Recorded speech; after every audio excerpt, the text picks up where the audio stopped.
Hey, hey. Cozy greetings, one and all. How's everybody doing today? Good to see ya, Ivy Blade. Fire Drawn. Dead Teddy. Kynor, thanks for 19 months. Greetings, Uniquely K. Rowing Tor. Anna's Bonna. Oak Heart Monster. Happy Friday to you, Spicy Noodle Buckets. Thank you for 29 moons. Hello, hello, Thorindor. Hey there, Ravenok. And everybody else, thanks for being here. Spending your valuable Friday hours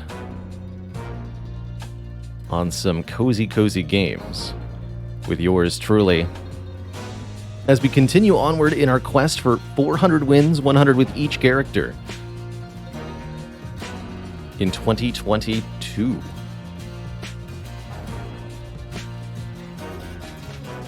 Like to get a good head start on the challenge. Figure we'll probably relax a little bit once we get a decent score on the board, but I'm curious how quickly we can get to, say, 50 or so. Hey there, Failey. Enjoy the lurk. If you're lurking for any other reason, appreciate you being here. No matter who you are, you can hear my words. Then I appreciate you. Alright, Spire is properly captured. Hello and welcome, Sassy McDeath Doom. What a name, what a player.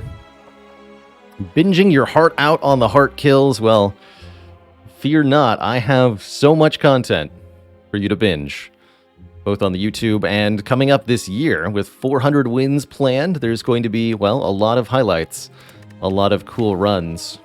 But if you want to see the losses, you got to tune into the live stream. I should just advertise that on the YouTube. Want to see me lose? Tune into the live stream on Twitch. You'll see it.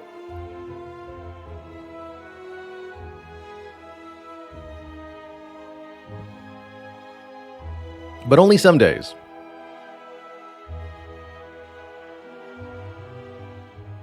Quick pop quiz. How many non-boss energy relics are there? Okay, so relics that are not a boss relic and provide energy in some fashion. I'm going to start by listing the things that directly give energy, and I'm not going to initially count discounts. For example, the Mummified Hand. So let's start with the common relics. We've got Happy Flower, Nunchaku, Ancient Tea Set, Lantern. Are there any other common relics that give energy than those four?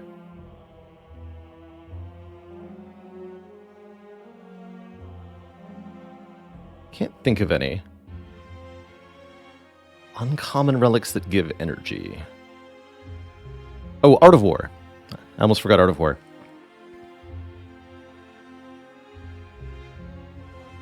Uncommon relics that give energy. Straining brain real hard here.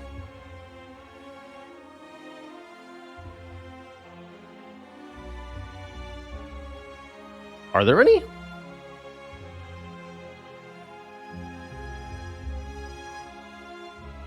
Runic Dodecahedron used to be uncommon, but that no longer exists.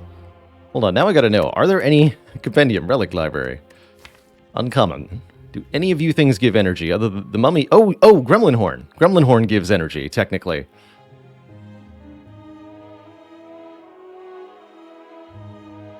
In a direct fashion. And Mummy Hand does provide a discount. Oh, and Sundial, of course. Sundial and Teardrop Locket are both kind of energy relics. I mean, Sundial more directly is an energy relic. And that's a good candidate for favorite. Is there anything I missed in the commons? Energy-wise?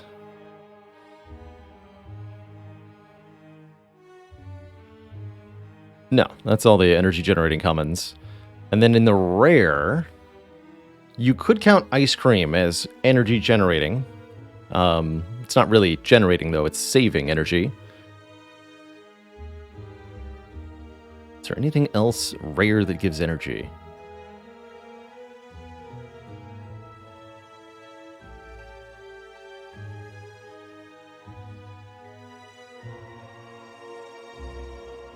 No, it's all in the common relics.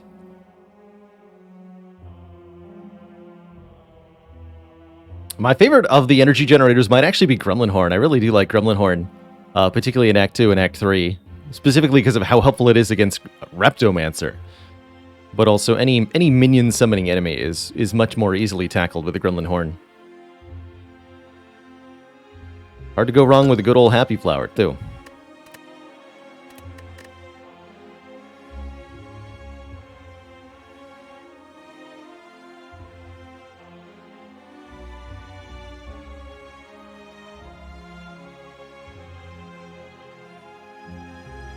Lost compilation combined with the chance of death in that instance. Was it very unlikely? Was it very likely? That's kind of cool. I want to see the win competition or win compilation that shows very unlikely wins, where the chance of death was extreme, but you survived and won anyway. The inverse of that, if you will. So we had 2 silent runs in a row die to the heart. That has been tough. Notably, both of these silent runs were 3 energy runs. Runic Pyramid, Empty Cage, and Calling Bell, Astrolabe. What a pair of boss relics this run struggled by on. Maybe I should have taken the outmaneuver after all, is how I ultimately felt about this one. Mostly impressed we survived Donu and Deka with 2 health. Real scrappy runs. Now it's time to have a winning silent run, so that we can move on to the next character. Easier said than done, though. 99 gold for a rare choice is kind of interesting. Our act boss is Slime Boss, which definitely makes me more interested in investing in a rare card here. I think Silent has plenty of rares that are pretty good additions to the starting deck. And so choosing a rare, not a random rare, but choosing a rare card can be really advantageous. Otherwise, 6 HP or upgrading Neutralize are both acceptable starting bonuses, but not really high impact or high variance. Nothing wrong with them, but nothing spectacular about them. We're well positioned to be able to slay multiple elites this act. That said, losing 99 gold at the start does set you back a fair bit. 99 gold is not nothing, and that's, 2/3 of a relic.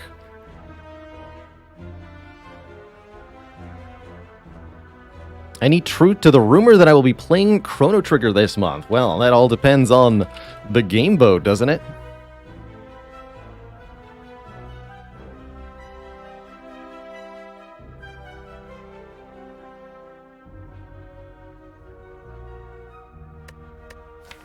This could just be a plain and simple upgrade, but I'm going to choose a rare, see what we end up with.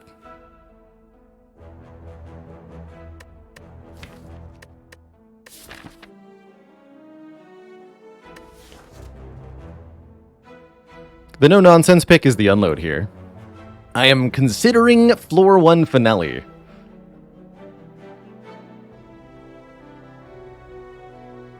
But that is really likely to... That makes us want an entirely different pathing through the act. I want to do, no elites.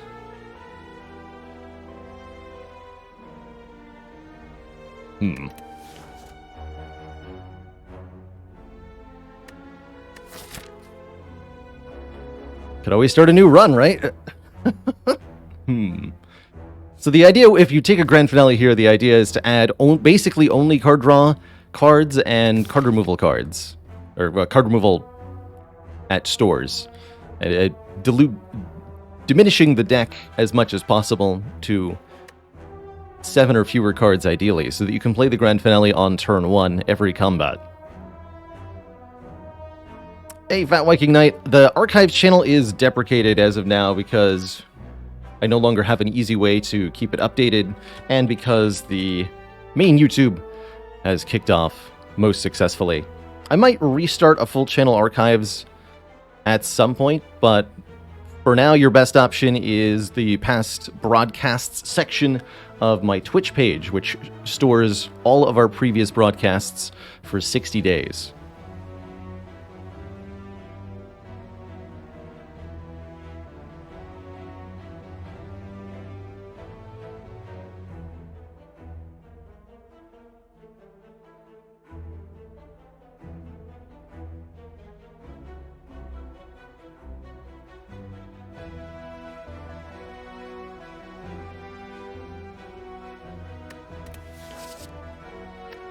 Looking into restarting that. I'll DM you about something like that, Feli.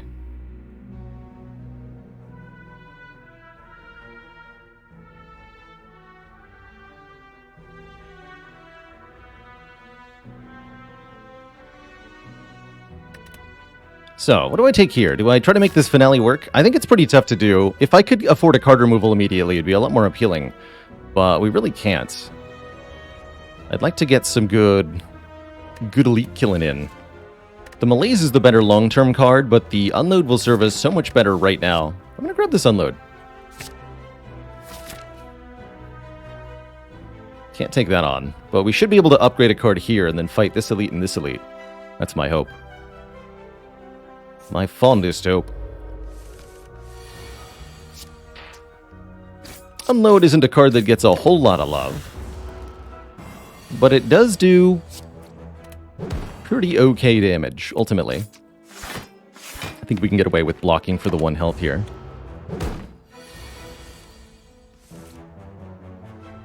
Never mind.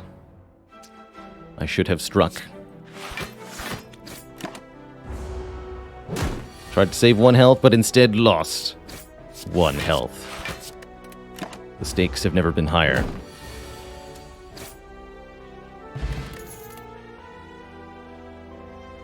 Do we add some additional, quote-unquote, front-load damage to this deck? I think Endless Agony is my favorite way to get that. It's 8 damage up front, and then it's gone. You don't draw it again, which is really helpful in a lot of fights.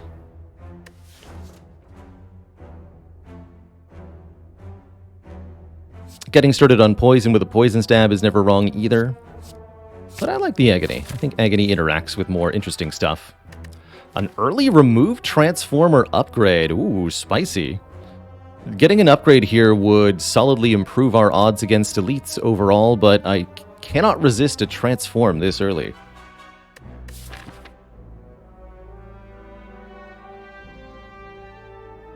Let's go for a transform. Transforming a strike into another Endless Agony. Cool. That is much better than an upgrade. And we get a merchant in the second event question mark room. Unfortunately means we can't buy a dang thing, since our start bonus did involve losing our money. He Who Watches says, when is this not transform? I would say this is not transform in the event of you're forced into maybe an early burning elite. And I'm worried about, you know, what's the one thing I can do to maybe save me from max health Lagavulin? And I would have to conclude that upgrading Unload would be probably the best line there. The other option is if we had picked the grand finale, then the choice would have been remove a card rather than transform a card, because at that point we're just concerned with getting the deck down as few cards as possible. So there's a quick example for the other two choices. What I really like about remove transform upgrade is that depending on when in the act you encounter it and what you have so far, all three choices are totally valid.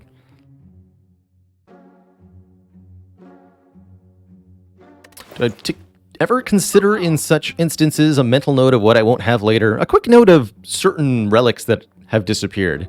I don't care about Blood Vial or the Preserved Insect much, but noting that Clockwork Souvenir isn't available is worthwhile, I think. I don't think that has a huge role in the long run for most characters, but it can be most impactful on, say, Defect. Knowing whether you've seen the orange pellets or not, in particular, can be very helpful. Alright, let's take 2 more combats, try to get a potion. I already feel pretty good about an elite fight because of these damage cards that we have. Get him. Does involve discarding a Sender's Bane, sadly. But the raw damage is sufficiently good that I don't think we care.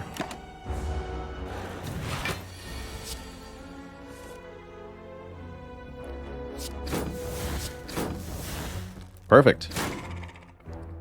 Jawworm. Wormified. We've already got a fairly attack spam sort of thing going. Adding a Blade Dance to the mix wouldn't be a terrible idea, I don't think, and does improve our immediate damage per draw. Adding card draw is not an unreasonable choice either, especially with 2 Endless Agonies. Getting through the deck the first time is pretty valuable. But I like having another damage card here, and Blade Dance will serve really well. My hope is that, especially for fighting multiple elites, we might quickly find a relic that works with Blade Dance or similar such cards. I do tend to think of Shivs in general on Silent as being relic dependent. That is, Shiv cards, whether it's Blade Dance, Accuracy, Infinite Blades, whatever it is, whatever mechanism you're getting Shivs by, Shivs aren't enough to beat Act 4 on their own without some kind of relics helping. Even if you get all of the best cards and they're all upgraded.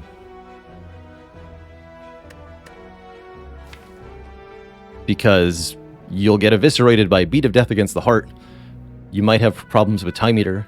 Although Time Eater's not that bad for Shivs, if you've got enough accuracies.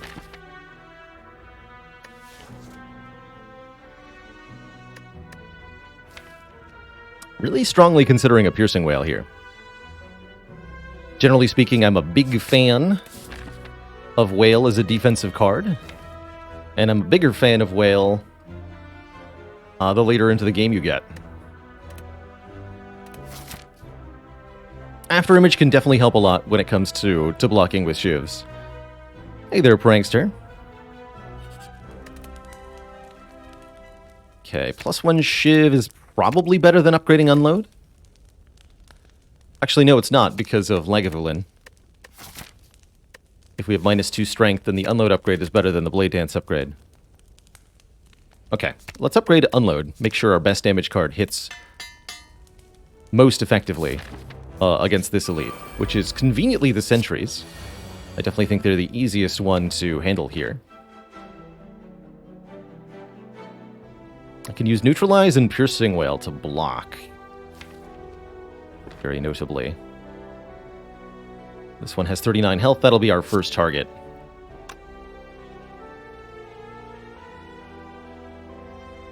These nerds seem pretty easy, but they're one of the trickier fights in Act 1.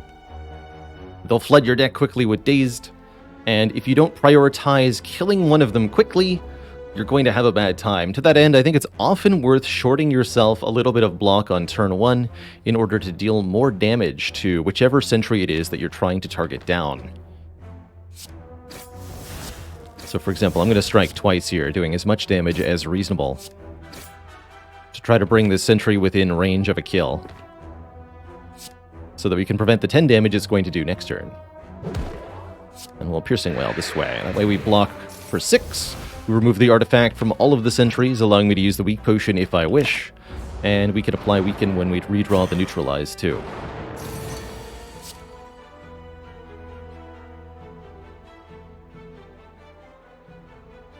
It's almost always advocated that you kill either the front or back sentry first to essentially stagger the attacks of the enemies. This means that the average damage output for 2 sentries is the same either way. It's 10 per turn, 10 every other turn for each sentry. So for 2 sentries, it's an average of 10 per turn. However, a pattern of 20 and then 0, 20 and then 0 is worse for the player than 10 every turn. 10 every turn means you can make use of any block cards that you draw every single turn, which is especially valuable given the Dazed that are flooding the deck.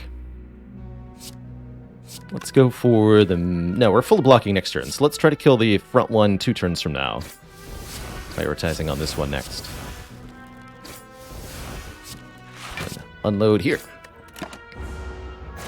That would have been an okay time for the weak potion. If I wanted to get some value out of it, I think we could have maybe saved 6 health or so with it. But we can probably do better in our next elite fight, whatever that is.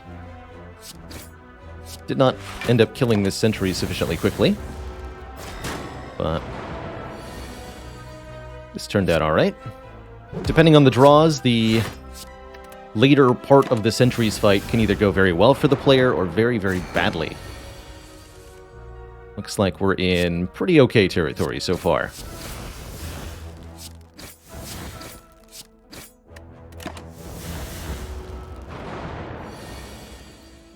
Okay.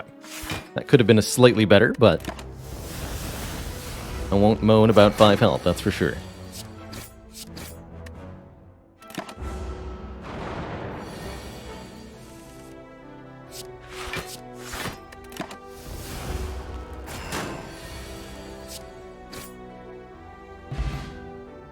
Okay, that went reasonably well, and we get a helpful reward immediately, which is going to be very helpful, which is Whetstone. Whetstone will upgrade 2 random attacks in the deck. So Strikes, Endless Agonies, or Neutralize. I really don't care what gets upgraded here. It's all good for us. We're offered Deadly Poison, Blade Dance, Concentrate. Don't have any use for this Concentrate. Might want to consider Deadly Poison, just so that I have a poison card. But I don't feel like it helps me that much. Happy to see Neutralize upgraded here. The Strike upgrade's also pretty meaningful. I think we'll be skipping these cards. Yeah, exactly. Poison against the Slime Boss isn't particularly encouraging unless the poison is in the form of Noxious Fumes. Noxious Fumes I would take. And then maybe upgrade. So let's take an event. I'm hoping to fight 2 more elites this act. We'll see if that ends up being viable. 2 random upgrades. Again. Really increase the upgrade density of the deck. However, 18 health I don't think is going to be enough to beat this elite. So I'd be more than happy to trade the 2 random upgrades here for the rest here. I'd be very worried about my survival odds here. I don't think I can kill Nob in 3 turns. Double Blade Dance wasn't a terrible idea. That would have increased our damage output even further, but until we find something to boost the power of the first Blade Dance, I'm really not interested that much in the second one. Maybe I didn't have a choice there. I do have a choice here, and I'm going to choose to leave it. Smooth Stone is appreciated. +1 dexterity will help our blocks be a little blockier. And we're facing... It is the Sleepy Egg. Okay. That's fine. This is a fight where we might want to let Endless Agonies go. Normally I don't advocate for it, but Sleepy Egg Boy is one such time where it's okay. This is also a good example of why not Double Blade Dance, because Legafulin is mostly immune to Blade Dance.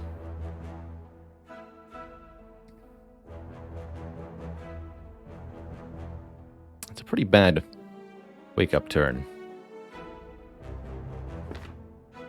Or I could wake up now. And that is...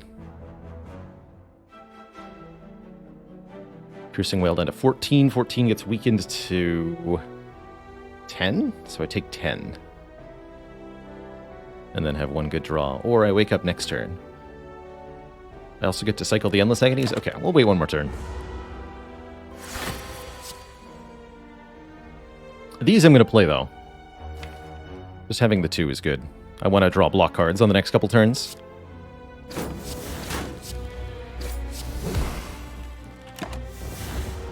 We have to make sure we play Unload every single time we draw it. At a minimum.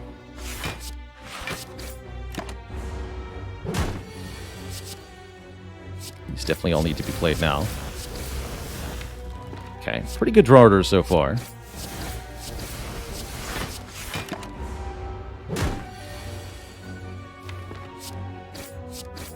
But now we're at -2 strength, and that's where things are going to get rough. We're no longer able to do appreciable damage with our anything.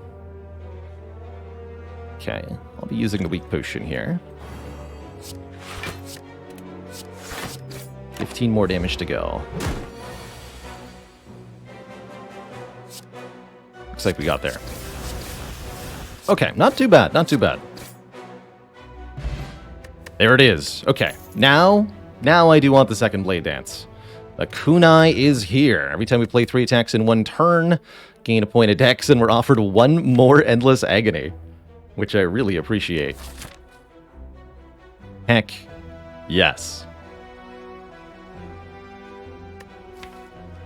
There's no end to them. Dagger Spray is also pretty reasonable here, as there's the slime boss and all.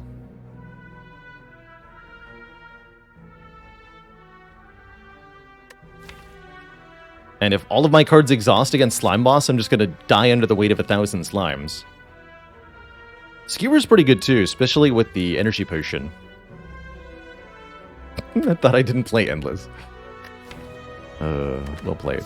I am going to take Dagger Spray and upgrade it, is how I'm currently feeling. And I am going to go to the store on purpose so that I can get the extra upgrade. Might end up resting before Slime Boss.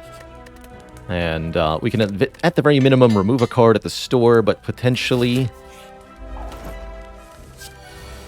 there is also room for potion purchase or an important card purchase. Blah. Okay, regen potion makes me feel much more secure. And so does a calculated gamble, allowing me to discard my hand, then draw that many cards. When do you not play Endless Agonies? One answer to that question is if you're using calculated gamble to discard them so that you can draw more cards, in addition to letting them duplicate themselves again. Sneaky Strike plus Unload, also a kind of cute option, but not as good as I think this calculated gamble will be overall. Gamble's also a great card that doesn't need an upgrade necessarily. Ooh, Flash of Steel. Accuracy is here now. I'm really wishing I had 2 Blade Dances. Dodge and Roll also goes pretty well with the Kunai and the Smooth Stone. Even an unupgraded Dodge and Roll is going to be very powerful.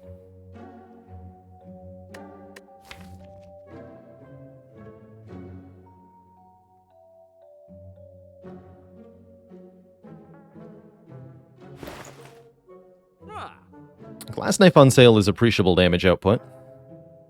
Cultist Potion could be a very late game solution for something. No need to get it now. Let's lose one of our strikes. And I'm strongly considering Dodge a Roll. I think that's going to be a really good block card. But to pay for it, really? It's a common. It's saying I need Dodge and Roll right now, which is really not true. Actually, I really don't want Dodge and Roll in my deck for this fight. So, let's not take anything then. Let's keep the cash and fight whoever this is. It's not Gremlin Knob, that's who. Good. Look at this hand. 2 Kunai procs on turn 1.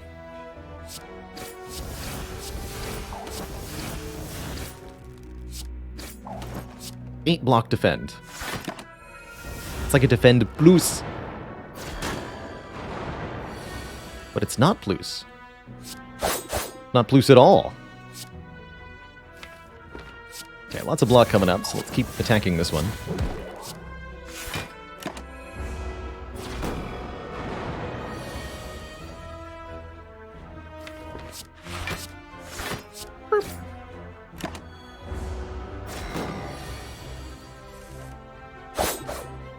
Extremely clean fight overall.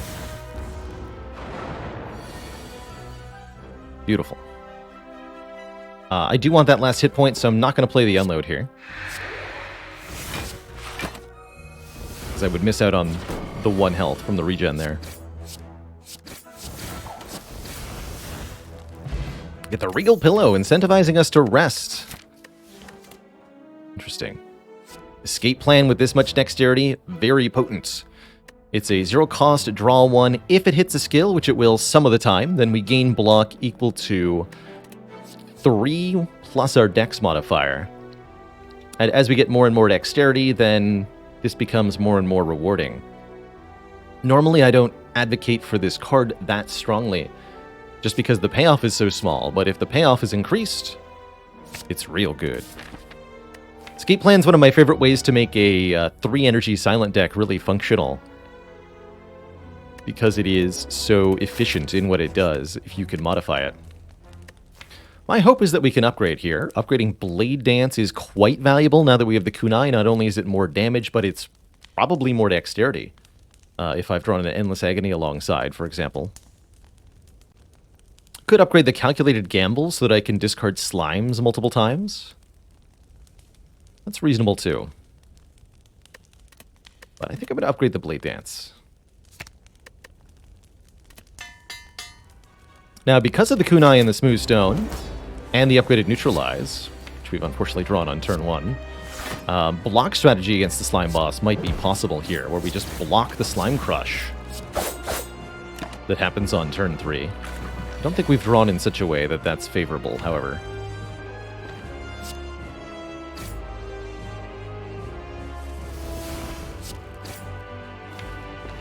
Might be able to get there. Oof. Well, that does split the slime boss. So the good news is, I'm not taking this hit. The bad news is,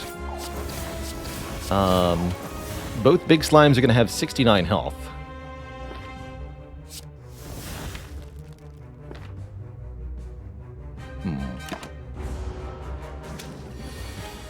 The good news is, neither of them attacked me on this turn, so we're in pretty good shape here. Don't like that I'm becoming weak, though.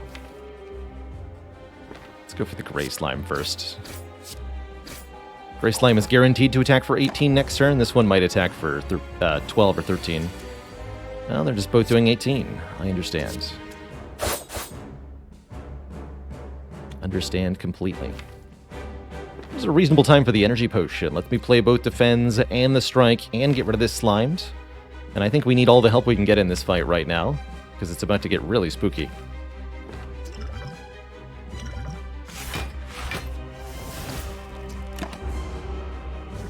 Notably, preventing the Gray Slime's attack also prevented 2 wounds from being added. 2 slimes from being added to our deck here. That said, we might still be in a losing position here. How many slimes are we at? 1? Oh, never mind. We might be in good shape here. 2, I guess. With more incoming momentarily. Gotta finish the gray ones so that this fight is a one-on-one.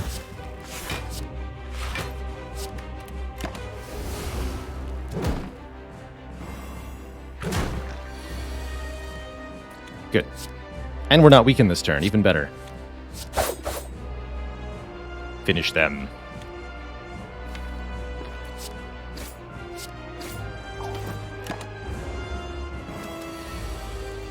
Okay, I think we've made it. I was definitely worried for a moment there. But it looks like we're okay. Half health for you is 34, so this would split. In that case, we'll wait till we get a slightly better draw.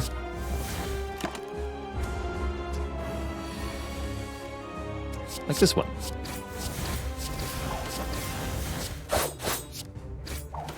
Nine dexterity in this fight? Wow. Just wow.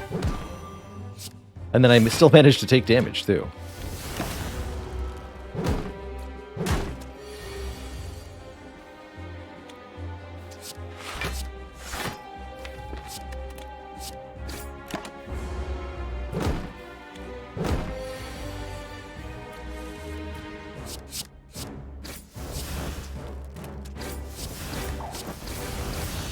GG. After a victory that close, Barbinator, I expect a lot of oohs and ahs.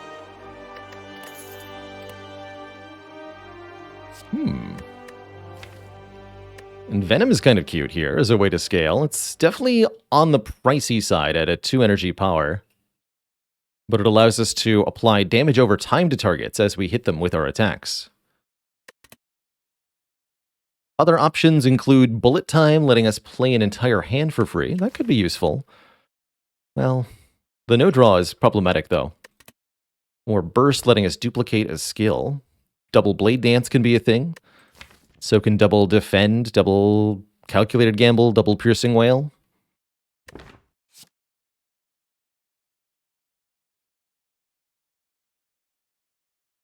Not sure. I don't think this is a bullet time, but I think the other two are both potentially valid. I think skipping is also potentially valid here. Might be our best play, is to skip for now. None of this will make us better against anything in Act 2 other than the boss. Although it's perhaps the case that we need to start preparing for our Act 2 boss already. No, the kunai is already preparation for our Act 2 boss. We do not need this Envenom for a very long time. And so I don't think I should take it now. We might take this Envenom or an Envenom that we see later in this run, such as from our Act 2 boss. But for now, I'm just going to skip, trusting that the deck as it is will continue to function really well. Ah, we are offered the Empty Cage. That is a very powerful consideration. No energy other than the Hovering Kite being offered, which is at least slightly takeable with a calculated gamble, and an unload. Maybe this Hovering Kite is better than I thought it was. Energy the first time we discard a card each turn.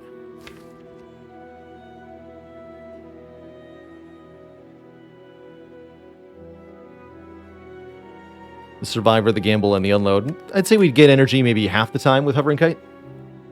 And that's with no downside, which is really appreciated. Otherwise, Empty Cage removing 2 cards from the deck, maybe 2 strikes, or even 1 strike, 1 defend at this point to help me maintain kunai density.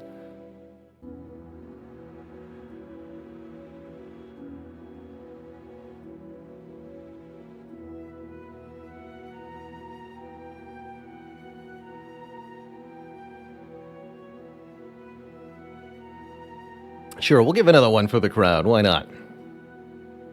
What's the difference between a dad joke and a bad joke? There is no difference. They're the same thing. Is Empty Cage better than Astrolabe here? Maybe. That is a third valuable option, is transform and upgrade 3 cards. I think I would in that case do 2 strikes and 1 defend.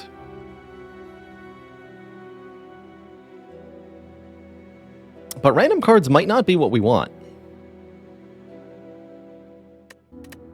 Generally speaking, I do prefer Astrolabe over Empty Cage. But the guaranteed consistency that just remove 2 would provide is quite nice. Man, it's a tough choice. I think all 3 of these could be really, really viable. I like doing 3 Energy Silent. Let's do an Astrolabe, ultimately. I do think there's a lot of value in Transform. We could get upgraded rare cards, which is particularly valuable. We could get some powers that we don't have, or we could get really energy-efficient cards. For example, an Outmaneuver Plus. This All-Out Attack gives us some much-appreciated area of effect damage in Act 2. And I do appreciate what Fléchette's Plus can be, especially if we add more skills from here, and more card draw. Give me an Acrobatics, give me a Backflip, give me Liberty. Apparently, shops are not happening. Look at these placements. Unacceptable. Elites are everywhere. Do I feel capable of beating them? Not currently, but let's do a few combats. If we can find decent potions, I may be able to tackle more than one elite. But for now, I think what we do is don't go left, because left is terrifying. We look to take something up the middle here. Probably this fire into this elite. And then we can do fire, elite, fire from here.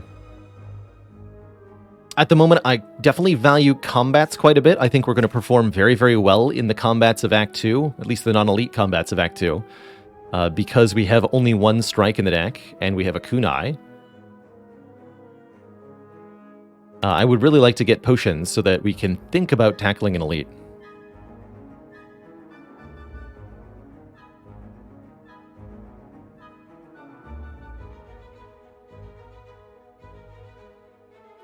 Finish localization, yeah. There's always that last gasp on any game that adds random localization for 1 or 2 languages. If you're one of those speakers, cool, exciting, but very much signifies the end of support.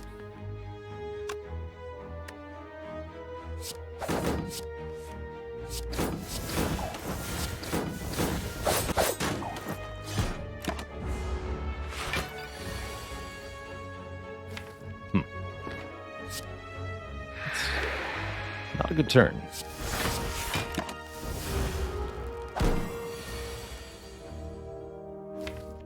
Might play the Blade Dance and then gamble so I can draw a whole bunch of cards here. As this does not kill from the looks of it. Let's see, what's the guaranteed damage here? This is 16, this is 18. That's not enough. Plus 4, so we do 38 guaranteed. Close, but no cigar. What do we got? Redrew all of the shivs. That makes sense, actually.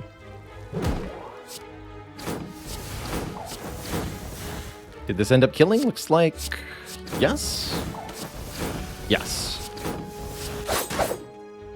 Cool. That worked out. I did watch the Spire section of GDQ, and I thought it was fantastic, Burning Piggy. Speaking of fantastic, we have some fantastic cards before us. Both this Deflect and this Blade Dance are spectacular. Blade Dance being, of course, Kunai in a jar. Whereas Deflect is 0-cost block. Very, very, very valuable for a low-energy, high-dexterity silence. I think I'll take this Blade Dance, but I will take the next Deflect I see. With a lot of eagerness in my heart. Not happy about this draw. I'm gonna Survivor and then gamble. For 3.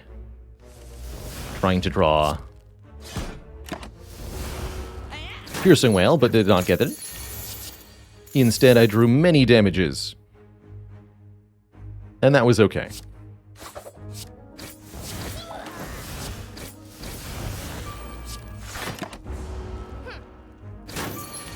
Took a bit of a beating here. Thankfully, we have a Regal Pillow. And I don't mind resting once or twice this act. Piercing Whale number 2. 2 is reasonable. 3 or 4 would be excessive at this point, but 2 is very reasonable.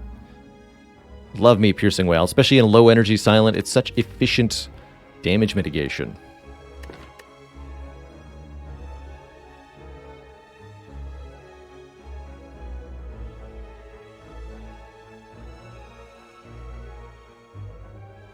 Kicking says, Speedfrog followed up with a huge A20 4-character PB within 10 seconds of the world record. That's super cool. Was that on his own stream afterwards?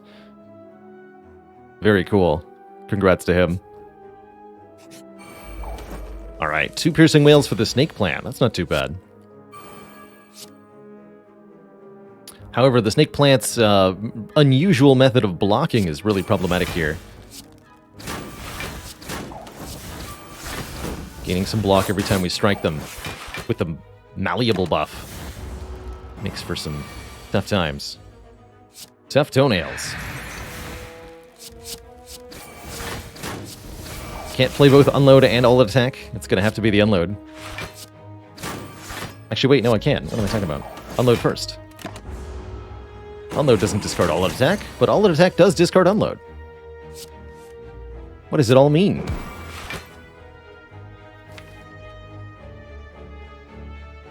What does it all mean?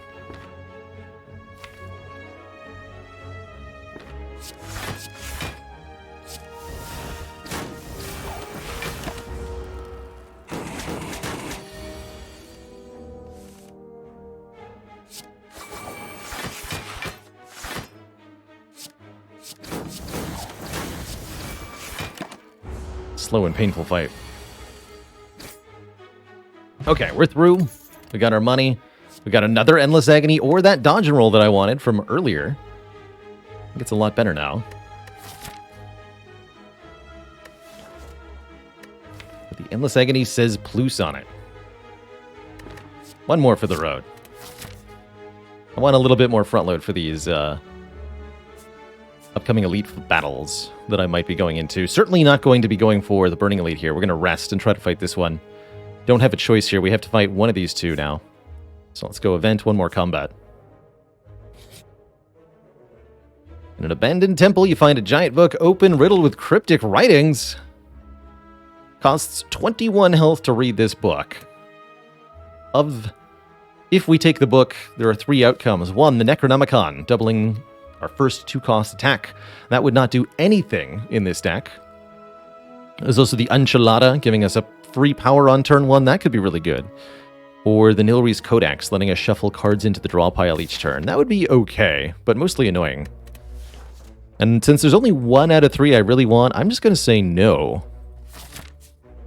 to the book. Because 1, I don't have the health to spare, and 2, most of the time, we don't even get something that we want. Snecko, please have mercy today.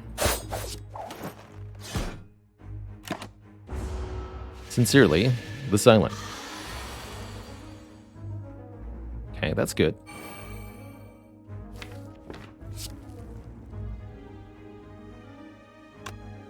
Two-cost neutralize might be worth it. I'm probably going to play this escape plan, though. Yeah. Take 18 here. Don't take 18 here. Good.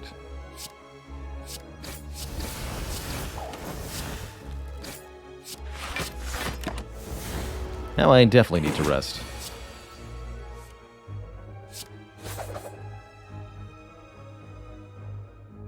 That's already 10.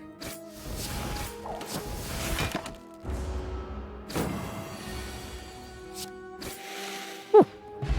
Well, that could have gone much worse. Leg Sweep Plus versus unupgraded Dodge and Roll. I'm sorry, I'm going to have to go with Leg Sweep Plus, thank you very much. That is 15 block to start, and way more. Plus many turns a week, enabling us to seriously dampen the damage output of healthy enemies. I'll heckin' take that.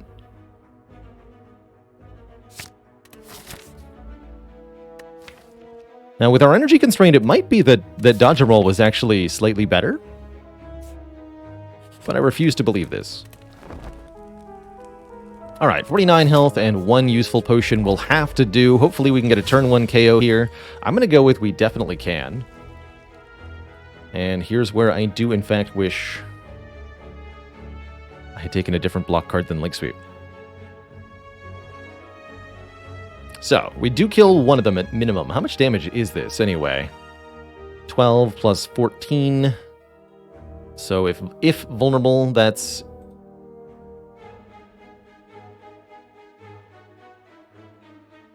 18 plus 21.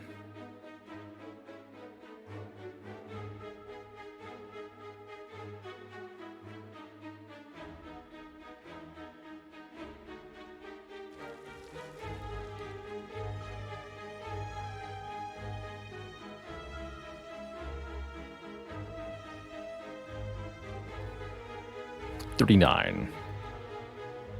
And then I can kill with these.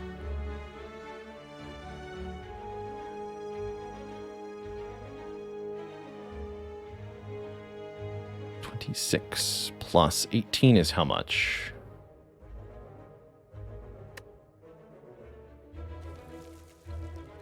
It's 44. So with 1 Endless Agony, we actually also kill you.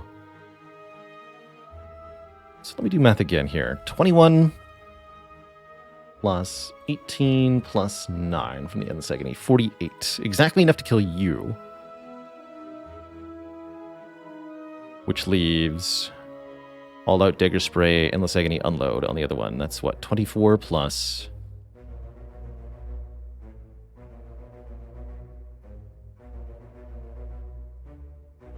$14 plus 12. 50. No. You kidding me? According to my math, I'm 1 damage short of killing both the front and the back. Of course I am.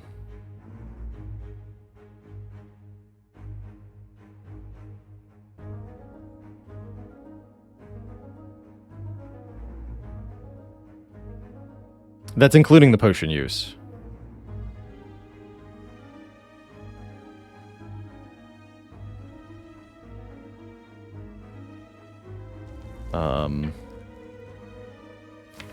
But drawing a Blade Dance or Agony off of Gamble could change that. But that would mean not playing... If I play Gamble, I'm not playing Unload or Auto Attack properly.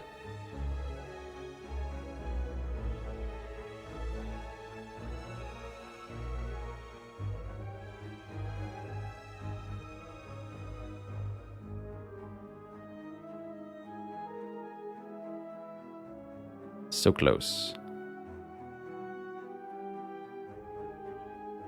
Yeah, so I actually do want this leg sweep to be a dodge and roll right now. Dang it. That's why it's a gamble.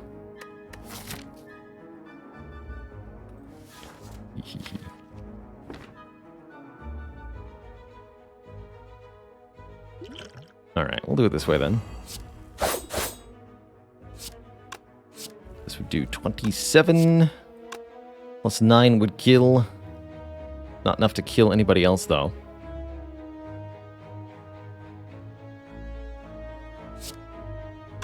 This does 21 plus 9. That doesn't kill. Double Endless Agony doesn't kill.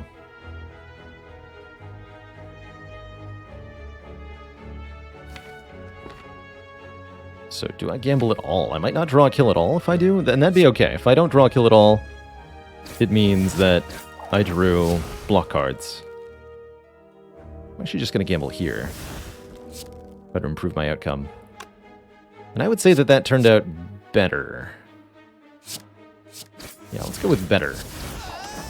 Things have improved here.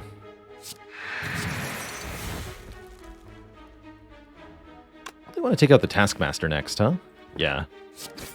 Gonna have to draw through this deck a few times, and Taskmaster increasing strength every turn, plus adding wounds every turn, will be a real problem for me. Although his higher health is a bit of a problem, too. Good.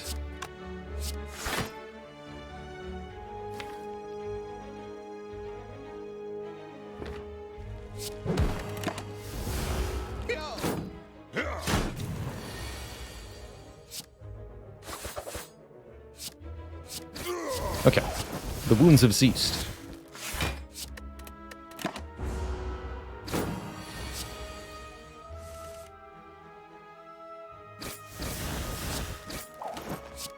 Unload putting in work here. Just enough damage. I think that went really, really well, ultimately. We didn't lose that much health. I don't feel like I have to rest again. We got some max health, and we got an upgraded backflip, which I am super about. As a upgraded block card that is also card draw. Yes, please. Things are going well. Things are going really well. Here's an energy relic, one of the 7 we listed at the start of stream. The Happy Flower gives me energy every 3 turns with a little bit of deliberation. That also means energy on every turn 1. If I so wish.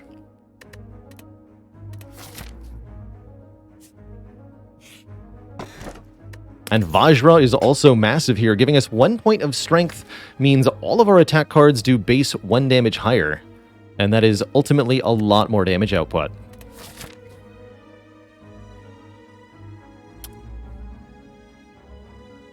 Roo asks, would I have taken a different boss choice if I'd known what I was going to get from Astrolabe? I don't think so. I'm actually very happy with the outmaneuver and the flechettes, if not so much the all-out attack. But I like what we got, and I think this outmaneuver will prove valuable later on.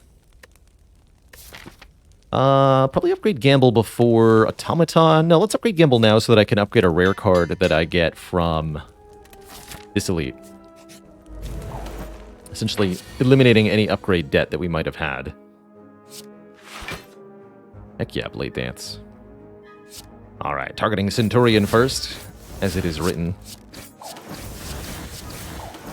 Let's just play the outmaneuver here, which will maybe put in some work.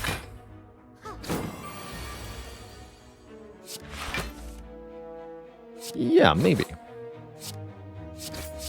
was able to spend most of that energy.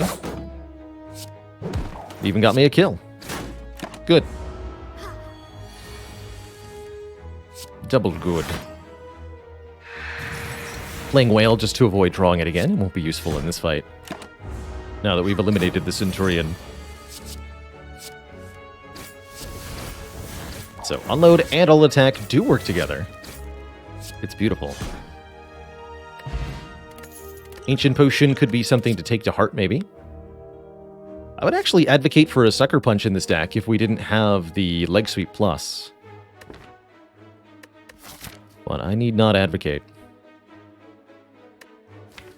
Okay, with 2 potions, I don't really like taking a combat that much. This does get me 1 more card reward, which could maybe be another upgraded card. But I think we would prefer to look at an event right now. Finding something else. Strength Potion's very nice. With Strength Potion and try to bring the Ancient Potion to Act 4, perhaps. Yaki Mandu, thank you so much for the Prime sub. Welcome to the Cozy Sub Club. Look at that. Flechettes is 28 damage here. My lord. The spice. I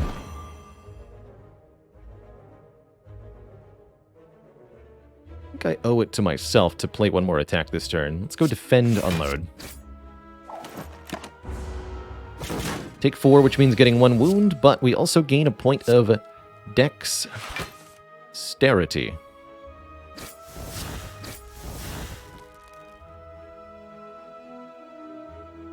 I want you to stay weak. I sure do.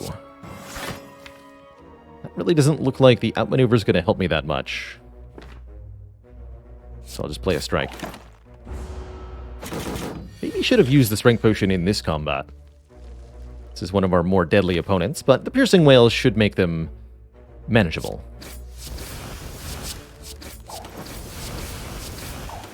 20 damage for 1 Blade Dance, after all.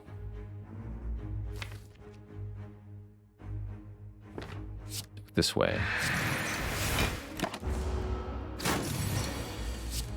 Okay, this is stopped by Piercing Whale. We have outmaneuver for the very deadly turn that happens next turn. Depending on what we draw, this could go really well or kind of badly. Pretty well. Looks like a kill. Good. I can actually also full block, which means incrementing our Happy Flower. Let's do it. Bonk, bonk, bonk. Much bonking.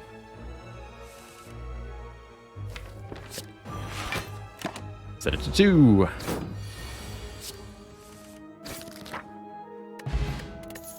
Really happy to see Tungsten Rod here, causing us to lose less health whenever we would lose health. If we want more weaken and some poison, we can add a Crippling Cloud Plus, which is a very interesting option here.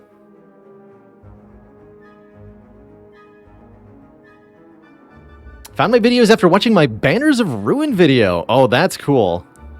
I'm gonna have to tell Riley that you are officially the first person to find their way here through the sponsored content on YouTube. So hello and welcome. You are unique.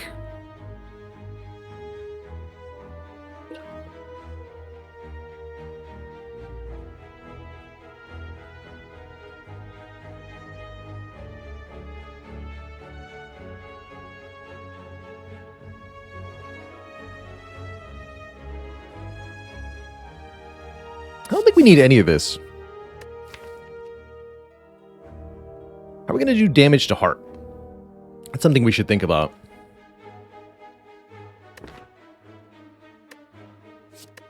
Maybe I want a Fumes. Just 1 copy of Fumes to help treadmill poison against enemies. Something we discussed prior. One of the previous silent runs, in fact, lost in a way that might have been prevented if I'd had a Noxious Fumes. Did I just drink from 2 separate bottles? Tell no one. I've got 3, and I kind of like drink through them evenly. I don't know why. I don't like to finish one and then go to the next one. I am taking this Noxious Fumes, by the way. I'm doing it.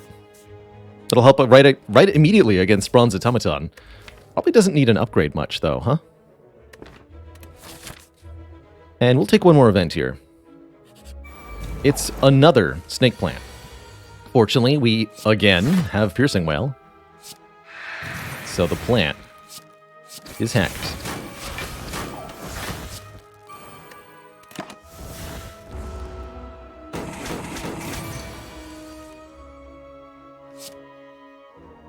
Wait, I'm hacked.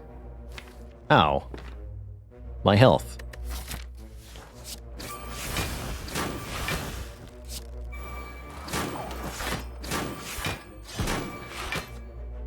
Take 7 by 3, lose 21 health here.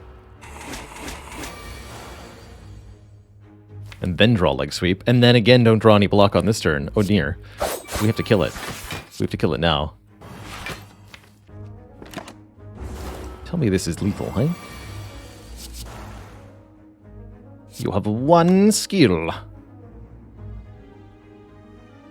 long as I can perfectly break the block each time, this should be okay. Let's do 17 damage. I think I can do that without the strength potion. It's my hope, anyway.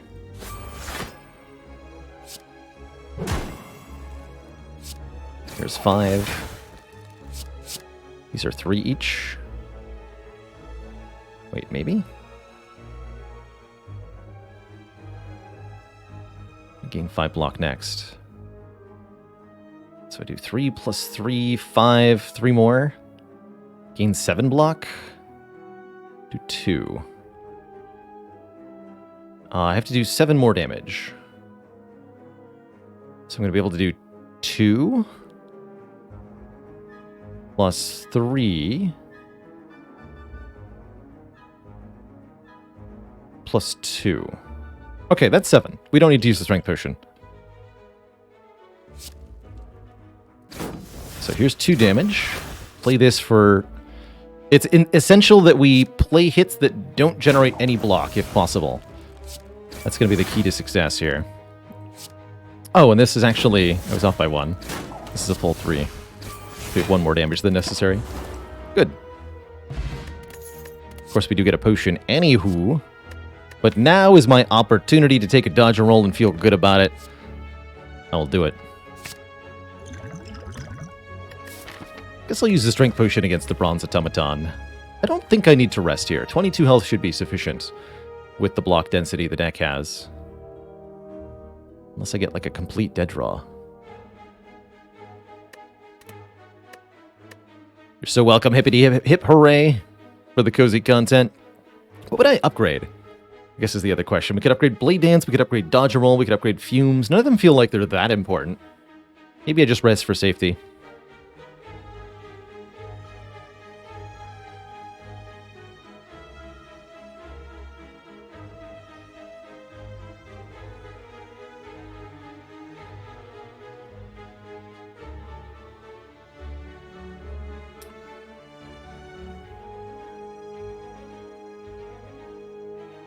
Do I have a command for the extension? I'm not sure we do.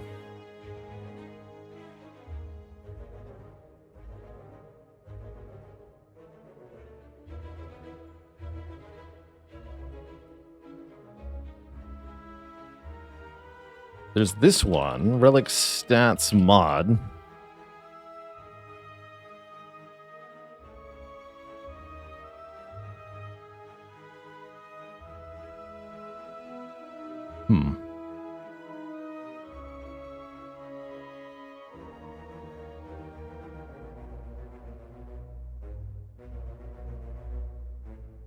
With hindsight, how do I think the grand finale would have fared? Probably dead to Slime Boss, although we did see a pretty early acrobatics available. I don't think we ended up seeing a whole lot that would have made finale amazing. I think I'm going to end up just resting. This deck is sufficiently strong, I don't need to hinge my run on draw order in this fight, although it looks like we've drawn pretty well here. Oh yeah, I was going to use this too.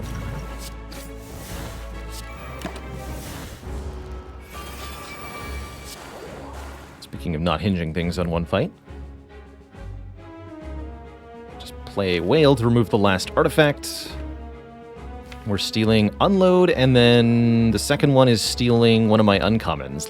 Leg Sweep, Flechette, or Escape Plan. The swirly move of these little minions always takes the rarest card from your draw pile and kind of puts it in stasis on that minion.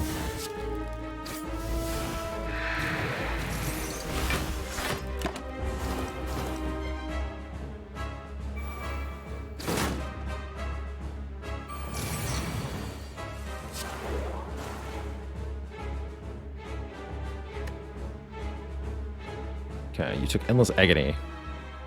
Good for you. Unfortunately, this is not Flechette's finest hour.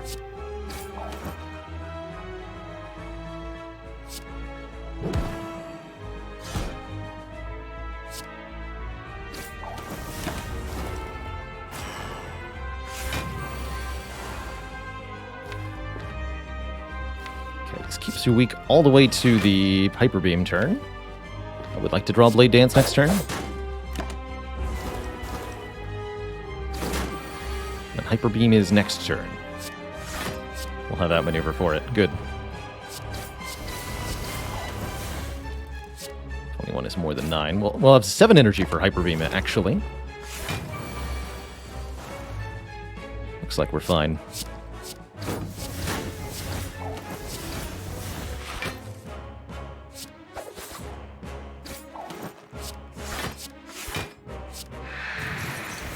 Exact perfect Hyper Beam block with Tungsten Rod, obviously.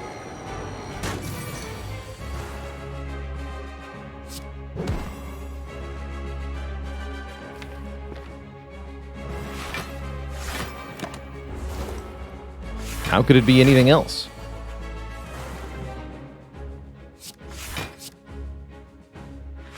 You'll note, however, that our damage is not exactly keeping up here.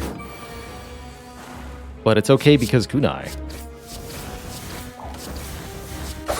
Really feels like we want a well-laid plans.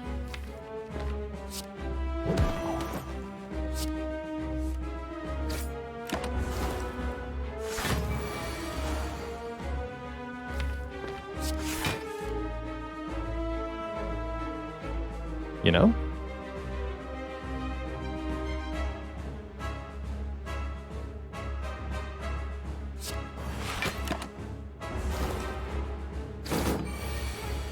We're about to be staring down the barrel of Hyper Beam number 2.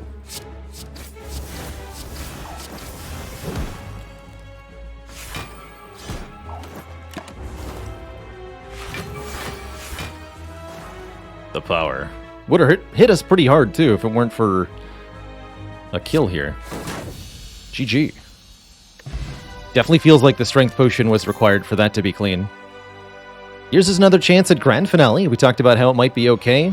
Well, I don't think it's okay in the current deck, though. Hey, ya, Bart. Pleasure, as always, to see ya.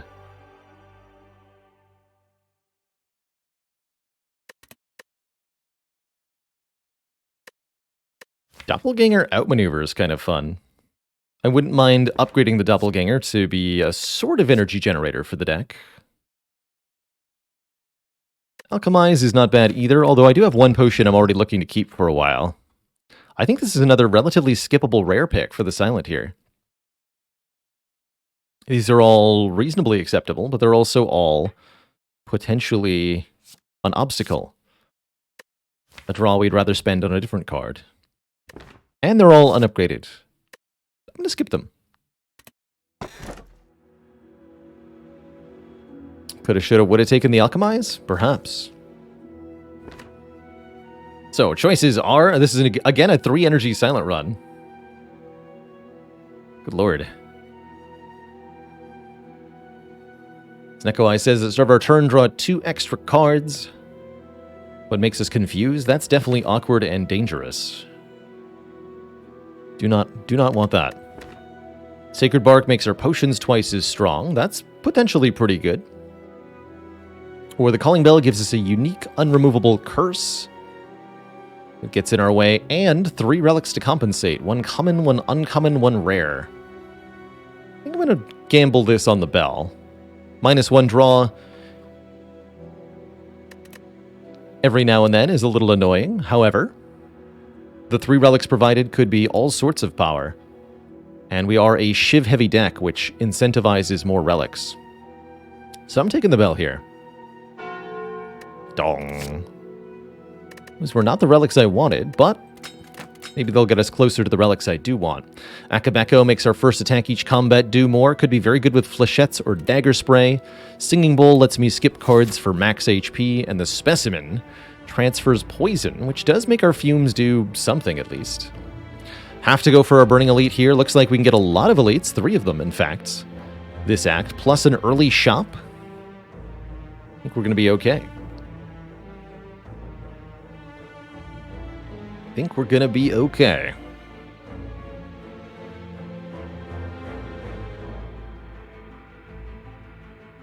Ravenok, did you hear that the Silent invented a new kind of high-tech knife?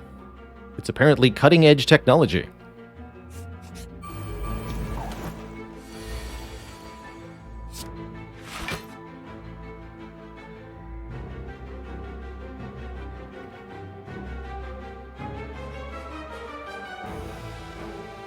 Blade Dance and Survivor. I would actually only take one if I go both Dagger Spray and Blade Dance here. I think that's what I'll shoot for.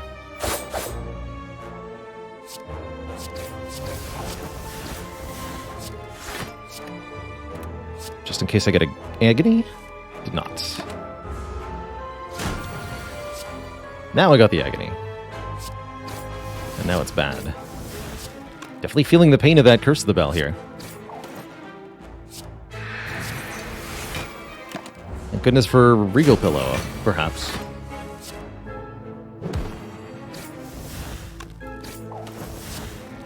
Definitely feeling like we need more damage somehow. I guess one more Blade Dance Plus doesn't hurt, though. Welcome.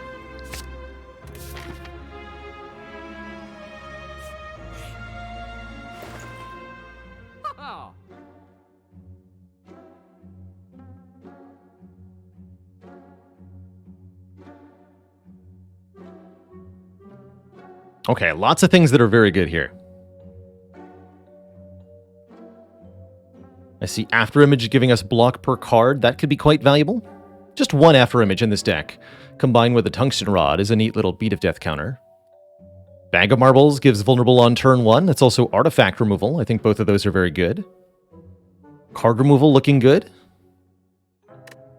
Our last strike is upgraded. Maybe I'll remove all at attack.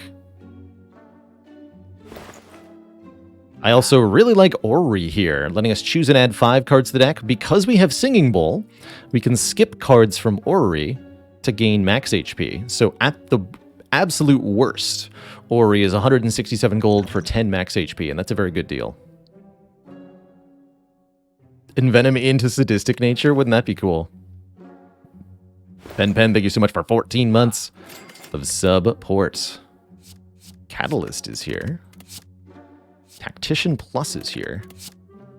Another backflip. Another upgraded backflip. That one I'll take. Upgraded Bouncing Flisk. Flat. Bouncing Flisk. Does anyone want a Bouncing Flisk? Blur is also pretty interesting. Less so on 3 energy, but not bad. Definitely taking backflip.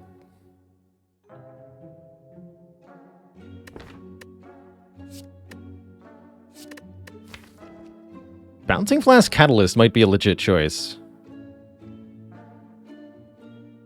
Not sure about that. Don't really feel like I have the energy to do that. What about Setup Plus? Oh no.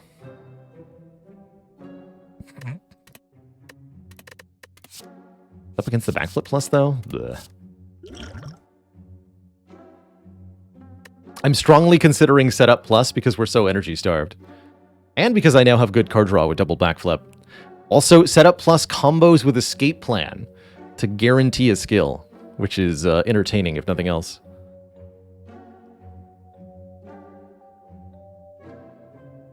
Does the Specimen incentivize Leaning Poison? Not too much. It's useful in a couple fights, mostly Donu and Deka. But I don't really feel like there's any fight where it makes a huge difference.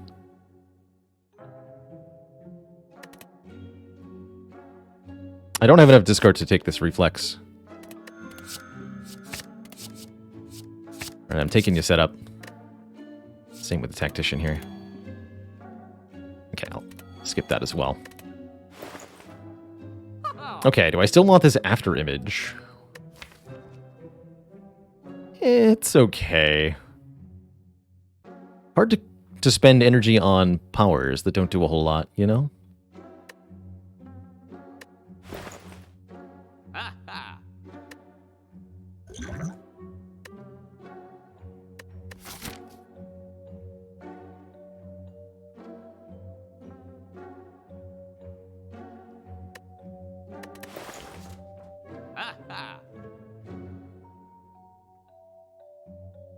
I'm going to keep all at attack until we get past what might be a Burning Reptomancer.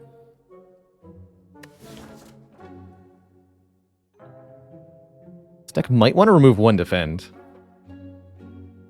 We already did. Okay. I don't think I want to remove two. Trying to figure out what else I would get out of the deck at this point. The other really good option is the marbles. Marbles will dramatically improve our immediate output. And then I don't have to think about the removal. Or, well, I can't do marbles after image is the thing. So do I want the after image? Ultimately, I'm going to go with no, I don't. Do I still remove a card? Yeah, you know what? Lose the strike. Don't think about it. Just get rid of it.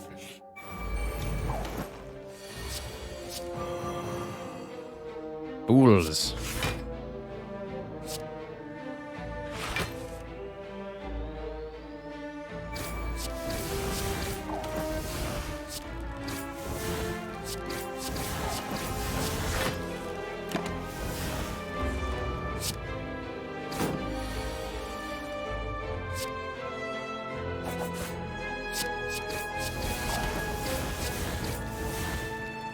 Very smooth and buttery victory there.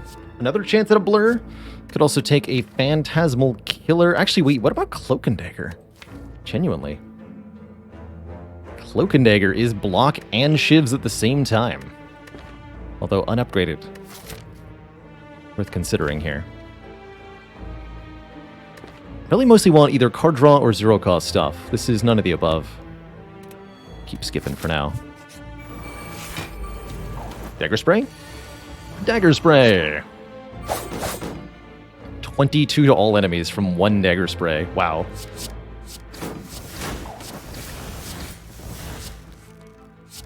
Boop.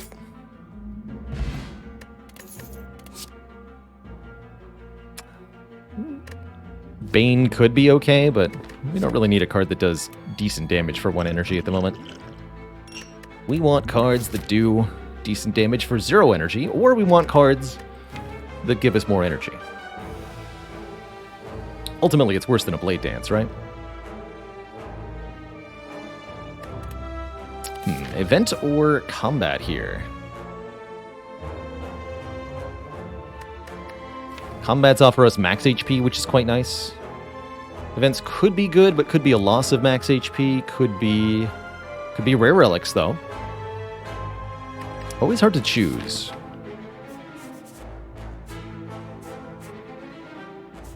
I think a good way to put it is if Event Room is about a 50-50 of being really good or useless, and the Combat Room is a guaranteed chance to be good. Just take the guaranteed good.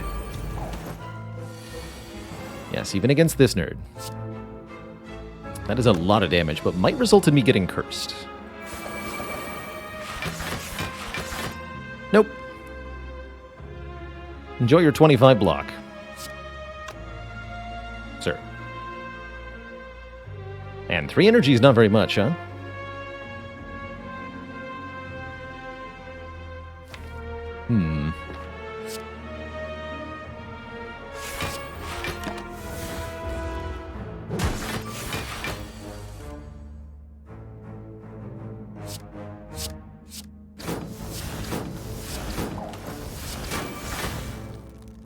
Perfect.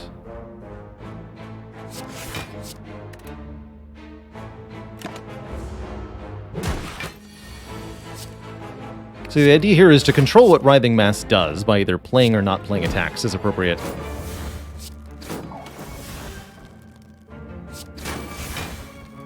Want to make them do something non-threatening, like this attack.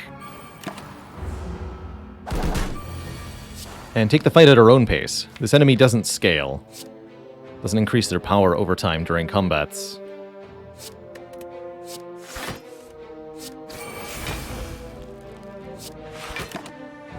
So just ending turns when we have a blockable attack, instead of risking a curse, is usually going to be the good strategy here. And let our one dinky fumes slowly attempt to contribute. It's really sad just how little damage this fumes does.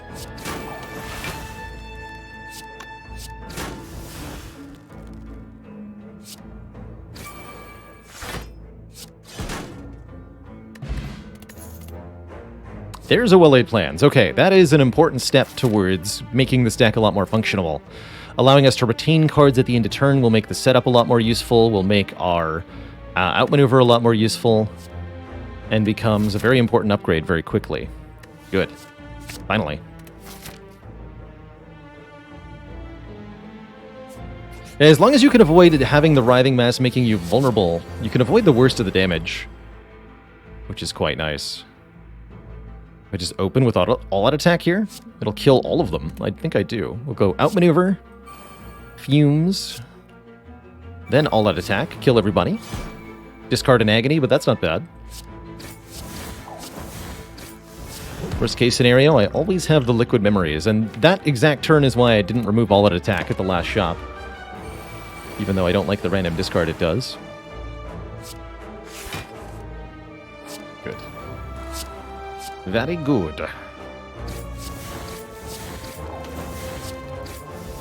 you're going to take 3 damage next turn.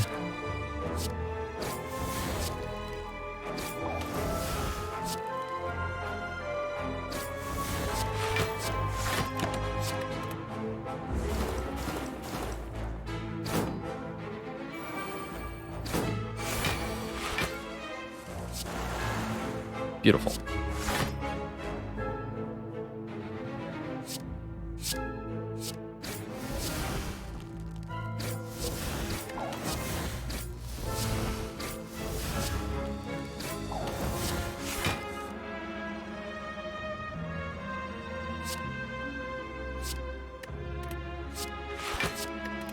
This draws 0-cost Leg Sweep next turn.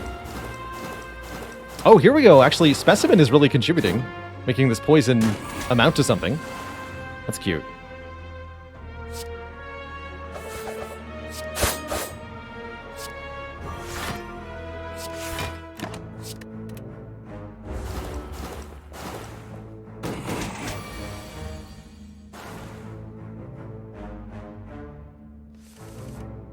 Oof.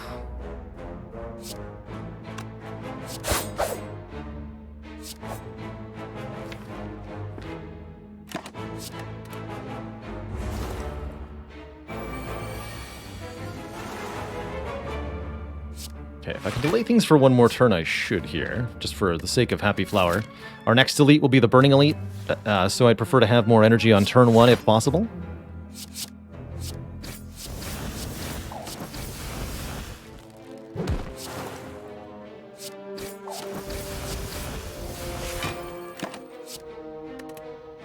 Or, well, probably turn 2. Because the poison will kill Breathdown here.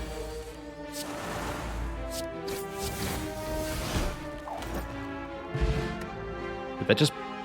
Okay, no. Relevant poison applied. Interesting. And an upgraded Deflect. That will help dramatically with our late game energy problems. Also, so does Nunchaku. Holy crap, I didn't process that. Every time we play 10 attacks, we gain an energy. That is a lot of additional energy. I think we're going to pull it through on this one. Arthur AoE says, working your way through Defect on A10 now, but struggling with decks that aren't Shiv-centric. Well, there's your problem. If you want Shivs, you need to play Silent.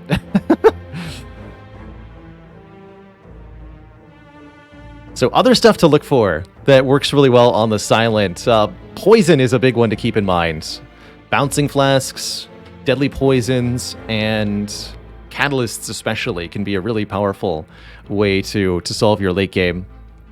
I find it's easiest to get started with Poison if you're not up against Slime Boss in Act 1. But you can always add Poison to an existing Silent deck and have it work out really well as a boss strategy.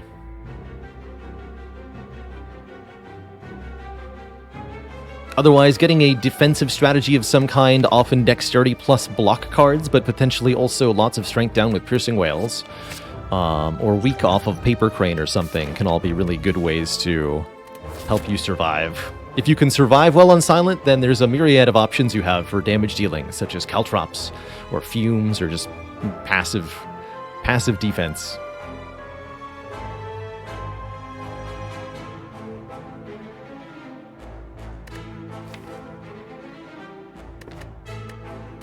Bouncing Flask seems a little counterintuitive at first. The fact that it bounces to multiple enemies makes you think you want to use it against multiple enemies, but it's at its best against one single target.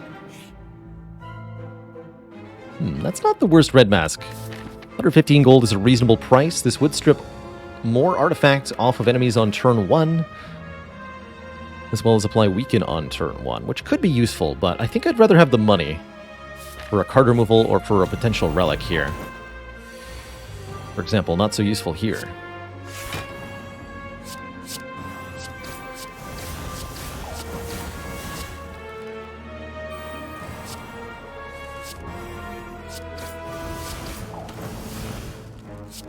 Yeah. Okay, strategy against the giant head is going to be gain dexterity, pretty much. That is the strategy. Wait, can I set up Endless Agony to draw 2 more copies? Is that a real thing?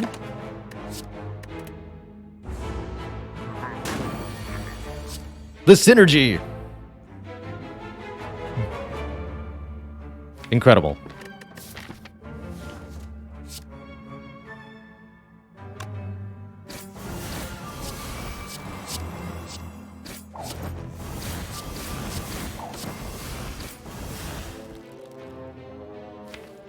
This turn 9 next turn. Contemplating using the Liquid Memory is currently not really required. But if I'm going to use a potion in the next few floors, this probably is the fight to do so in. Maybe not on this turn.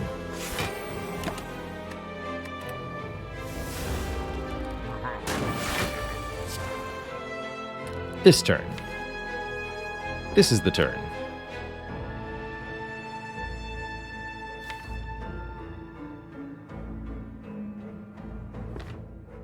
Okay, Liquid Memories on Gamble or on Leg Sweep, maybe. Leg Sweep would be a reasonable way to get this done.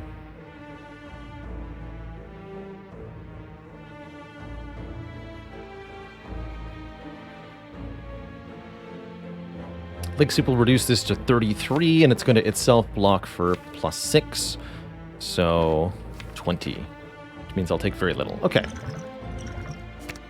Perfect.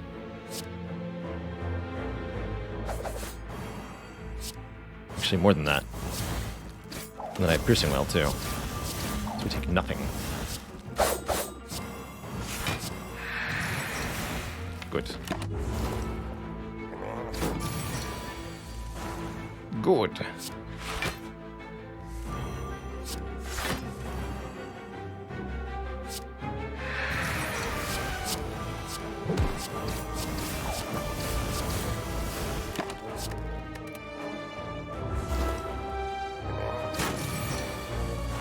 Why are you still here?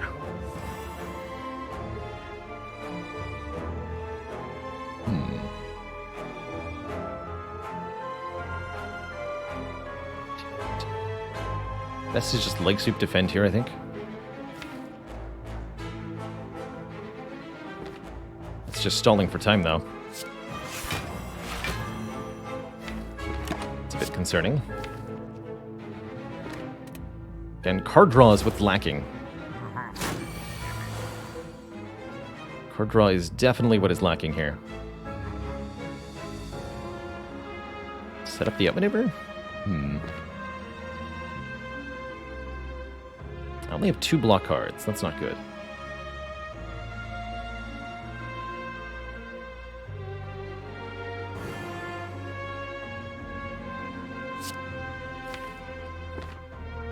Survivor's the last card I play.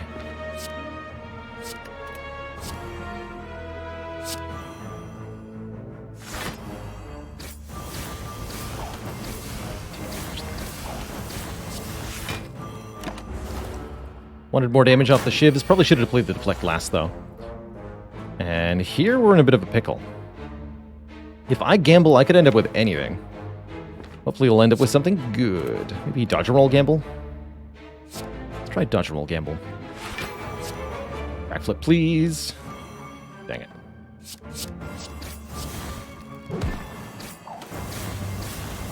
I'm dying. Help!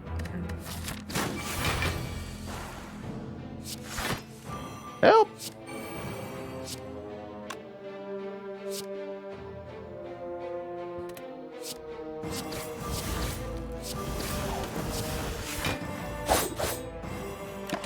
Okay, I think we've managed to barely survive. Definitely a little behind the curve here.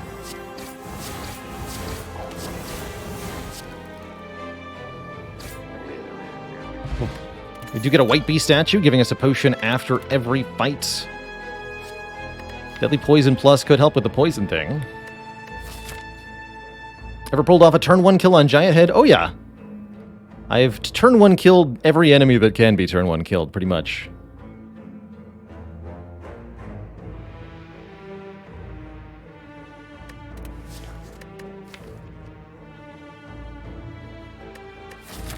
Definitely concerned about Time Eater based on that fight.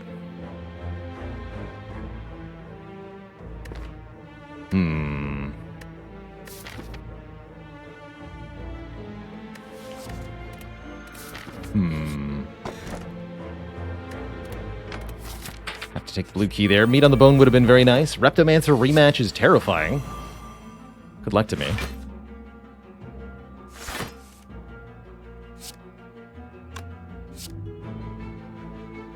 Oop.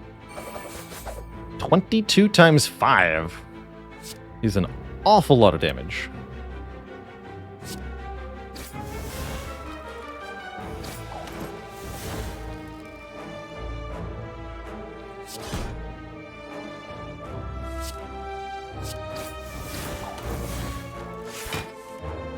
Sweet. Okay, we got her down to 26 health on turn 1. That's pretty good. Unfortunately, I could not kill her on turn 2.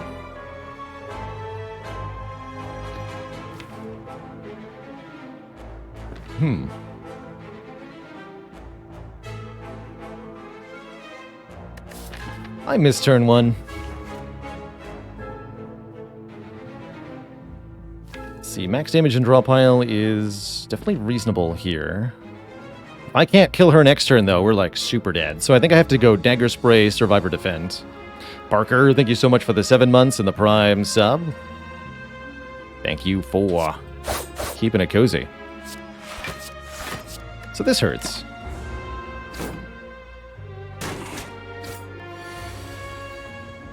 Could have gotten away with one more block. That's all right.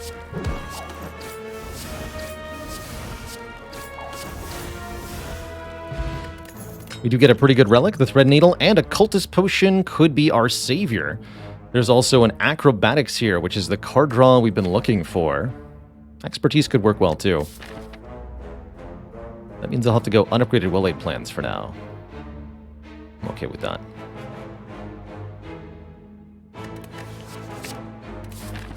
Okay, we sleep. Get a reasonable health total. Definitely worried about Time Eater now. And I think we're better off saving our money for the shop in Act 4 if we ever get there. Maybe I have to use Cultist Potion against Time Eater. Food for thought.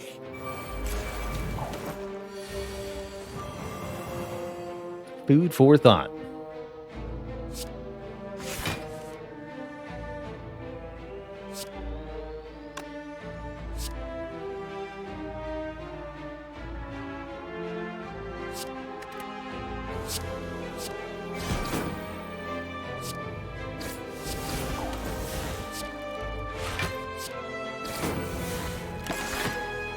turn.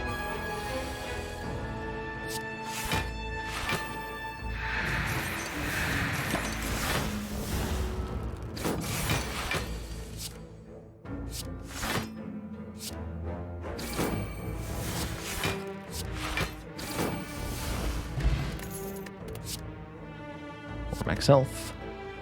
I feel like another outmaneuver unupgraded is helpful. Keep him coming. Triple Jaworm.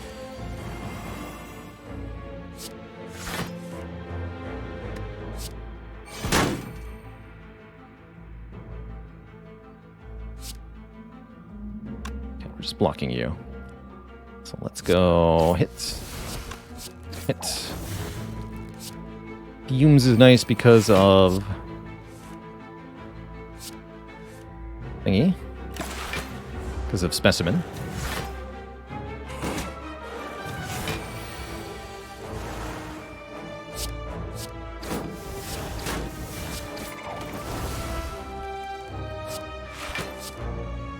Good.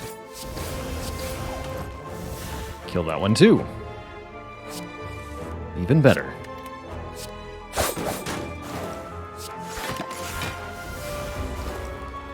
Okay, this was also a nice clean fight.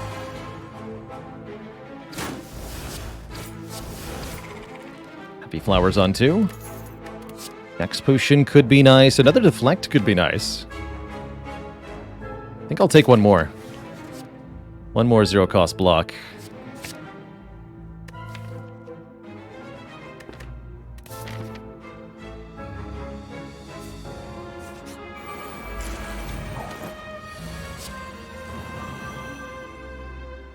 Uh-oh. Tell me I can do 52 damage. Oh yeah. Easy, actually. Well then, never mind. Nothing was ever threatening.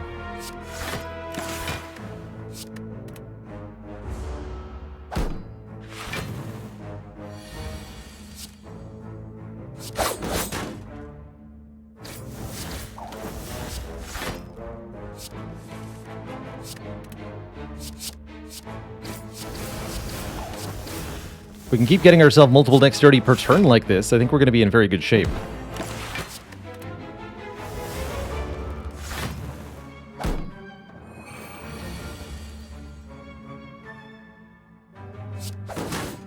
Okay, all-out attack kills you. So let's go outmaneuver, all-out attack. Keep the unload. Try to finish them next turn.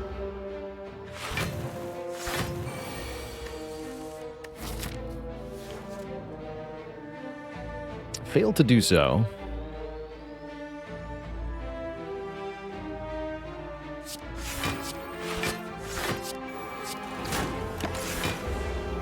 Which is fine, because it means I get to set up Happy Flower a bit better for our Act Boss. The Time Eater. More draw means this Flechette hits way harder too, which I really quite appreciate.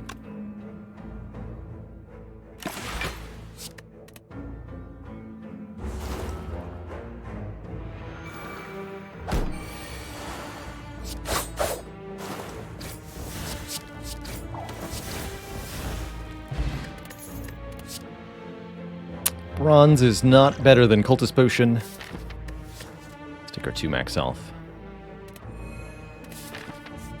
Gotta get a recall here. So, the Boss Gauntlet. Time Eater is definitely the most challenging boss that we could face. He's debuffing me on turn 1. Oh boy. That is rude. I think we're going to need some help in this fight, so I'm going to go ahead and use the Cultist Potion here, giving us 1 strength per turn. That gives us the highest chance of surviving the Time Eater fight and going onwards to Act 4. At minimum, we'll get a new potion from the White Bee statue after we defeat Spire Spear and Spire Shield. I also have the chance to purchase a potion at the shop in Act 4. Okay, Well-Laid Plans is very welcome here. gonna set up this backflip, keep Piercing Wail, don't play the unload. Don't play any attacks. Good luck to me. Well, that's why we kept Piercing Wail. 1 Piercing Wail for this attack, 1 Piercing Wail for the phase transition is the current plan. Okay, let's get some kunai.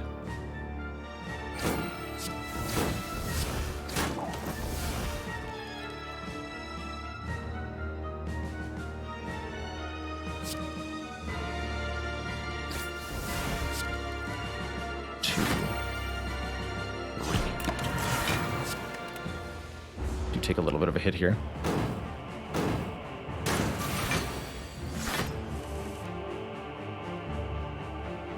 Beautiful.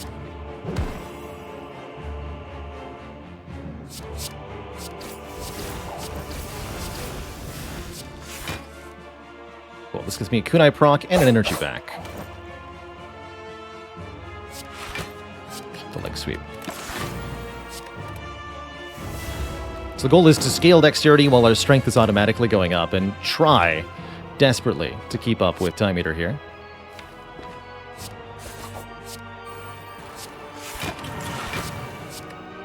Which is a real hassle.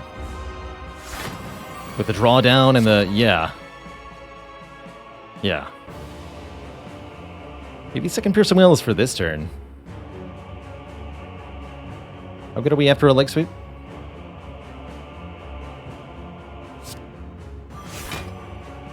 Taking way too much damage. But we'll take much more damage later if I do Piercing Wail. Maybe that's not a problem. Just hoping. Let's get rid of these two. Alright. We're not resetting strength. And oh dear. I really hate when he does this.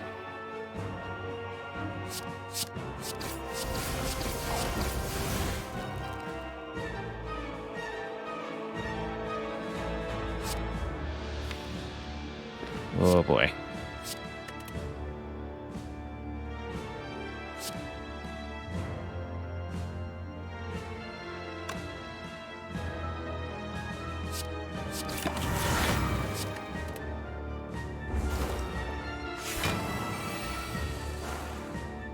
That's with weaken. Terrifying.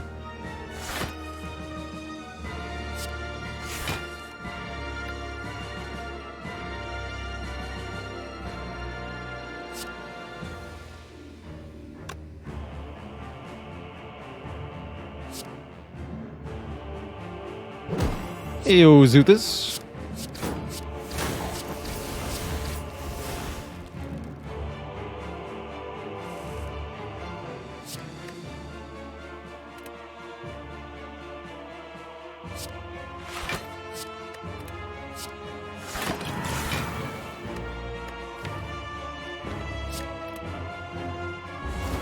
Ow.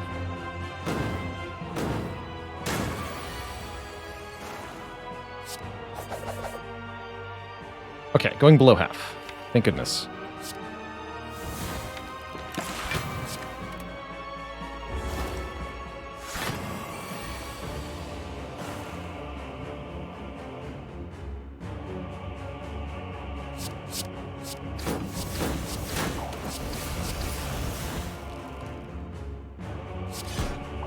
Perfect.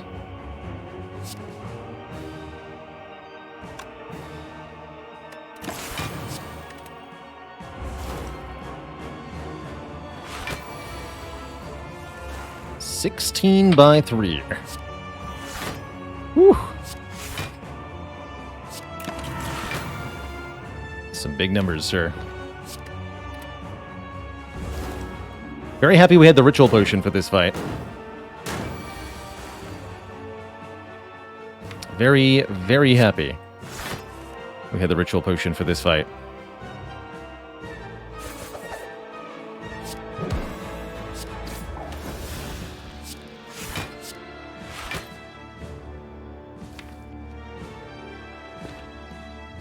play this next turn. Let's just do this.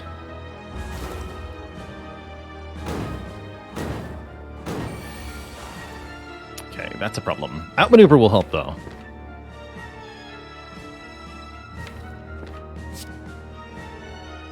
At least that's my hope.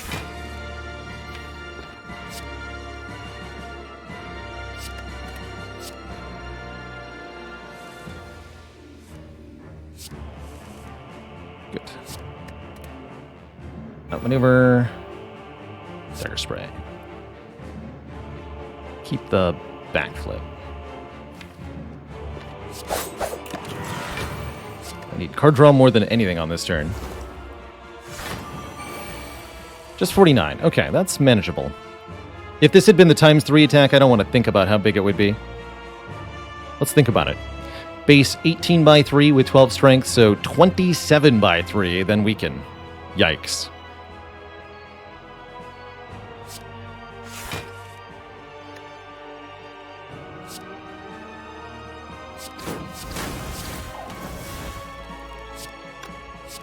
Big number.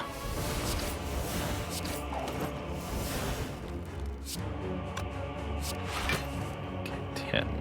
23 plus 12, that's not a kill. So I have to block here.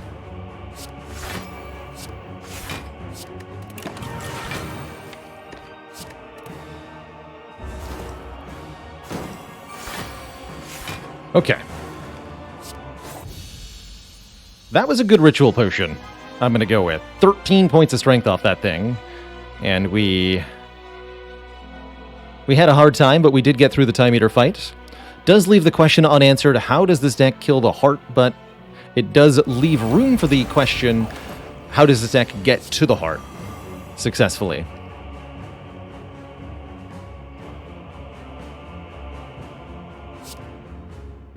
Caw.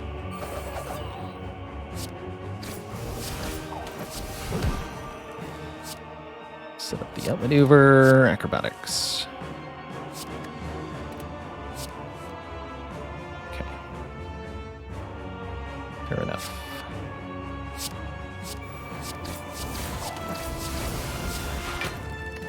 My plated armor, no!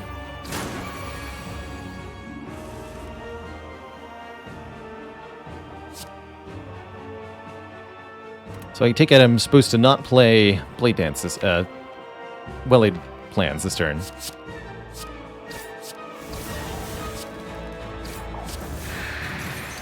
Yeah.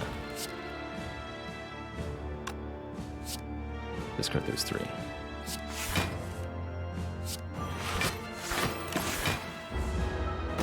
I'll be back for those cards. Probably.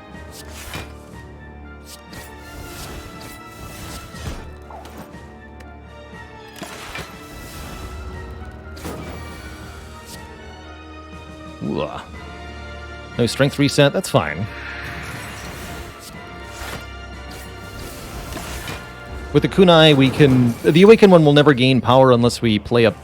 Never gain strength unless we play a power card. Whereas we can gain dexterity just by playing 3 attacks in one turn. So over time, this deck will get better and better and better in this fight.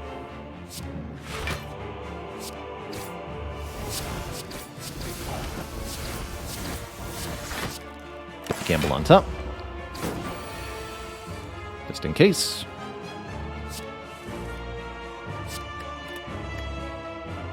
I think this might be where I play the well-laid plans.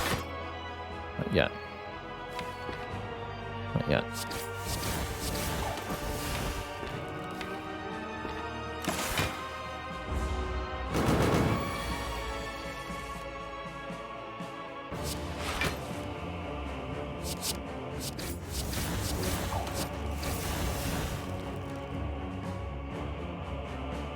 Dodge and roll. Well, it should have been Flechette's dodge and roll unload. Foolish.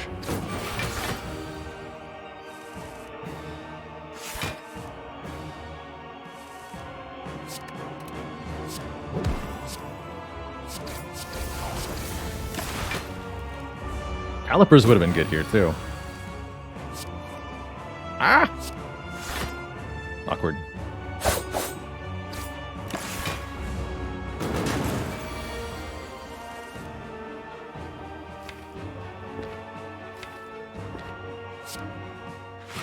Help!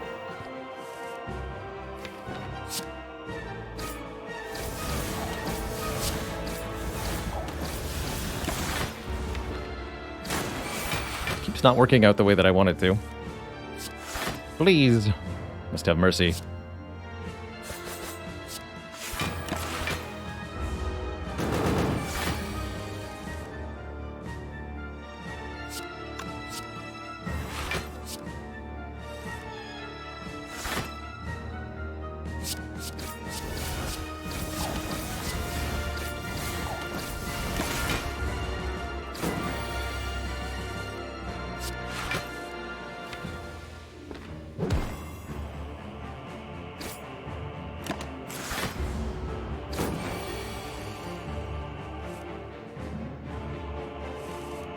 Okay, finally we can play it.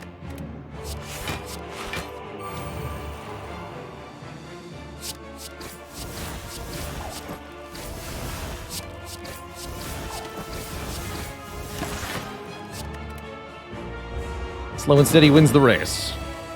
Casual 16 to 20 turn fight. Just like they used to do in the olden days.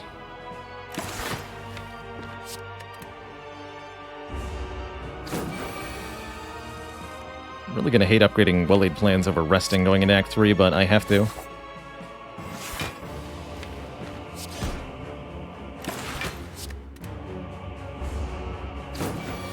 Why the hell would anyone take Unload? It feels very clunky. Yes, it is clunky.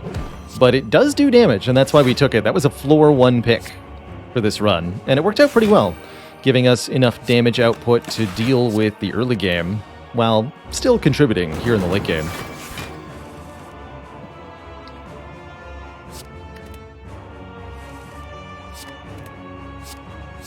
Get him.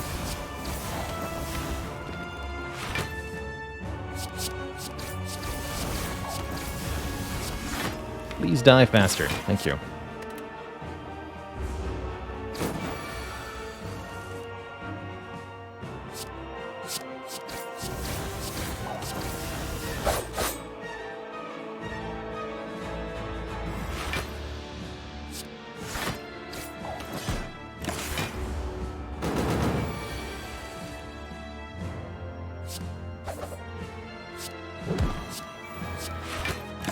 Keep this.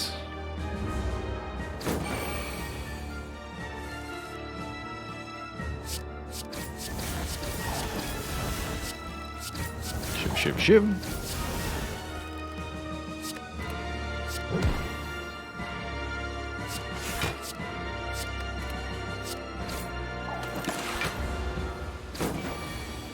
$23 decks and counting.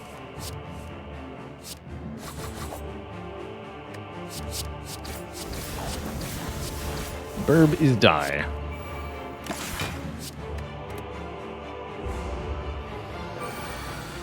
Now they attack for a very big number, but my blocks block for a very big number, so we're good.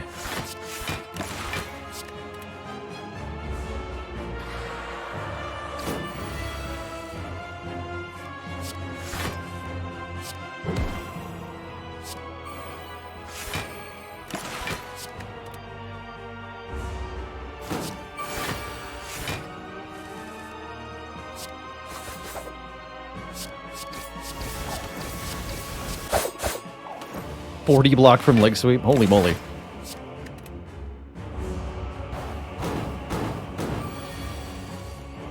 Holy moly.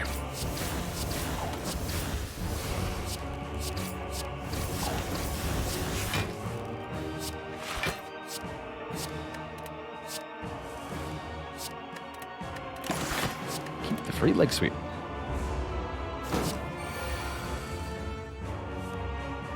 And that's why you make a free leg sweep. Just in case. You draw 2 voids on the same turn.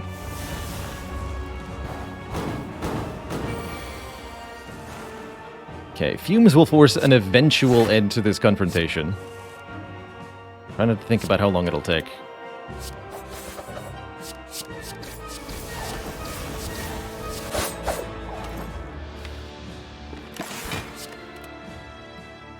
Card's a skill, gain 33 block. Yeah.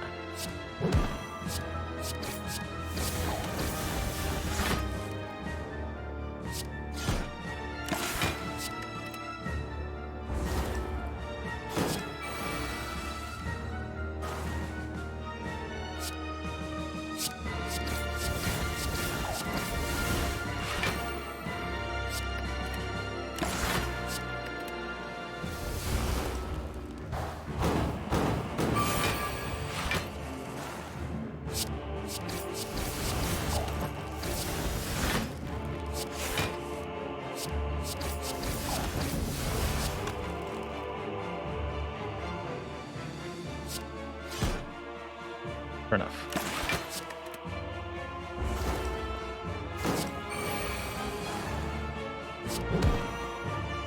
Never got to upgrade the fumes, neither.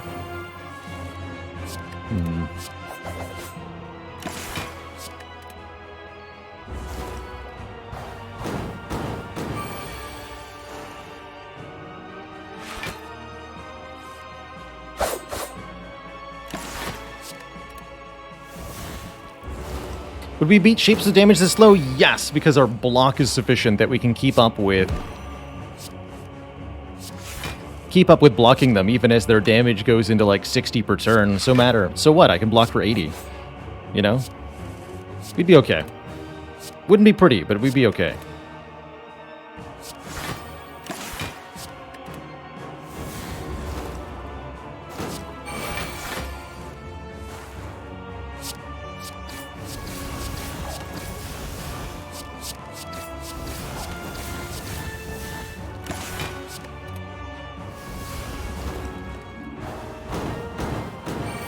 Definitely want Happy Flower on 2 as we leave this combat. If I can make something like that happen, that'd be cool. So I want to kill 3 turns from now? Let's try not to be overdramatic then.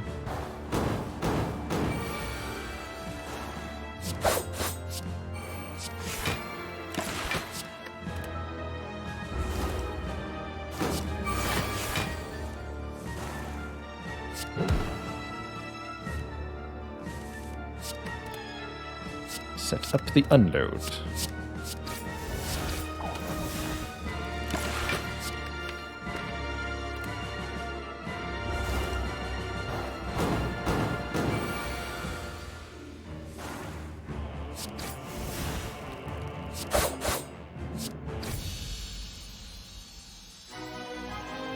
Okay, we're in Act 4, although I do worry about our potential here. Two thump. Deep pulsing dread can be felt throughout the room. Is this the heart of the Spire, the source of 16 missing hit points? Oh man. 16 health versus upgrade well-aid plans. It has to be upgrade well-aid plans, but my heart goes out to those missing hit points. What can 14 gold get me here, Mr. Merchant Man? 15 hit points. Convenient. I really like Strength Potion as a way to help us against Spire Spear and Spire Shield. Real shame about the Ornamental Fan. Caltrops can help a lot against Heart. I think we might need that. Trip could also help a lot by allowing us to apply Vulnerable to enemies.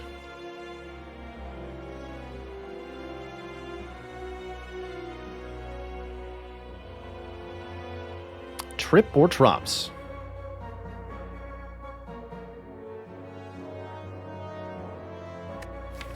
Definitely taking Strength Potion. Something like Caltrops, Strength Potion, maybe Acrobatics? Shame I can't afford Trip, Caltrops, Strength Potion, because that's what I would most like to do.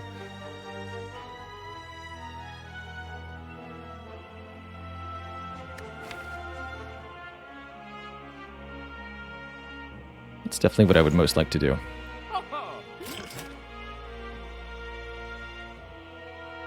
Funnels just have our price range too. Funnel wouldn't help that much. Just removes Artifact from Spire, Spear, and Shield. Okay, we'll go Caltrops. I'm going to not take an unupgraded Acro. What about Cloak and Dagger? Also no. Alright, I do definitely worry about this elite fight. I have no idea how this is going to go.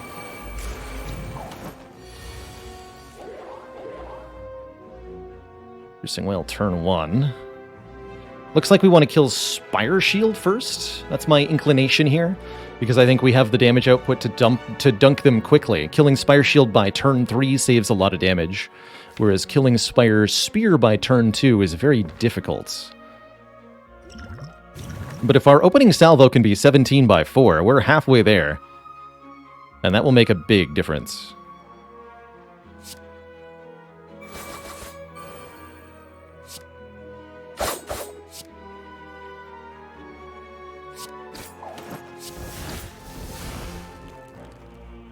Do I turn back around?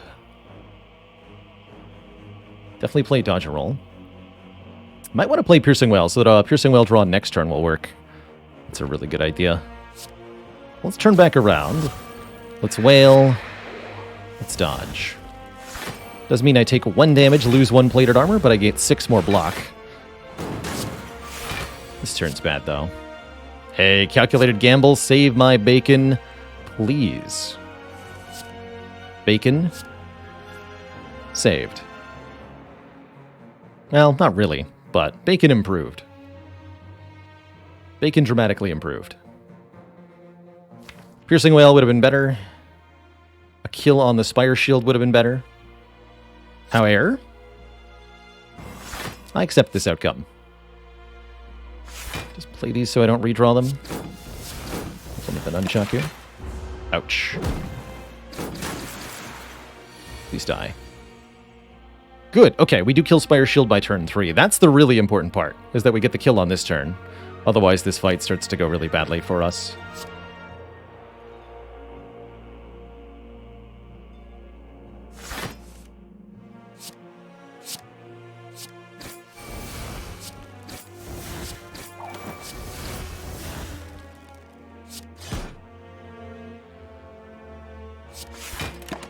No point not to. This is a buff turn. Oof. Multi-attack next turn. It's really bad luck.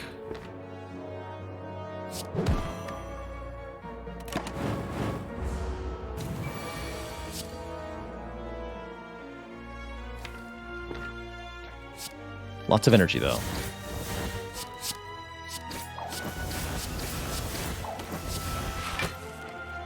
Oh! Brutal. Bottom card Acro, huh? Okay, 48 health might be enough for Heart, though, truthfully. I'm not overly concerned here.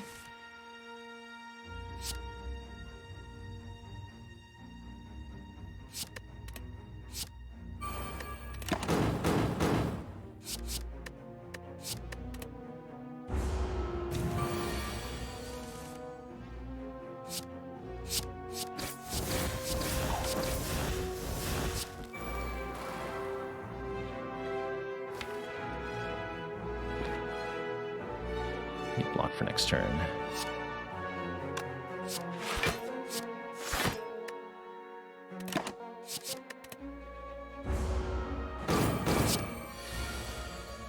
Okay, tell me this is a kill. This should be a kill.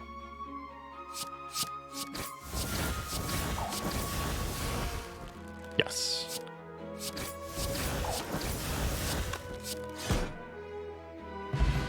Oh, okay.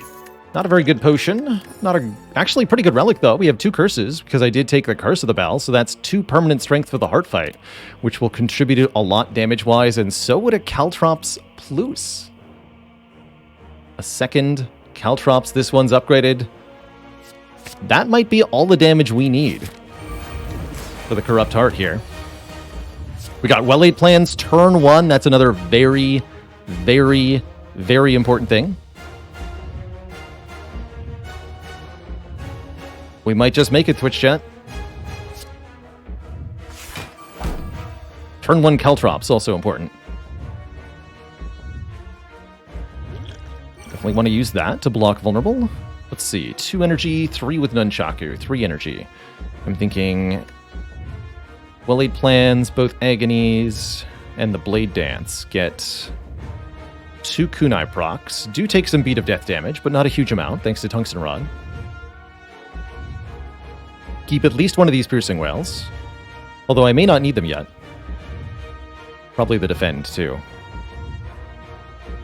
Oh, I have to keep Caltrops, actually, because I'm not playing it if I'm playing Blade Dance. That's the other option, is go like Well-Laid Plans, Caltrops, Blade Dance. Oh no, I can play that all. Yeah. Keep Piercing Whale, Calculator Gamble. Take some Beat of Death.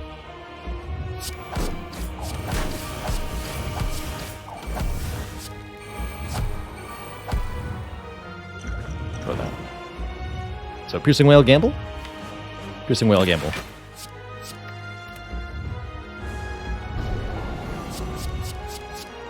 Multi-attack is first, that's good. If we can get Weaken, even better.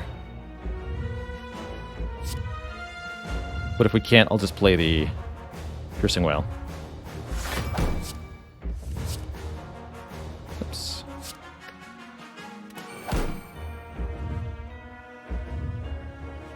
Looks like I'll just play the Piercing Whale.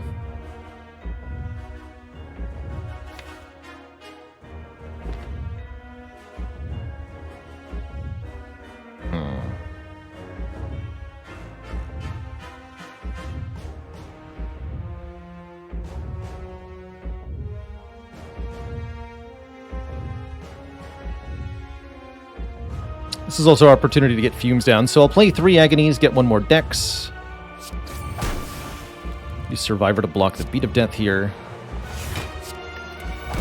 Agony, Agony, Fumes, Whale.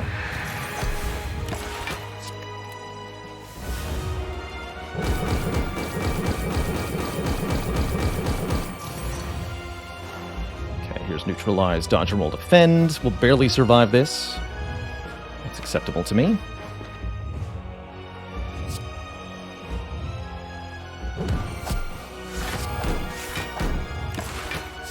Ouch.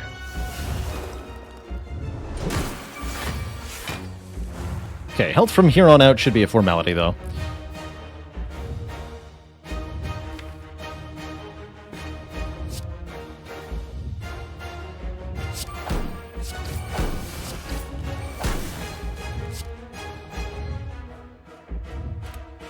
Sweep now?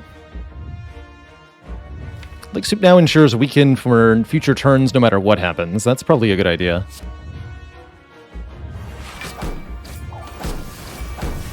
Play the outmaneuver, keep, backflip, gamble.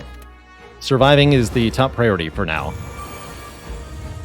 That and getting our Caltrops in play.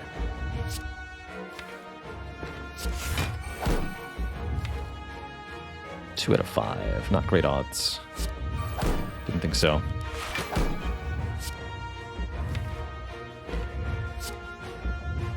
Let's go 5.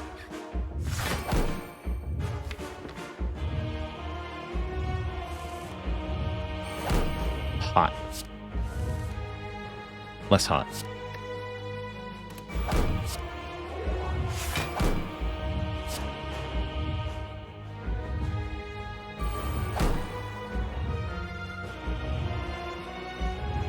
Take a little bit of damage to keep this defend in hand.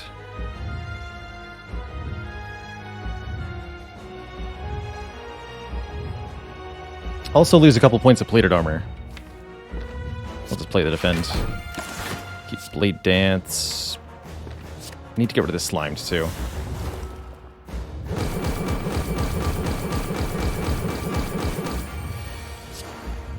Yeah, that's why. Am I dead? Shoot, I'm dead.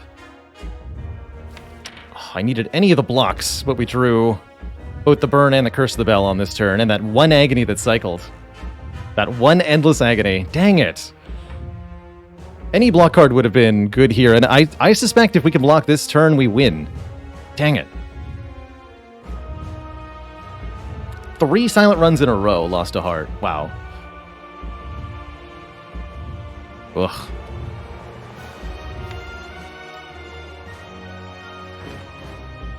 For shame.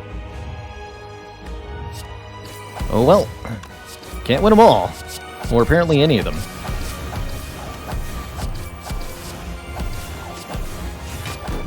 GG. GG. Yet another winnable fight, too. Oh. Oh. Oof. This is a run history, man. Silent, silent, silent. All had no energy boss relics. All made it to the heart. All died to the heart. Totally different runs. Also, all involving, I think, an outmaneuver somewhere, right? No, this one didn't have an outmaneuver. Yikes.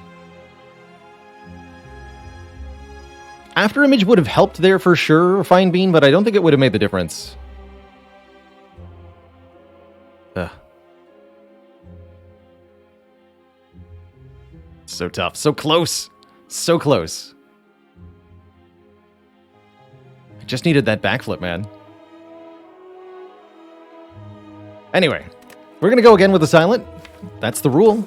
Keep tackling the same character till we get a win. I'm fine with that because I really enjoyed the silent and her gameplay, but I definitely need a break. So, going to refill the leg, stretch the water. When I return, we will go again. But until then, hang out and be cozy. BRB.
we return.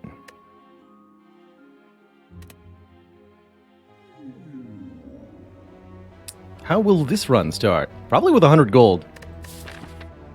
Especially with a shop this early with 100 gold. There's some later shops available as well, here and here. Later half of the act looks good. Always like to see elites that are after the chest, especially if you can fight 2 of them. That's nice and easy. In an act layout like this, avoiding an early elite entirely is fairly reasonable. And just opting to fight ones after the second half. So something we could do is take 100 gold and go left here. Upgrading a card here. Depending on whether we're strong or not, we either engage the elite before the shop for more rewards, or we gear up at the shop before we fight our first elite.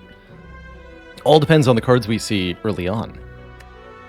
Other option, grab the gold, go to this shop with like 240-ish. Not enough to buy most relics, but enough to buy some.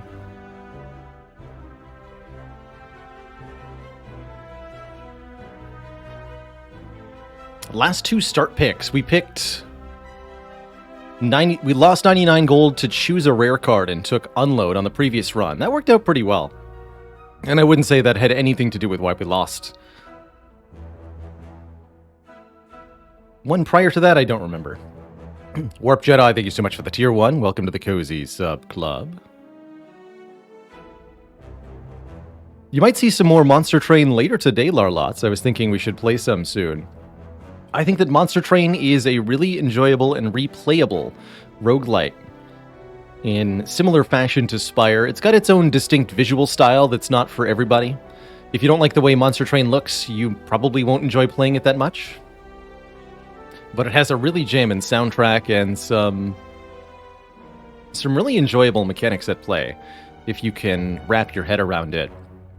It's more mechanically complex, in that the numbers involved are larger, so if you're trying to do arithmetic in your head in Monster Train, it's really not going to end well for you. But the fact that the game has a handy-dandy damage calculator really negates the need for most of that. And you can win at Monster Train, even on high difficulty, without ever really doing any math. Just understanding the way that bonuses stack with each other and that bigger numbers are better. What's my take on get a rare relic for a curse choice? Not good. Unless you have an early removal opportunity, in which case slightly better. I might consider that against Hexaghost, but I'm against Slime Boss, because the rare relics are better against Slime Boss on average. However, I think I'm much happier with a guaranteed 100 gold. Really don't like starting with a curse. It's kind of like having another starter card that weighs you down the whole run. It's not a good time.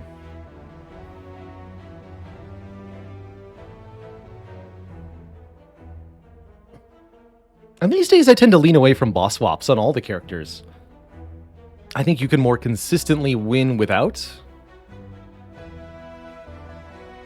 But that's not to say that swapping is ever really a bad idea.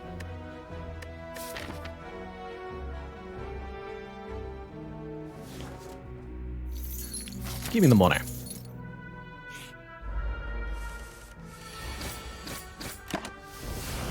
We going left.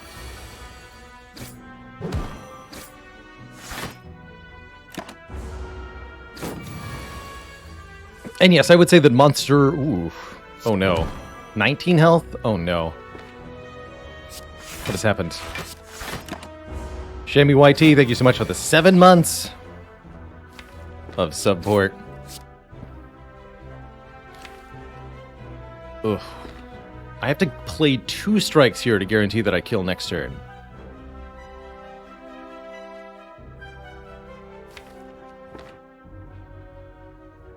Just a really unfortunate drawing of cards against Cultist. I haven't seen this happen in a long time.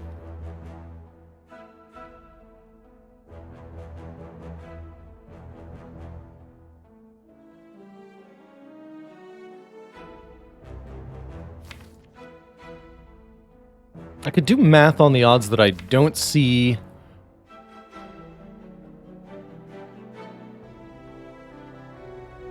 Don't see neutralize or a strike in 3 other cards. Pretty likely that we get a kill, though.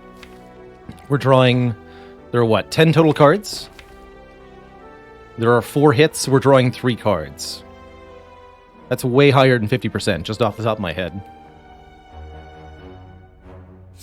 Which I believe means I double defend here. And we do, in fact, get there. Alright. Health preserved. At least as best as we could, considering. Do I ever first card Flechettes? Flechettes is a spicy one. The more cards you have in your hand, the more damage it does. I think it's also got a really good upgrade to it. The no-nonsense take is Quick Slash. But I'm not exactly happy with the Quick Slash on floor 1, you know?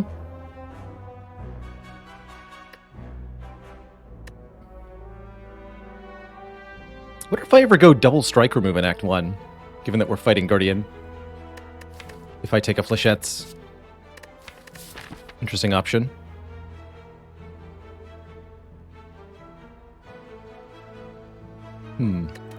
Let's try floor 1 Flechettes. See where this hits for now. It's definitely a card that requires you to draw reasonably well for it to work. But when it do work, it's pretty good.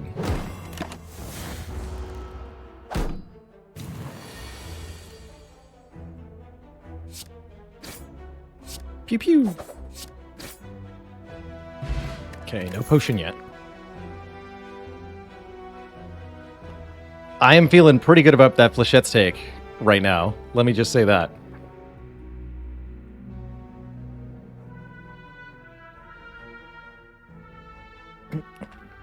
I think this Silent Run is about to head in a very interesting direction.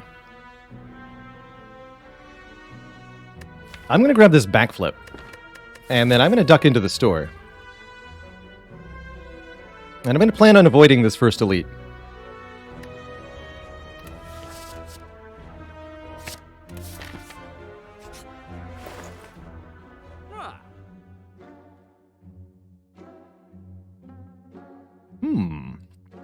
Oh man, Akabeko. Dang. The options here are real.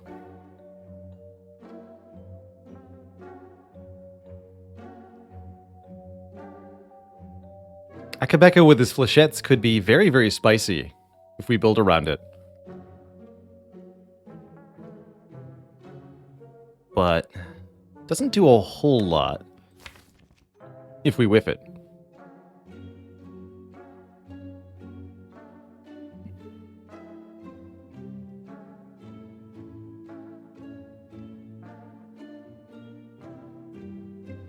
Getting some cards removed post-haste seems like a pretty reasonable idea. Yeah, Orange Pellets doesn't do anything for me right now, and we definitely need immediate power. So I'm far more inclined to look at Dash, look at card removal, look at potions, and look at Akabeko. Hand of Greed, an intriguing option too. Pretty good damage, and it lets me generate a lot of cash by taking combats here in Act 1.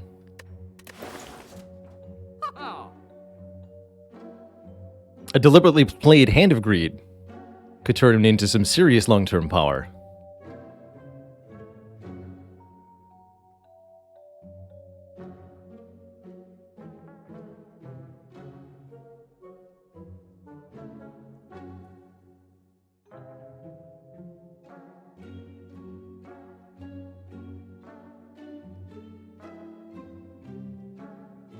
Especially since we can upgrade it immediately. But what about... I really want to go strike remove plus backflip. Start double backflip flechetting with upgraded Flechettes. An avoided first elite. And then we can build something as a knob answer before the second shop, hopefully. Probably don't get to double remove if I do that. Especially if I buy Dash, which could be part of the knob answer.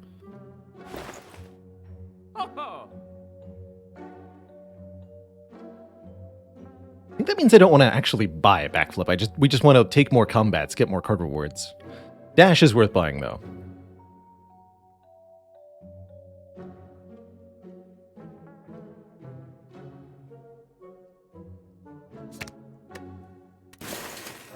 Okay. And that leaves us with 114, which is enough to remove another strike if I purchase no other things here. Good. Let it be so.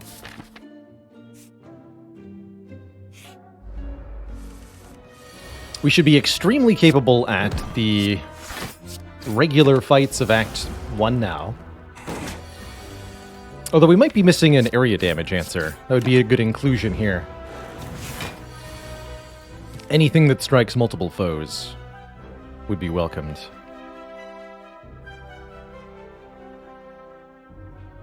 You have 22 health.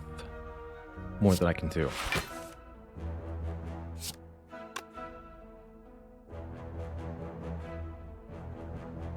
Although now I can. Since we drew 2 skills. Wait. I can't do math. Still optimal, though.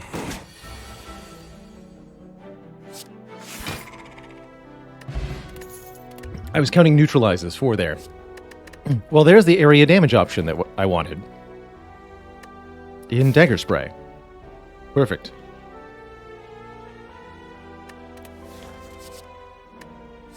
I'm just going to go ahead and take that.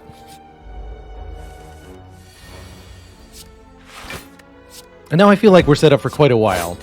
And we should be able to skip most cards.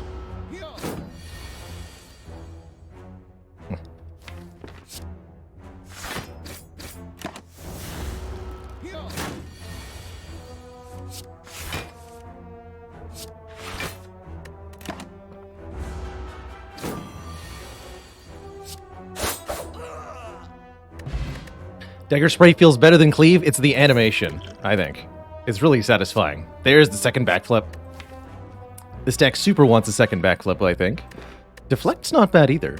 0 cost block, but got plenty of block. But I'm definitely feeling like this is a 2 backflips kind of deck. A Dupe Pot makes me feel like I can take on this elite, too. Especially if I upgrade Flechettes.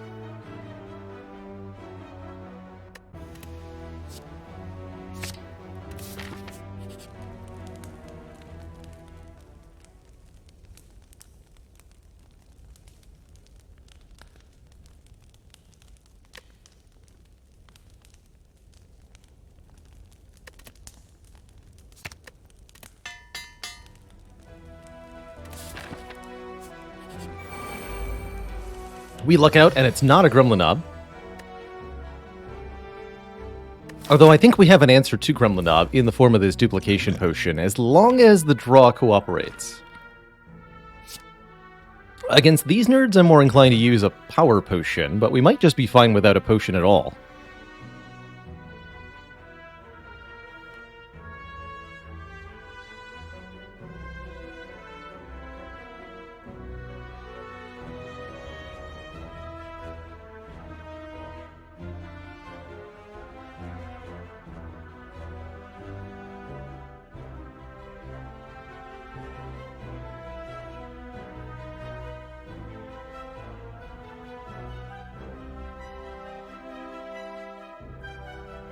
Minnick, what's the difference between this elite fight and a trio of oaks that are covered in flowers? One's the 3 sentries, and the other's the 3 scent trees.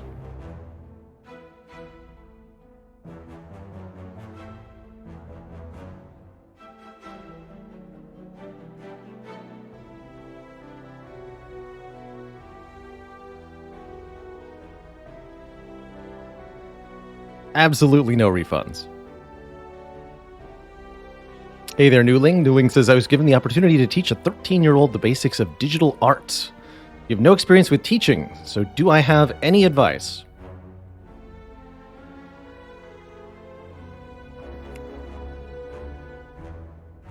Teaching for the first time is always very nerve-wracking, I found. I was nervous as hell the first time that I stood in front of a classroom.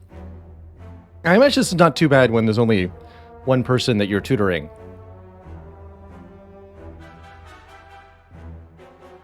But a good general advice is to remember that you know what you're doing, and that you were asked for your expertise. So simply being able to state an idea or a sentence with confidence and with some amount of clarity really goes a long way. If you don't seem like you're sure of the thing that you're saying, it won't be convincing or helpful to the other person. That's right, the students are more afraid of you than you are of them. Worst comes to worst, you're bigger, so you can eat them, if necessary.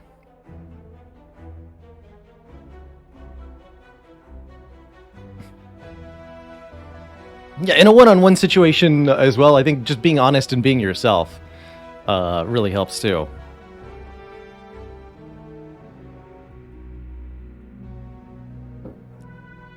This would have been our Gremlinob answer, by the way. Dupe pot flechettes for 60 damage. Here I'm just going to do 12. I think I still will use the power potion. Ultimately. Oh, and Venom. Spicy. But Work's probably the easier, better take. But Envenom in this specific instance is too hilarious to not do. So yeah, give me the Envenom. Kerpow. The Blamination.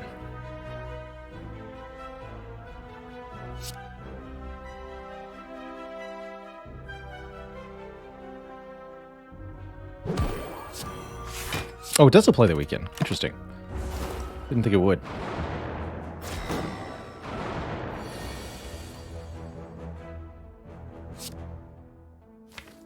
Dagger Spray next turn. Hiya!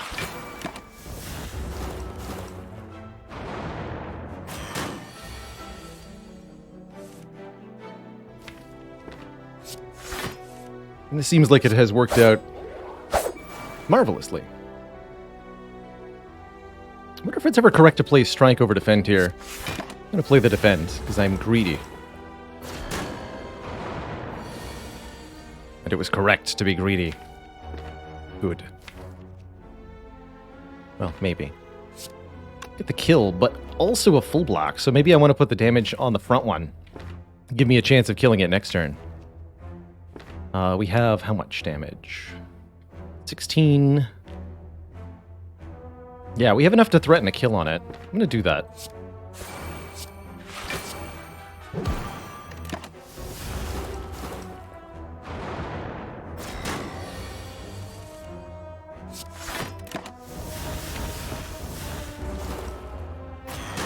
That way, if I drew 2 strikes on that turn, I could have killed. But now I end up taking 5 here.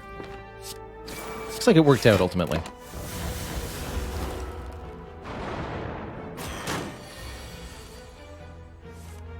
This is where Frozen Eye would really help a lot. Knowing your draw order in this fight would be invaluable. Okay, not too much of a punish. I like how that went. We get an early kunai with the Silent. Is it the Redemption Run? Well, now I definitely want to add Blade Dances. 1, because they're a skill, and 2, because Dexterity. And I think I don't want any of these cards.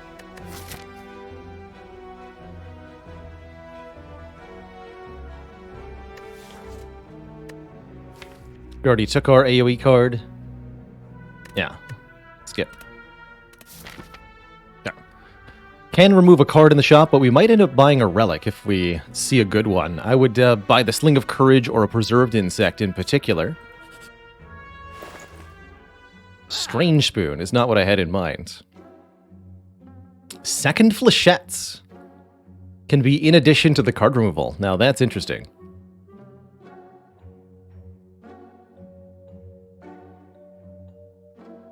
There is a Blade Dance too, actually. Maybe that's better than Flechettes.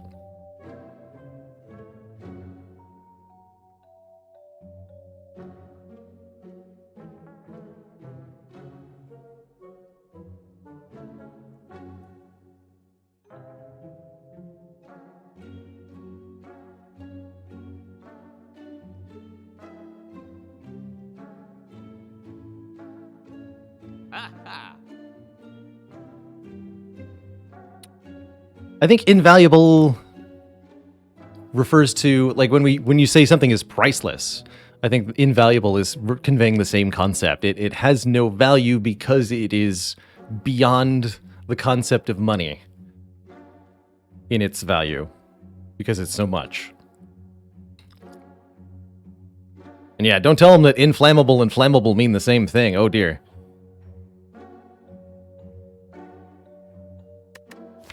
What a country.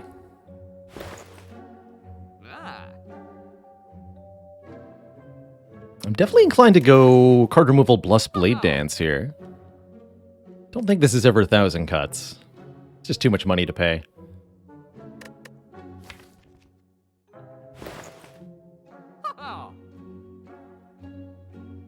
Spoon sends the card to your discard pile, which makes it really, really unattractive with shivs. Yeah, this is definitely a blade dance worth paying for. I'll take it.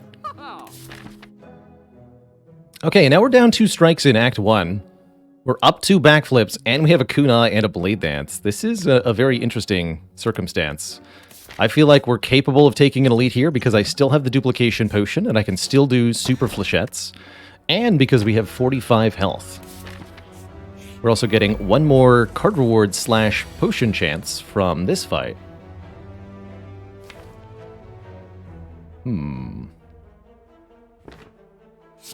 Need to kill the cultist quickly, but the louse is a threat also.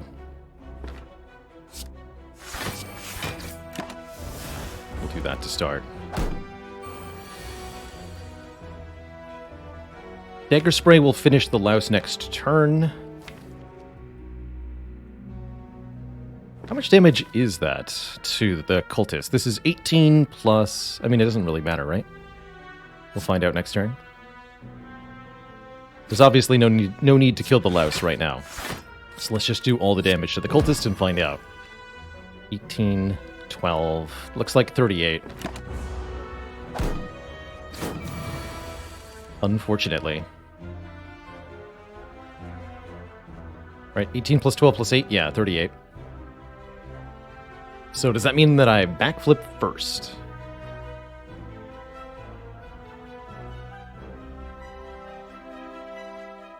Guess it means I should have played dash on the cultist, is what it means.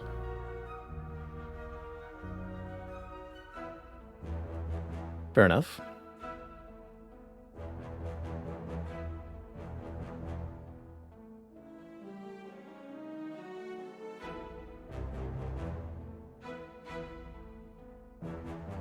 I could blade dance, then backflip, because then I would have a dexterity. That's true. Blade dance, backflip, dagger spray. That doesn't let me draw skills for flechettes, but that's okay, potentially.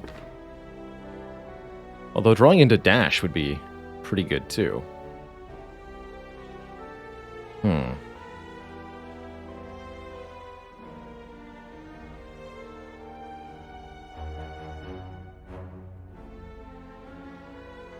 Is there anything that I could draw into that would actually get me a kill with flechettes? I don't think so. I could draw into the other backflip. That would be pretty spicy.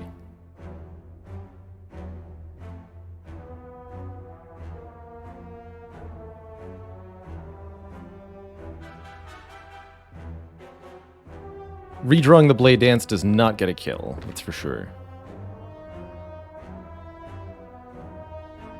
So I'm thinking just backflip. Start. 2 defends. Cool. I mix this 24.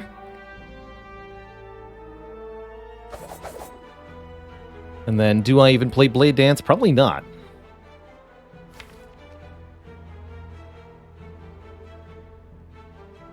$16 is enough for dash plus strike to kill. Makes me think I can get away with a defend here. If I play dagger spray, we definitely win. What's the worst draw? Defend, defend, strike, strike, strike.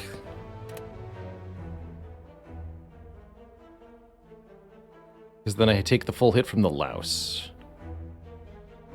So that would be worse than this.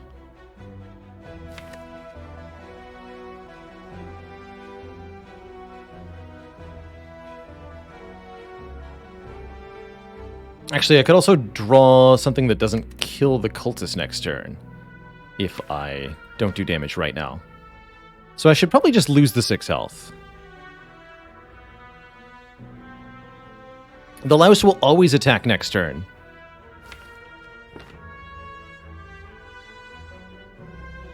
Red lice, such as this lice.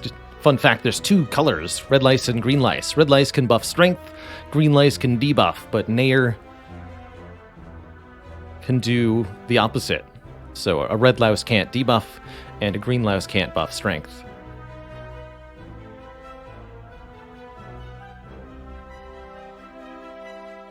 If it's the worst hand, we kill louse and double block. That would be... Oh, you're right, that would actually be the same damage we're taking now. So I can greed. Because the line is different. And we do, in fact, get the perfect hand here. Which means we get to have all the health and eat it too. Delicious. Delicious fruit juice, that is. Bringing us to 81 max health if and or when I do choose to drink it. And a 3rd backflip. And a 3rd backflip.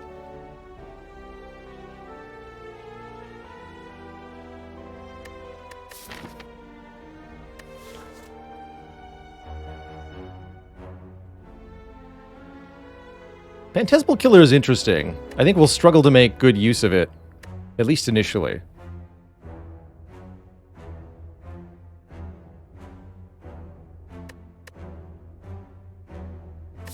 Is there a compelling reason not to drink the fruit juice immediately? Oh yeah. Let's see, is it juice? Yes. There's one right there in clip form.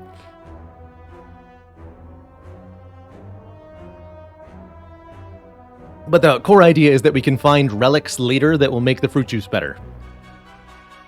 If we hold on to it.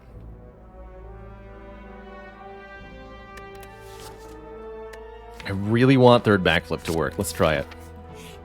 Not a gremlin knob. Easy. It's that simple. Just don't fight gremlin knob. Duh. That said, Lagavulin might be problematic here as well if my damage isn't up to snuff. I could run into real problems.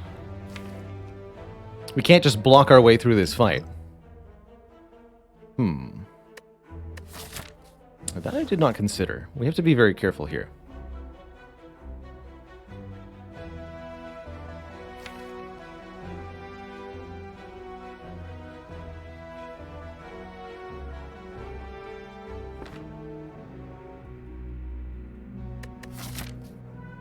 Okay, we have to be very careful here. Put one... No, let's put 2 shivs. 2 shivs into the discard pile. We'll need those later.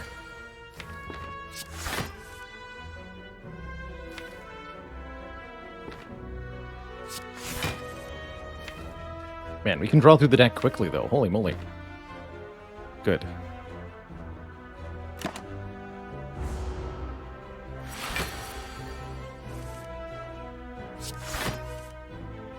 Alright, that'll have to do.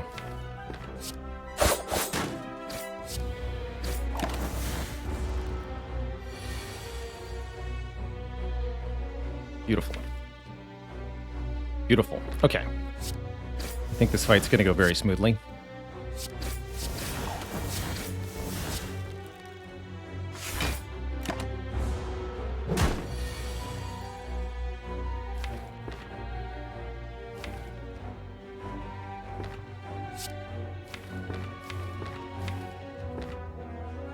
Do I want to cycle Fléchettes back in, though? That's the question.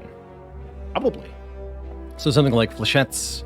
yeah, just Fléchettes backflip, backflip?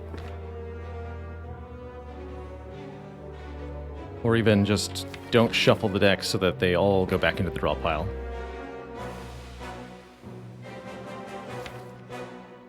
Choosing if and when to reshuffle is pretty important, as it determines how quickly we're going to redraw the cards that are currently in our hand.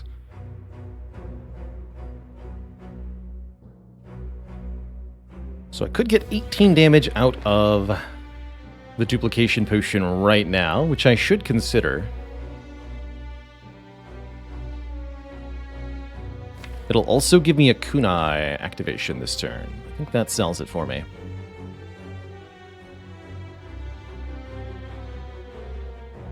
So it's something like backflip, dupe pot flechettes, neutralize, backflip.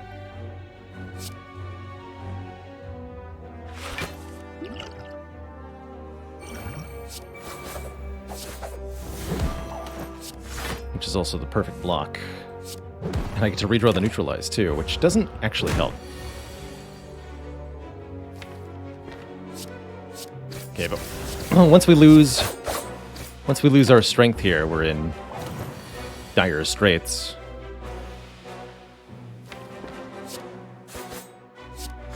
Maybe could have preserved the potion through that, but I'm ultimately happy that I chose to spend it. Now, I do like Phantasmal Killer, especially if I can upgrade it immediately.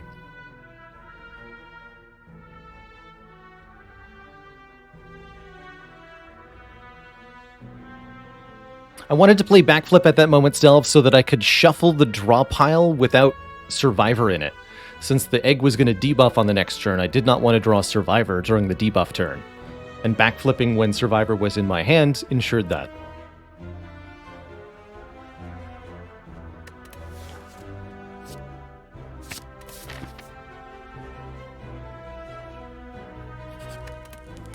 The really important thing I get to do is immediately upgrade Phantasmal Killer to be 0 energy, which is essential with these 3 backflips. At 1 cost, unacceptable, but 0 cost, oh boy. My hope is that we can get a decent potion that lets me consider fighting an elite, but now that we don't have a duplication potion, I am very afraid of Gremlin Knob. So I would prefer not to engage the 3rd elite unless necessary. Target the one that's buffing. General rule, enemies that are performing some kind of self-buff will always attack on their next turn. Double damage. Dang. Watcher mode. Okay, no good potion. We do get offered a finisher. I think that's not acceptable here. Too speculative. Quick Slash could be okay. But I think we're just fine with less cards. Without any way to retain, finisher requires that I draw it with other attack cards, and currently that is pretty hard to do. I don't like it. Okay, and I'm not going to fight this elite because there is a risk of ruin if it's a Gremlin Knob and our draw order isn't favorable. The deck requires too many skills to be played for a Gremlin Knob fight to go well if our damage cards are on the bottom. We could definitely have a really good... Our ideal is maybe Phantasmal Killer turn 1 into triple backflip flechettes for an instant kill turn 2, but the odds of that are so low. It's not worth the risk.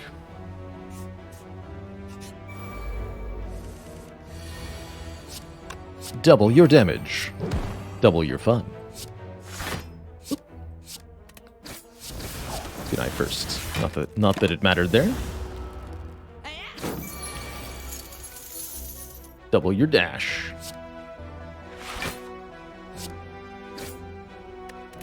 Beautiful. Now, if I knew I was fighting the 3 sentries encounter, I would take that 100% of the time. But I have no way to know, and no desire to find out the hard way.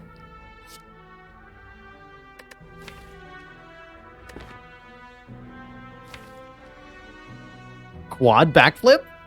Question mark?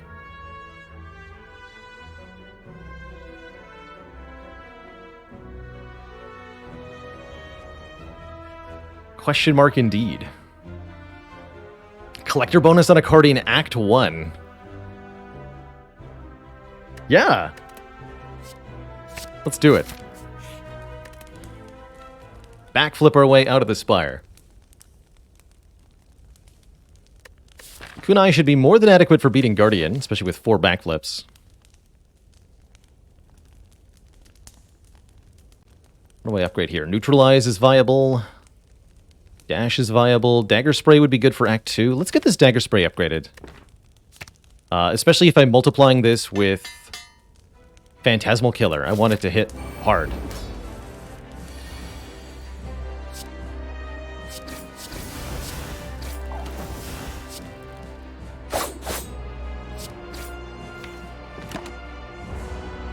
Might get bopped a bit here. Oh, more than a bit. Yikes. That is a nasty draw, unfortunately.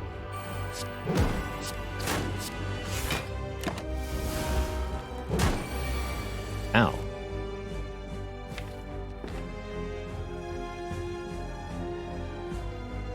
She'll get curl up though, so might as well backflip.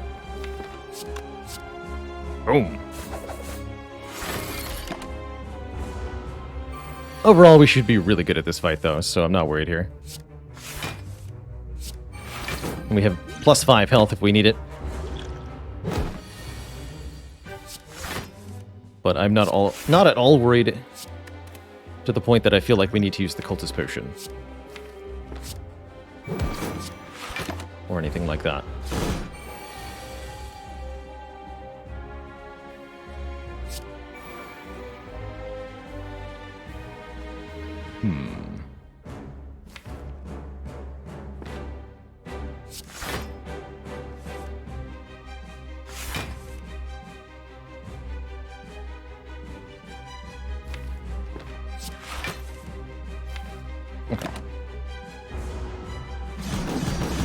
I get slapped again though.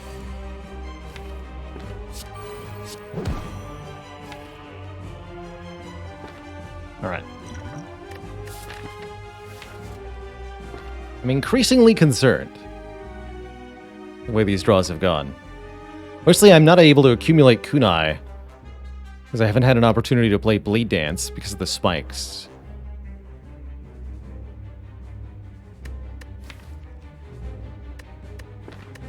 Ugh. Alright.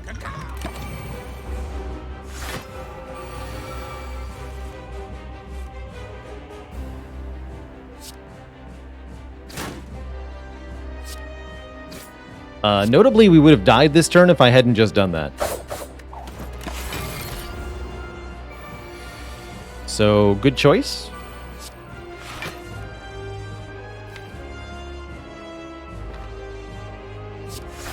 Turn off the flames for good luck. I hadn't thought of that. This is why I'm glad I have chat here.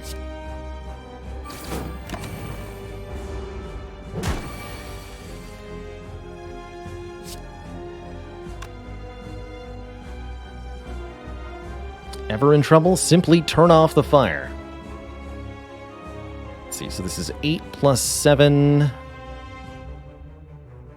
Okay. I'll take 1.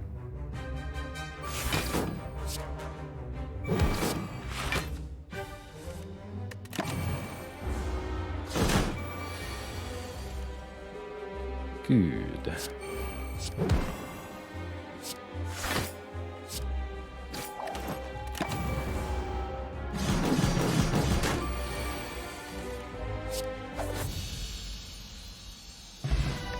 Successfully made it to Act 2.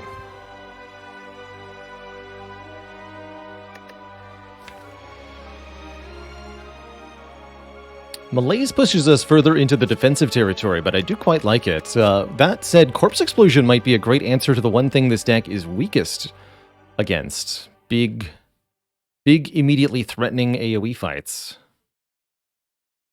Malaise would help a lot against Book of Stabbing, who's otherwise a real concern too.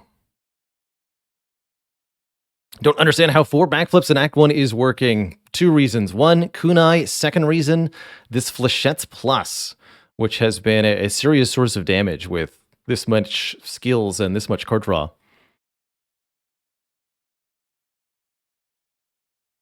Why does it turn yellow? Wait a minute. What?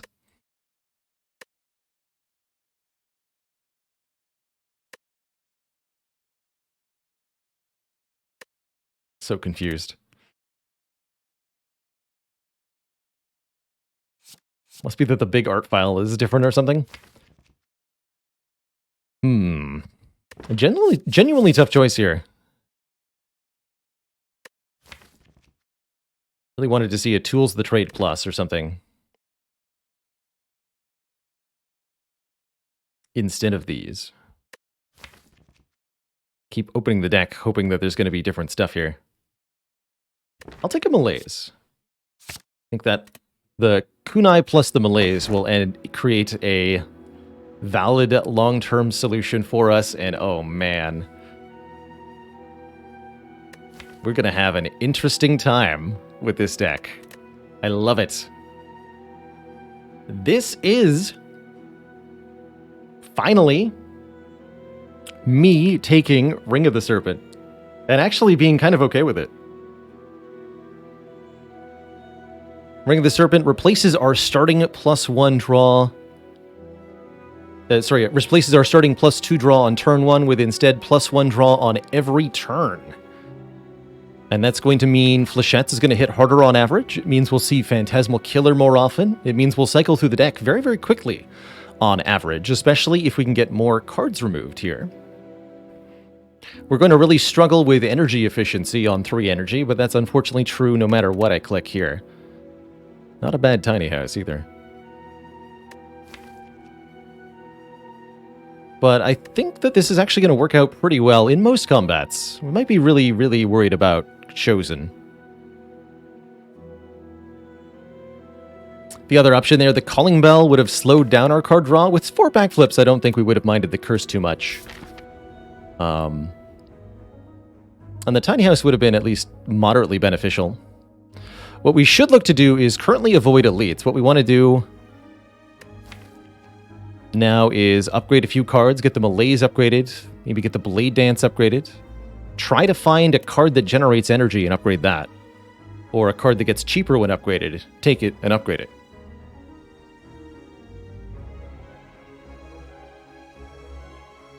But I really don't see a matchup against 3 Slavers working out very well unless we draw really, really fantastically on turn 1.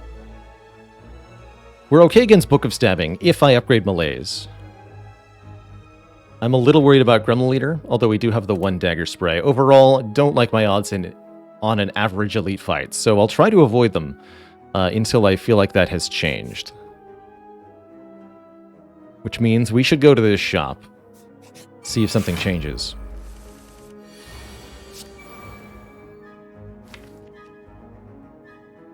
Double your damage.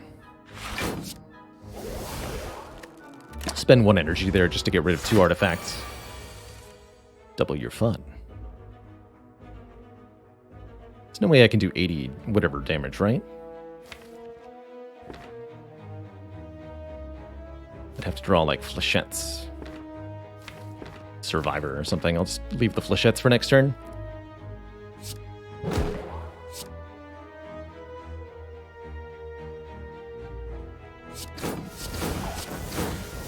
Dagger Spray defends.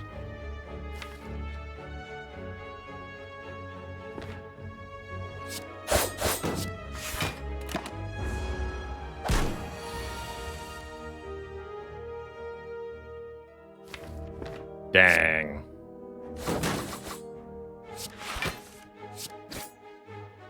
Look at that Flechettes go. Backstab Ring of the Serpent is questionable. I like it because it helps us get it started on the Kunai on turn 1. It's not something we're going to redraw. I have 4 backflips if I need to draw cards. Okay, I'll take it. I'll take 1 backflip. I think I'd prefer Endless Agony, though. Do not want to Rye, the card that I have to remove. Cursing our turn 1s. An average relic might be nice, but I don't think this is a good deal, generally speaking. You'll most often see me avoid this event, and it's a good statement as to how bad curses are. Adding a curse to your deck, usually worse than getting a relic, is beneficial. So you have to have some kind of incentive or something, or it's just not worth it. Much ouch against these 2. Feels like I have to just take some damage, get a Kunai activation here. So go Flechette, Stagger Spray, Backstab, Defend, take like 16, and then have a pretty smooth rest of the fight. I think double defending would be a mistake. And I've learned from experience that targeting the guy with less health, even if it's only 3 less health, is the correct choice. You never know when that 1 point is going to matter.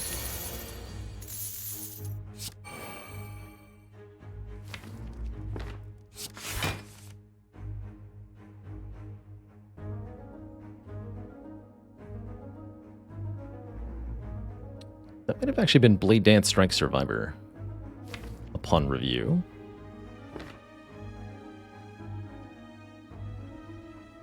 Now I think it's Defend Survivor, but I really don't like where that lands me. Take 1 here.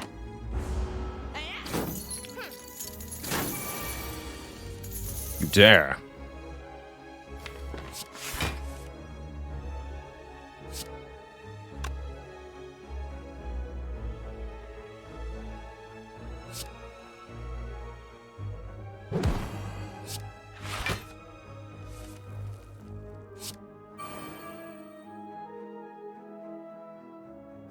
Okay, again, double damage next turn. We'll play this here. Take 1 more.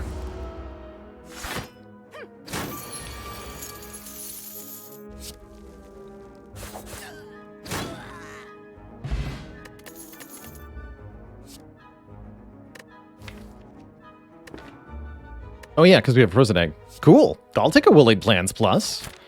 It's a little difficult to justify spending energy on. This deck really wants some zero-cost cards. Any zero-cost card. Particularly Deflects and such. Just like the last 3 Silent Runs did. Lose to Heart again. On sale, Well-Laid Plans. Happy Flower could really help by giving us more energy here. Especially if I'm deliberate in how I set it up. Card removal's good. Can't get both, though.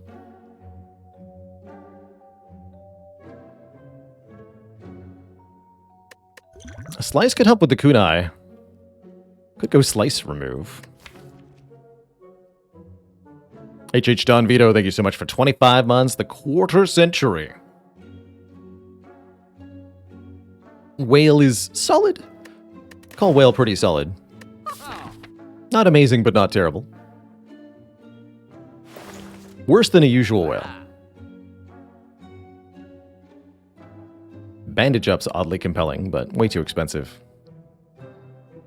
So I'm really torn here between Card Remove and Happy Flower. The more strikes I can remove from this deck, the more efficient everything is going to function. And quite frankly, we would like to remove the defense too. So there's no upper limit on card removes here.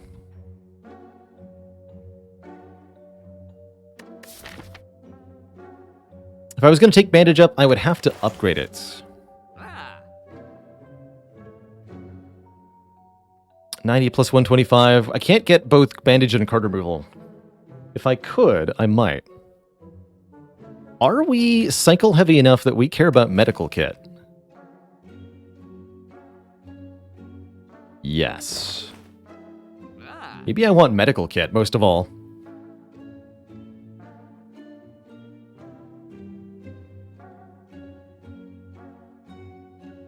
Medical Kit will be invaluable for our eventual Heart and Spire Spear fights, because I anticipate that this deck is going to build around a slow but steady strategy. Really putting our kunai to work. But man, Happy Flower is very enticing too. I think I'll just take the energy. Ultimately. But we had some good options there. And it turned out Piercing Whale was the correct answer. Everyone else was wrong. Oh no.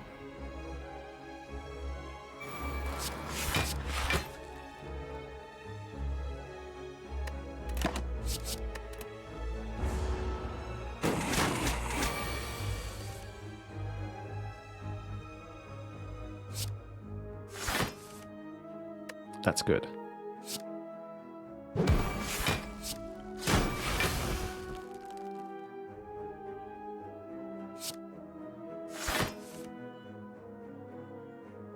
Pretty spicy, but I need to block.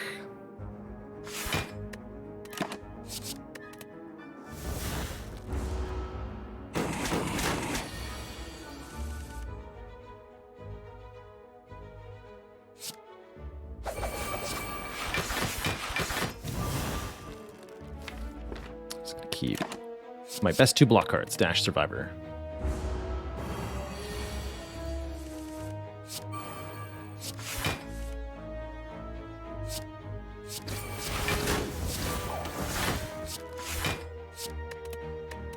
Okay. Not that bad other than the turn 1.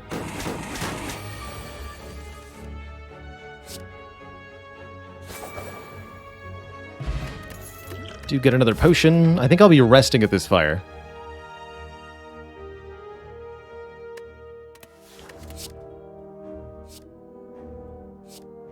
Acrobatics plus and terror, both very tempting.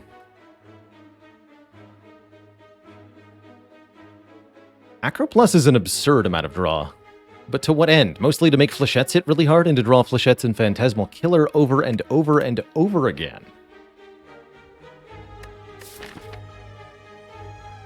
Actually, yeah, I'm sold. That terror is nice, but that Acro plus is more nice. Especially as we find 0-cost cards to add to the deck. I am going to rest here. Drinking the fruit juice beforehand to make the rest heal me for slightly more health.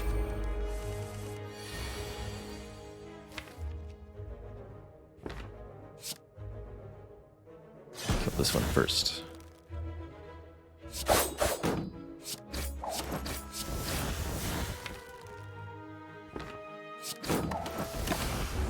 None of my attacks do less than 6 or so damage. I guess Neutralize does, which is relevant here now. Hilarious.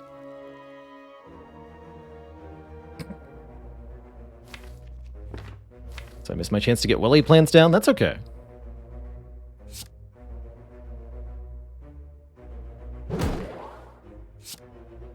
Like this, I guess. Still have 2 dexterity, ultimately.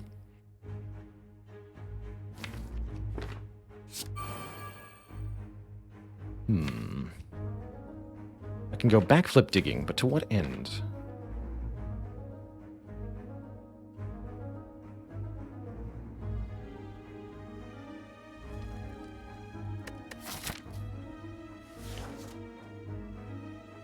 Probably better to just do the damage, in which case I should have played flechettes first. There's nothing I can draw into that's going to help me block better than double defend here. Ultimately. So I'll just take this uncomfortable but reasonable amount of damage.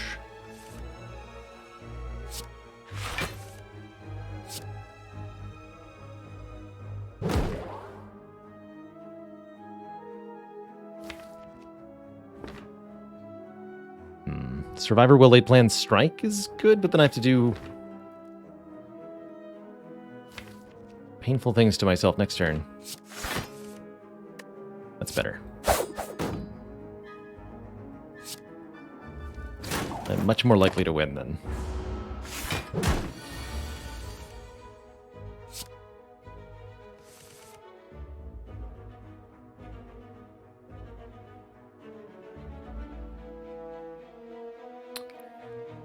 Oh, 30 damage. 30 damage! Why? 30 damage is our best.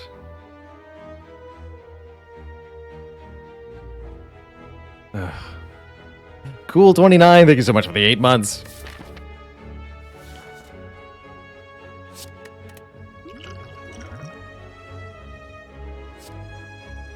$30 damage.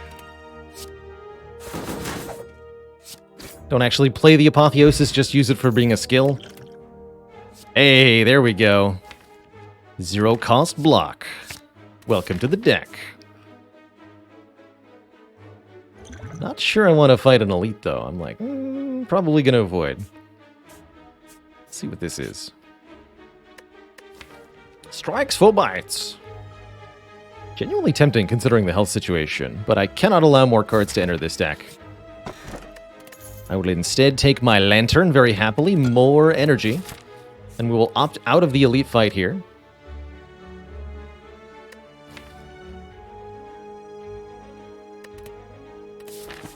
And into the store.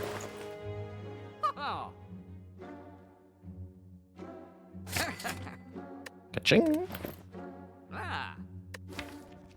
It fits perfectly with the plan. The escape plan. To block everything.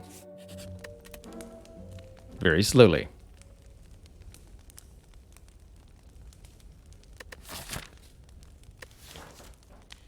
Okay, now how are we feeling?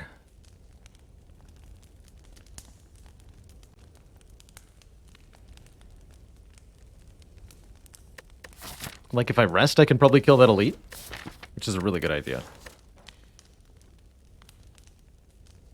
Or we could upgrade Malaise and then try to fight the elite on 36 health, but my main concern is turn 1 against Slavers could do that much damage.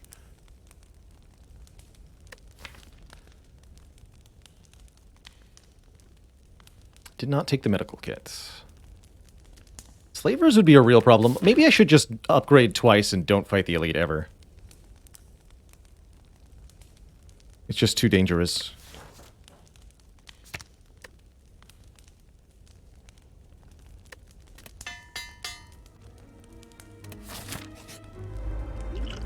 I would have to get a really good potion.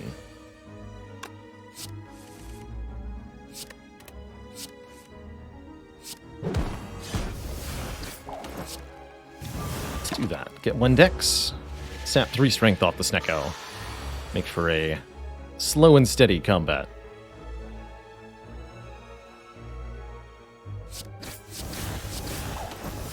Well, late plans will help a lot, so I will pay 3 energy for it here.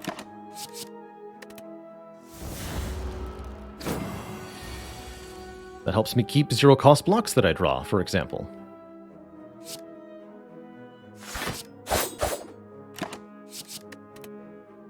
And keep them that way. To ensure that nothing bad ever happens. Ever.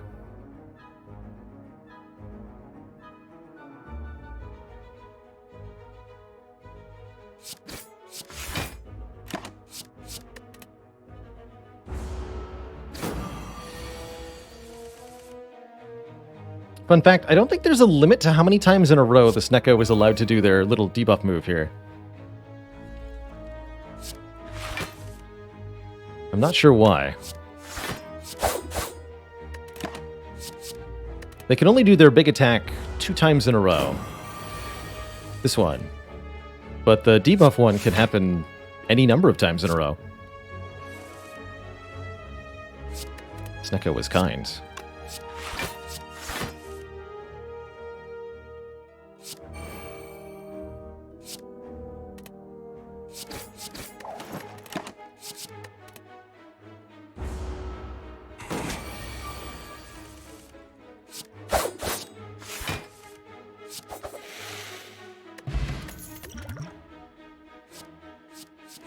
Both of these are pretty good. Blade Dance is reusable and upgraded. The Endless Agony is not. I'll take the Blade Dance. And I do not feel like I got strong enough that I want to fight this elite now. I'm gonna opt out of that entirely. More merchants. Also not what I wanted to see. We could take an acrobatics. But I think I'll just take nothing here. And I will take 1 more event. Which is a Pantograph. Healing me 25 health right before champ. I'll take it. I'll take it. Let's upgrade the Neutralize. I feel like that's going to be a very important part of our late game week plan. So let's get on it now. Plan here against champ. Just scale dexterity. That's all we have to do. Kind of a low and slow burn.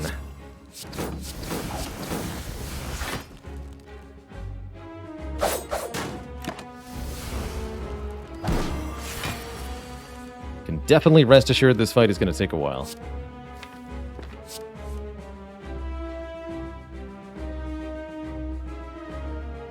And there will be no winners. Only losers.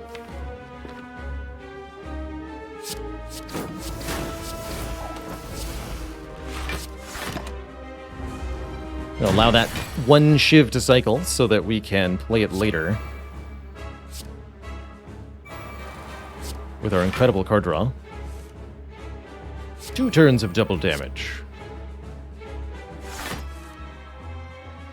Hold on to this for a Happy Flower turn, maybe? And I guess we should probably chip away at Champ's health where we can.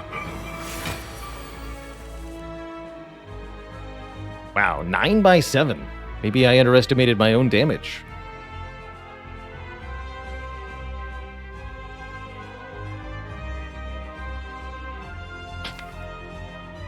That's impressive.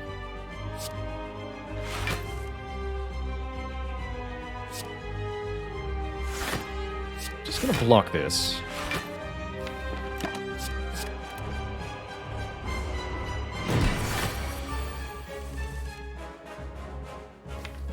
Now's the time. Okay, double damage this turn. I can get 2 kunais. Hold on. Maybe the double kunai. Yeah.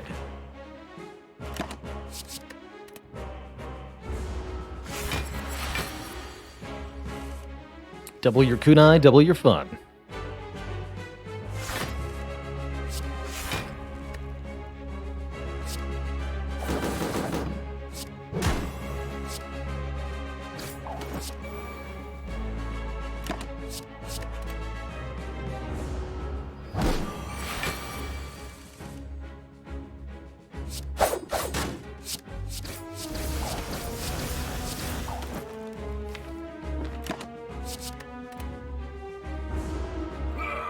And it's precisely long, drawn-out battles like this where the Ring of the Serpent gives us a real advantage. The more turns the fight lasts, the more times we get to take advantage of 1 draw per turn.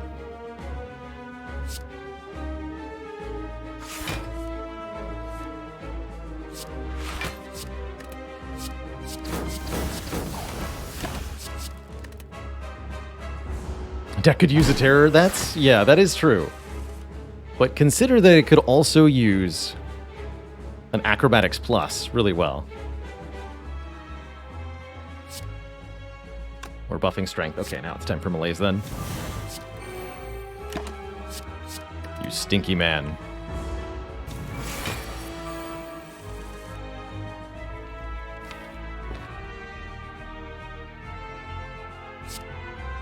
Stinky, stinky man.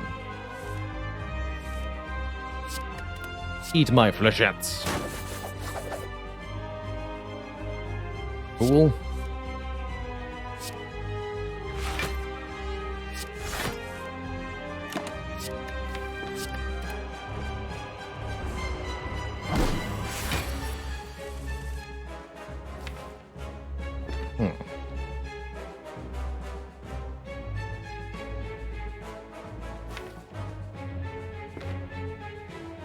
Actually, do want to draw neutralize next turn? Let's just keep 2 backflips.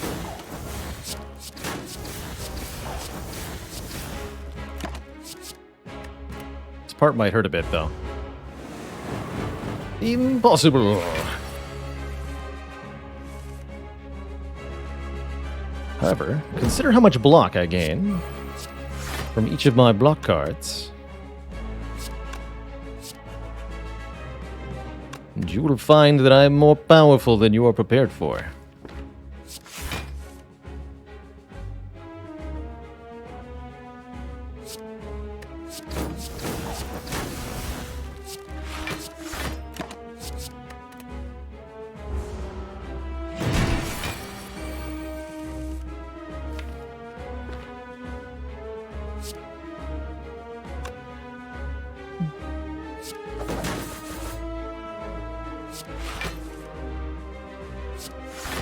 Perfect. Keep dancing.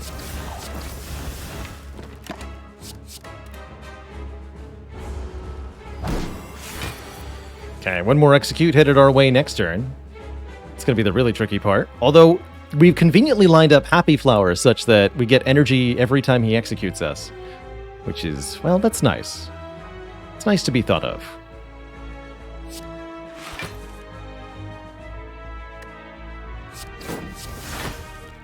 Neutralize, I would really appreciate your presence immediately. Actually, maybe I use the weak potion now. And I don't have to worry about neutralize. Okay, this is not that valuable a potion anyway.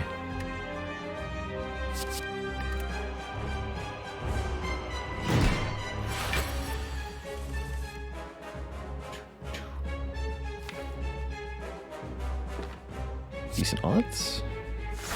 Success. Okay, we can Blade Dance here.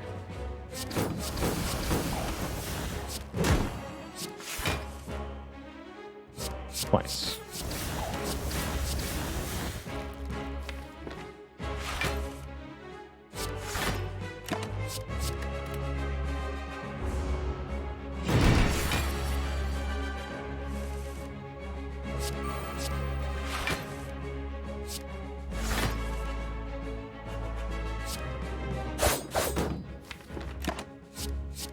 Flechette's Acro.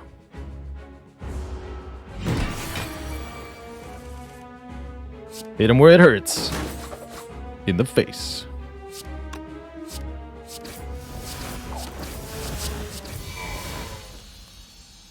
Okay, GG.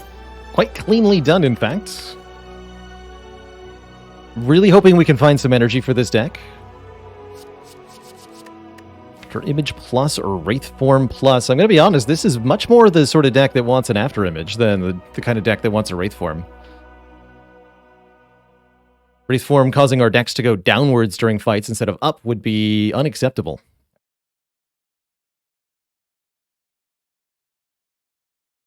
So I guess I'll take the After Image. Especially with Energy turn 1 to play it. Helps me play the Blade Dances to get the Dexterity going. Wraith Form definitely, yeah, clunky, and we couldn't even afford to play it, right? Energy, please. Energy! Hovering Kite or Cursed Key. I don't mind either of those. Probably just take the Cursed Key. 4 energy per turn with 6 draw per turn is, I think, going to be incredibly powerful and very consistent. That's going to be the key difference maker that gets us over the edge that the prior run could not surpass.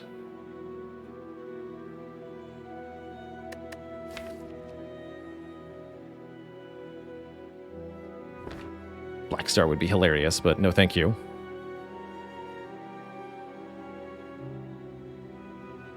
The key difference maker. Okay, what's our pathing look like? Not too punishing. We do potentially end up stuck with whatever curse we find in the chest, which could be really disastrous under the wrong circumstances. I also have to go to 2 shops, apparently. We'll want to keep an eye out for anything that lets us discard a card from our hand. A prepared minus, a dagger throw even, just in case there's a normality in this chest.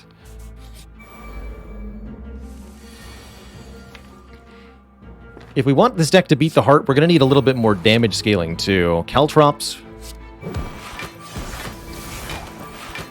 or Terror would be the way to get started.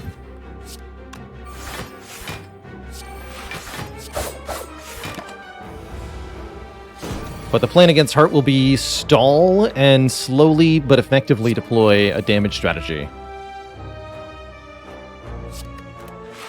Might be surprised at how well it works.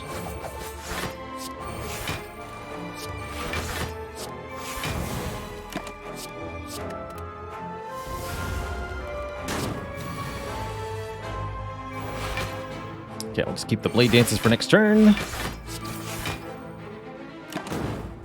Kill. I'm not that worried about Heart, because the Heart is going to be a very long fight, and we have a big advantage in the form of the Ring of the Serpent.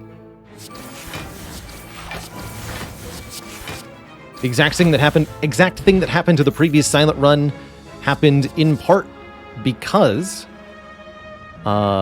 we drew a hand that was very stinky. I only had one defend in hand to block with, and that wasn't enough. Here's the discard stuff. We could also include a little bit of poison as a way to try to beat Heart. So I do like a Deadly Poison as a potential solution there, but I'm going to grab this Calculated Gamble. Our easiest answer to Heart is probably just a Caltrops. Any Caltrops we see would be upgraded for free by the Frozen Egg, so that's quite nice. On sale, backflip number 5.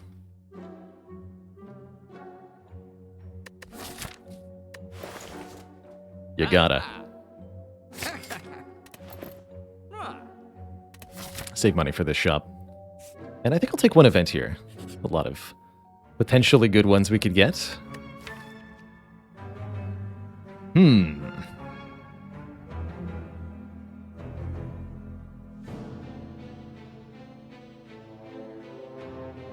If we didn't have Pantograph, I would seriously consider upgrading all cards. 5 upgraded defense is a big, big deal. Unlikely Dino, thank you so much for the 23 moons of support.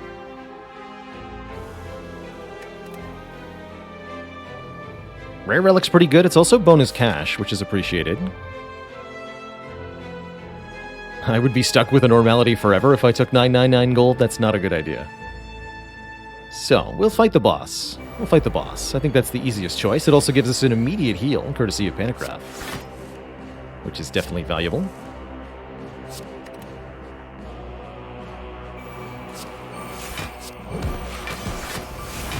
Get him.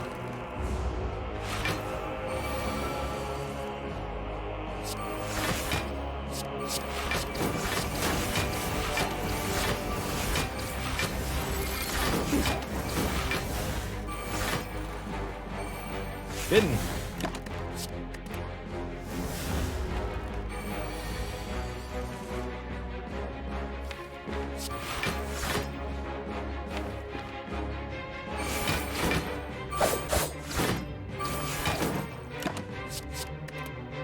Could also prolong our heart fight pretty substantially if we time our melee as well.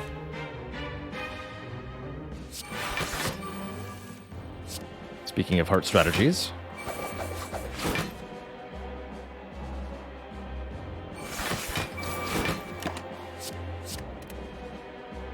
Let's kind of chunk our way through this boss. I should line up. I'm actually not sure whether I prefer turn 1 or turn 2 energy buff now, since we have Lantern.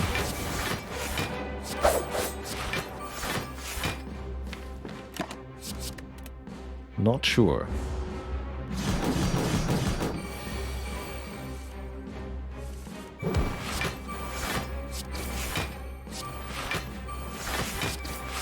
Get him. Vito asks, can you retain ethereal cards? No. Even if you're allowed to click on them, but they'll still exhaust in your hand at the end of the turn.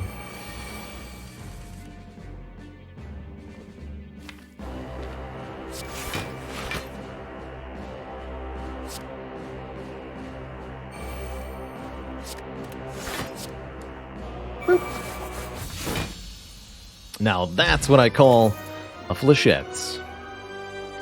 And similar to last run indeed, the Tungsten Rod also returns.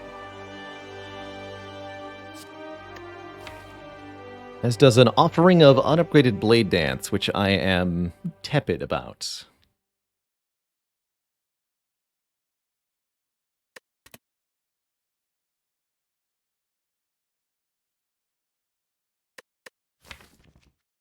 Not really sold on that being a good addition.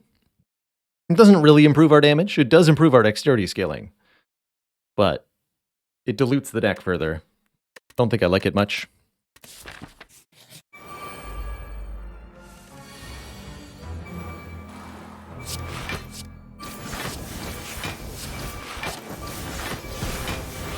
Two kunai, two kunai.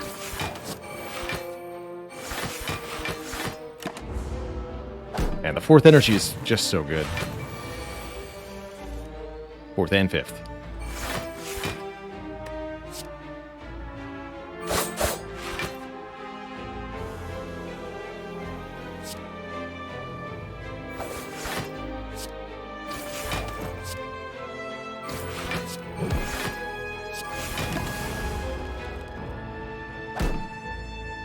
kill them. They'll come back in a turn, because I don't think I can finish the fight here, but it buys me time to get my dex up to speed. So it's nice in that regard. Let's lose the Ascender's Bane. Keep these two.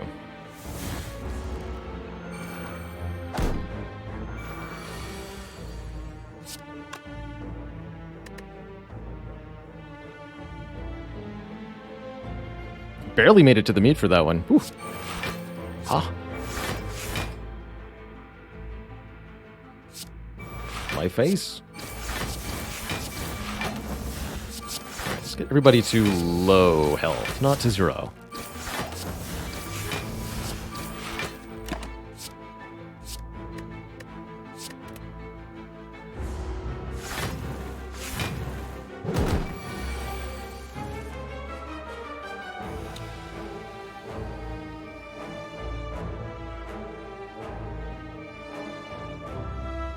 Flechettes versus Barrage? That's an interesting question. Gotta say, Flechettes is cooler when it works, but Barrage is certainly the more reliable card.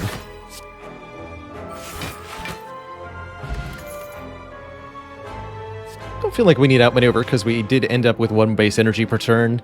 Am I yet desperate enough to take a deadly poison? I don't think so.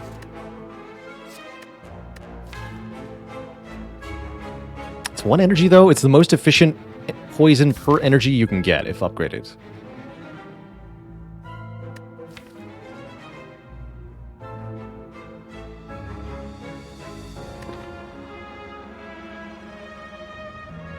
Okay. I'm sold. I am sold that deadly poison is a good idea as part of our late game damage plan. Yeah, what's with all the infinite blades, eh? Not quite enough to buy this deflect, and I'm okay with that too.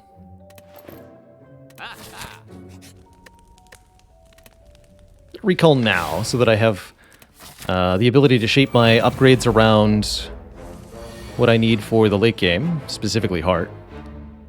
This is a bit spooky. 4 strength Reptomancer. Do not like that at all.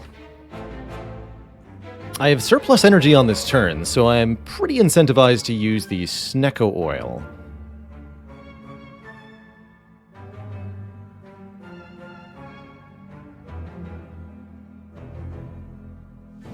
I think to that end, I'm going to.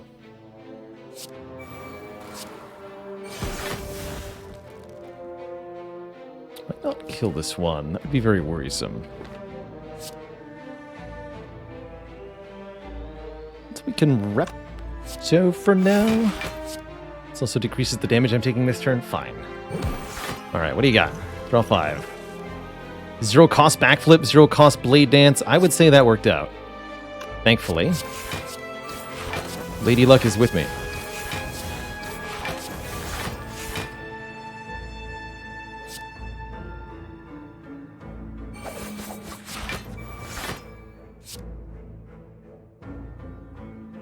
You're weakened, but you should be killed next turn, ideally.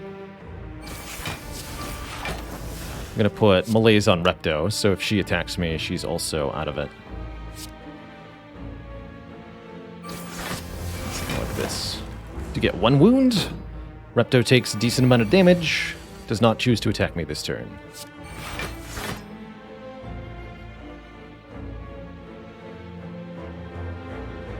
Acceptable.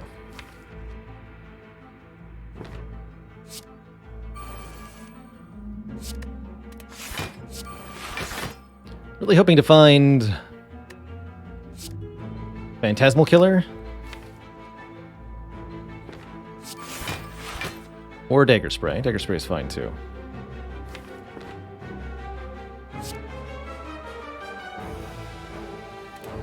Could just block.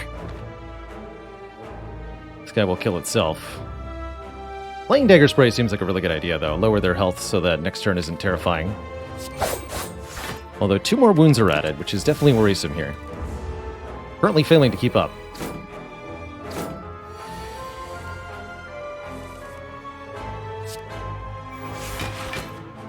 Okay, that helped. That helps quite a bit. Kill this dagger. Draw cards. Kill these daggers.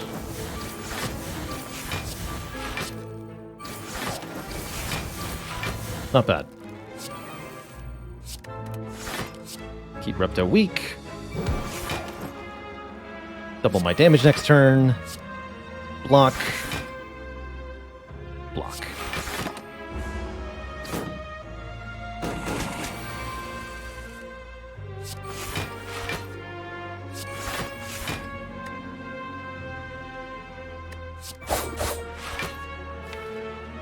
Ooh.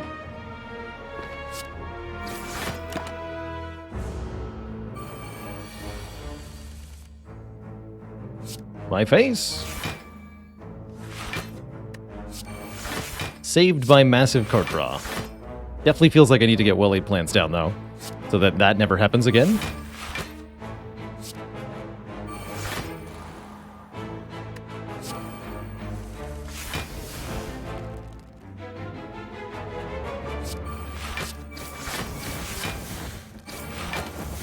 Again, the longer the fight goes on, the more of an advantage the Ring of the Serpent becomes.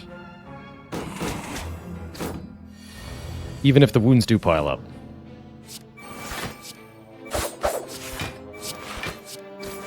This one will just let suicide.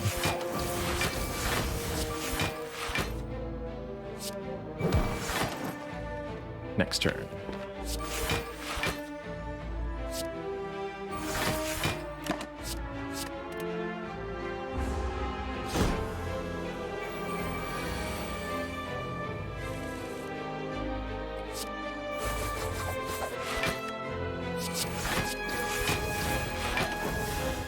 Smooth. Ancient Tea Set gives us yet more energy. Emerald Key is here. Upgraded Cloak and Dagger is here. I think upgraded Cloak and Dagger is good enough with the kunai to be worth including here. Welcome. Do we want events or combats? And do I want to upgrade a card, or do I want to keep looking at cards? I think Calculated Gamble is an important upgrade, so is Deadly Poison, if I'm going to beat hard. We need to find more damage cards. So I'm going to be taking combats over events basically where possible.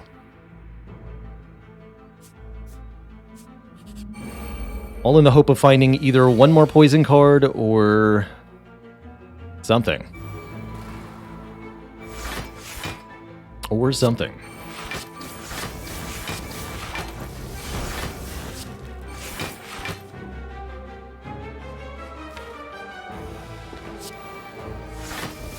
What can you draw? Neutralize there, maybe?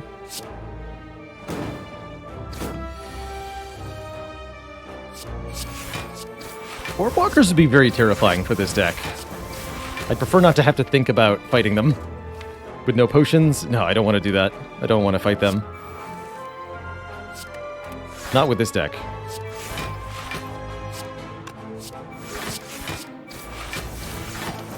They're way too strong.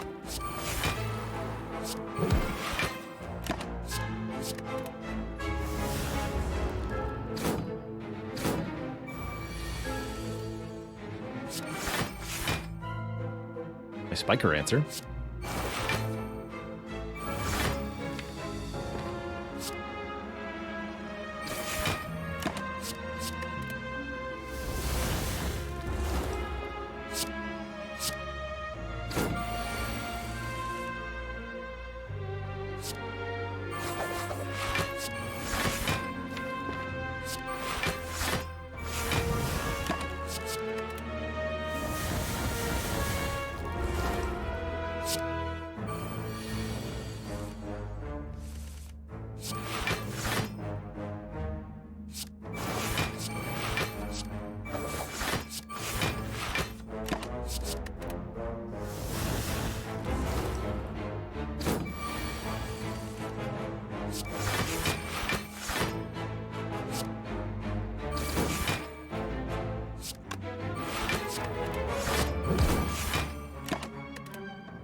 That's an exciting Deflect Plus.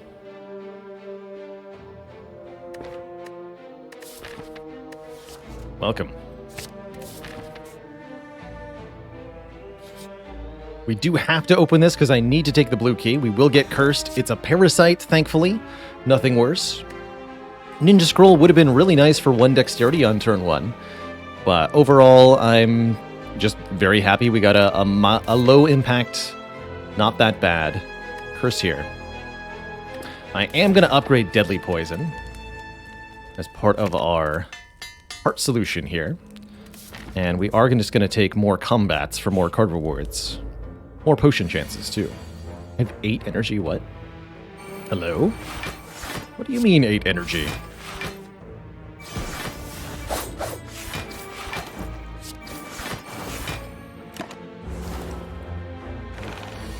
This fight could be interesting.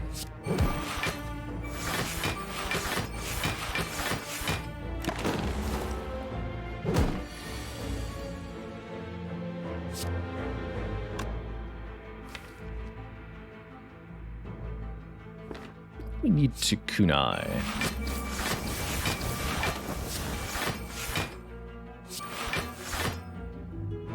This is better than defending.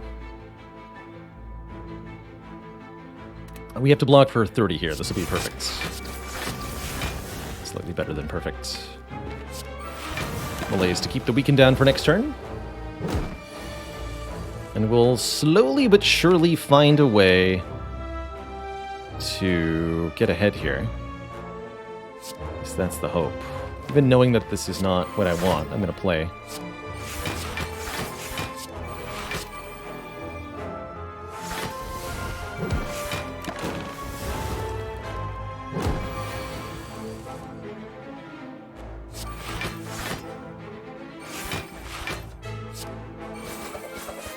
Spicy.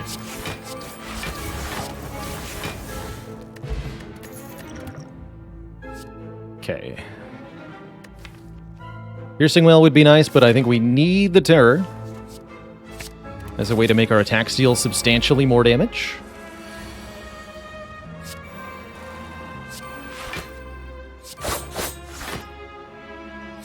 Anything else would be pretty foolish. By the way, you'll always see me go for either the front or the back Darkling. The reason for that is that they're more dangerous than the middle one.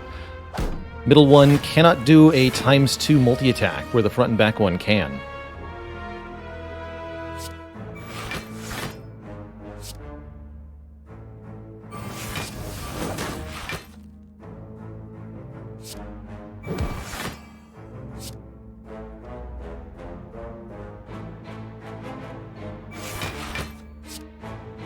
This hasn't quite worked out the way that I want. Oh, I can do double defend.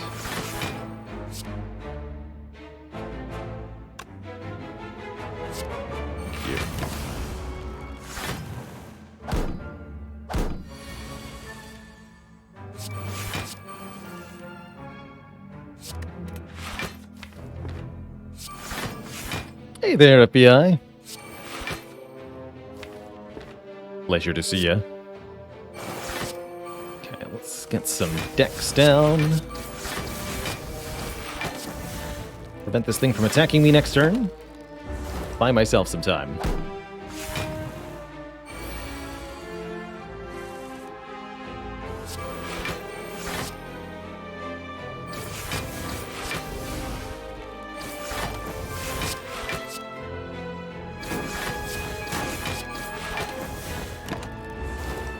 This one die to poison next turn.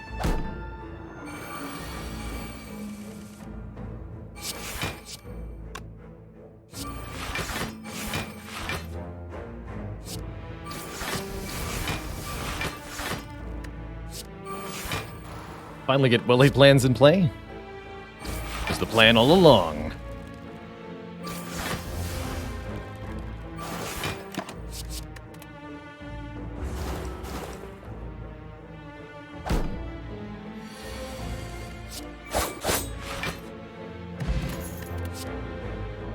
Another upgraded acro? Yeah. Definitely. 1000%. Don't mind the Fear Potion either. That can remove an artifact layer or give us bonus damage at a critical moment against something important. Lose Survivor after Image or Flechettes. Interesting.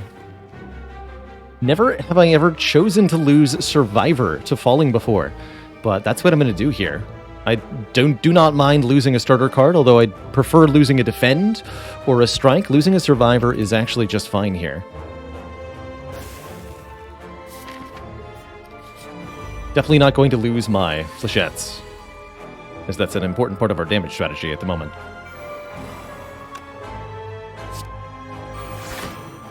Hi, Giant Head.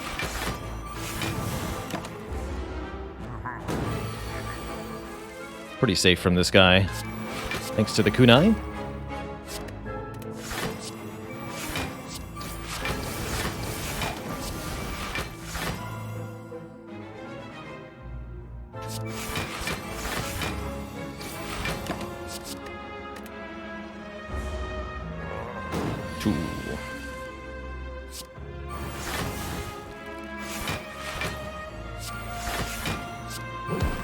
We play the Deadly.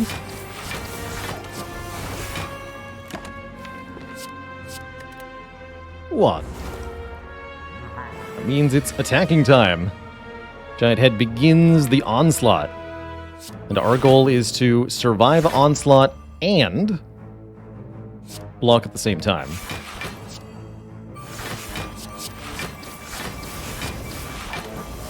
Keep one Shiv to help me with the kunai.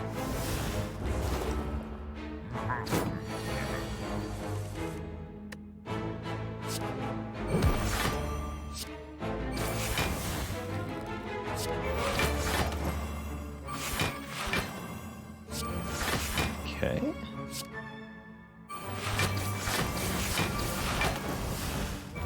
Necro here, Phantasmal. Next turn, Flechette's Backflip.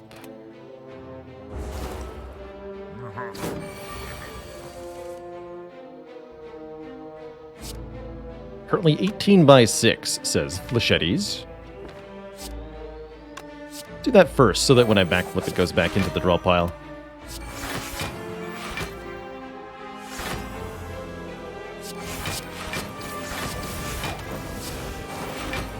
Poison will also contribute a not insignificant amount of total damage during fights like this one. Ideally, I'd get another one, but...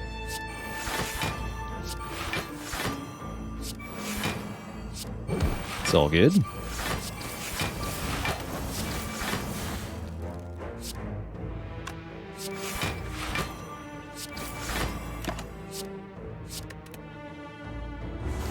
And again, note how we eventually just have full health the whole time. GG. We have a Ghost in a Jar. That'll definitely help. The boot could contribute to a third acro. I actually don't know that I want a third. What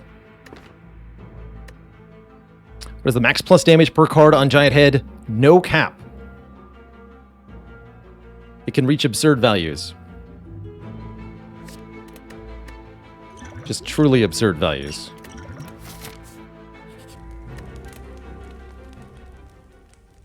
Feels like Upgrade Gamble is probably the best bet here. Upgrade Blade Dance, also reasonable. Maybe upgrade Terror or even upgrade one of the block cards, but I like being able to gamble multiple times. I think that's going to be very helpful. Quick bathroom break for me before we get into the boss fights proper. As these last few grueling fights come upon us. So, we'll take a quick break, refill the leg, stretch the water. When I return, the boss gauntlet. BRB.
Alright, we're back.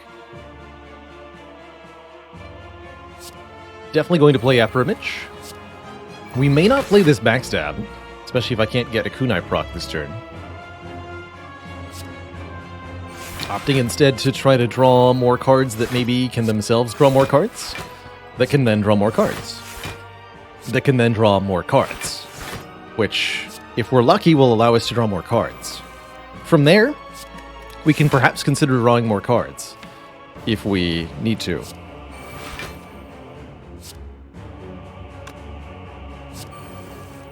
There's our well-laid plans. What a beautiful turn one. So I'd like to point out that we have a 34 card deck, but on turn one we have drawn 24 of those cards. That is good. Is very good. I want to kill Donu first, so I'm going to use Neutralize and Malaise here to remove all of Donu's juicy exterior artifact layers.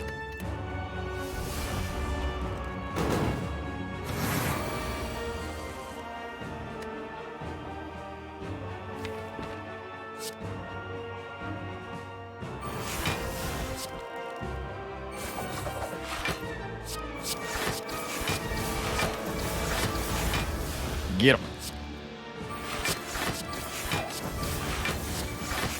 Not quite a full block, but acceptable. We'll be back to full health with the Pantograph. And I got to do a lot of damage there.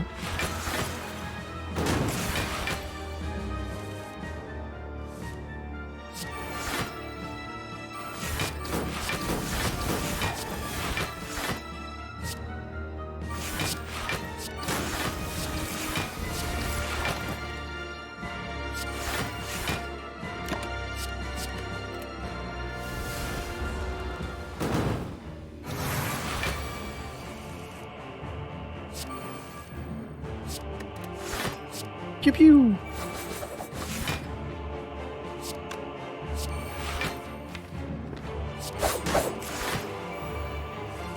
Don't mess with the flechette. Else you will regret the decision you have arrived at. Choose to kill Donu first because that prevents now Dekka's strength from increasing. It is Donu, the circular one, that does the strength buff that increases their damage every other turn. Now that Donu is dead, Dekka will attack for no more than 18 by 2 on every single turn, and I can always block for that much.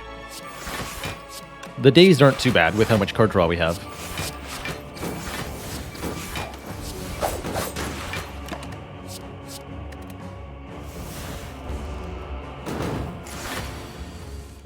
It can be right to go for Dekka first if the dazes are a real problem. But I'd say it feels right to me to go Donu first maybe 80 to 90% of the time.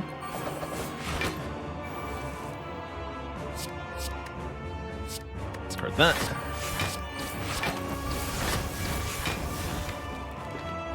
Please, kunai.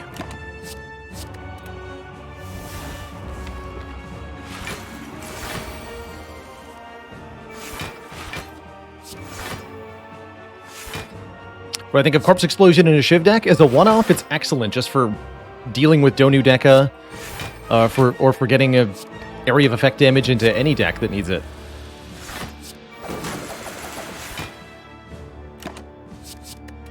Very good one-of card, no matter the situation.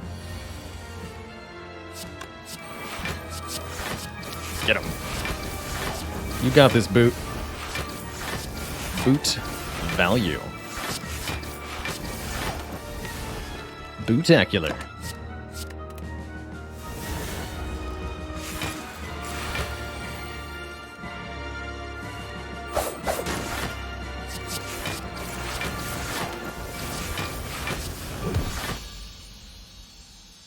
One down. Time Slug to go. Time Slug will definitely be a challenge for this deck. Time Eater automatically ends our turn every time we play 12 cards. And gains 2 strength in so doing. The good news is we have a Malaise, which can really help here. And the other good news is I have a Deadly Poison. And that will also help a lot here.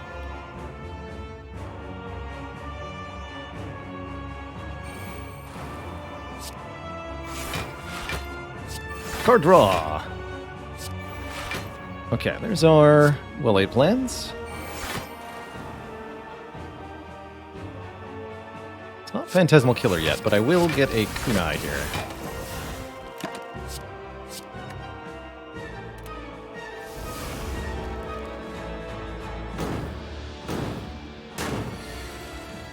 $32.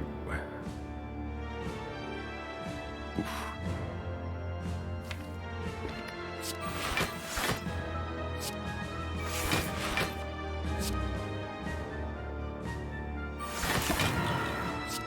I'll keep these two for now.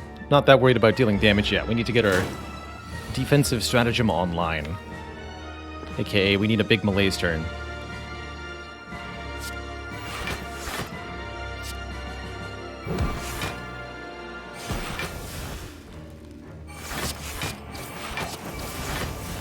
Can I get 2 more attacks? Maybe. Nay.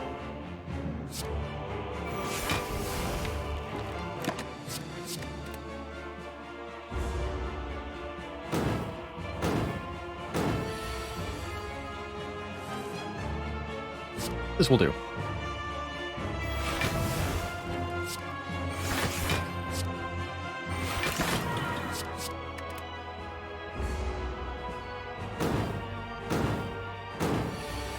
Essentially setting Time Eater back by a fairly substantial margin here. 2 efficient kunai activations here. Get rid of this.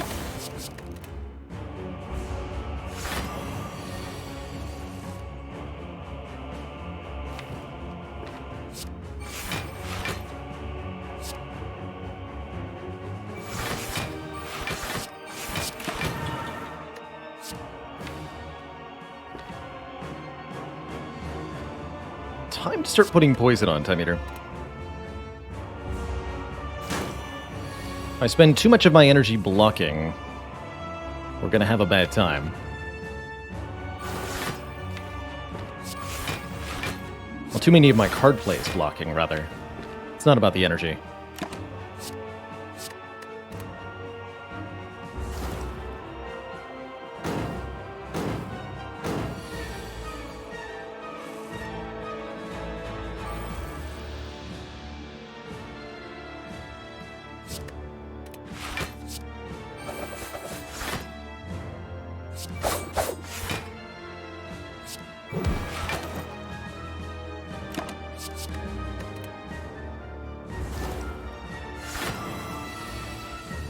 Other singular hits.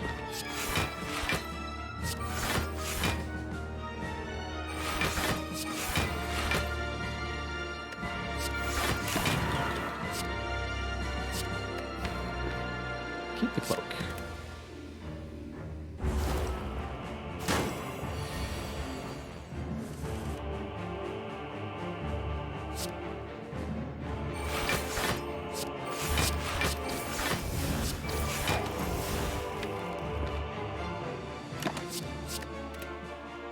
Now the time meter's below half, they will reset debuffs, as well as bring their health back to half. So we'll just kind of stall our turn here momentarily. And then I want to attack with neutralized deadly poison immediately. So vulnerable goes away, all the rest goes away, and we're reliant upon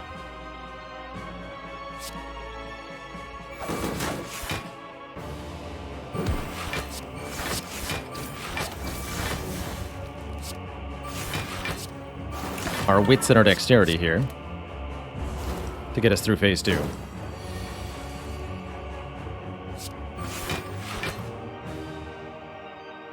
Who I think is the hardest Act 3 bosses for Ironclad and the Watcher. Ironclad tends to not have as much trouble with the Time Eater as the other characters. Watcher definitely struggles with Time Eater. Whereas I think Ironclad has more of a hard time with the Awakened one. All too often the Ironclad is offense heavy, defense light, and the Awakened one will very, very heavily punish that.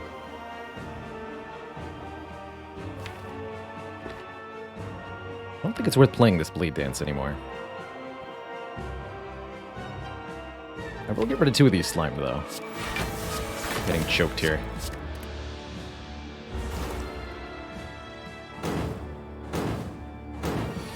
Time Eater's big deal is drawdown, and that particularly ruins the attempted consistency of the Watcher. Who really likes to be able to say that she draws precisely the card she wants, only on the turn she wants. Time Eater says you don't get to do that.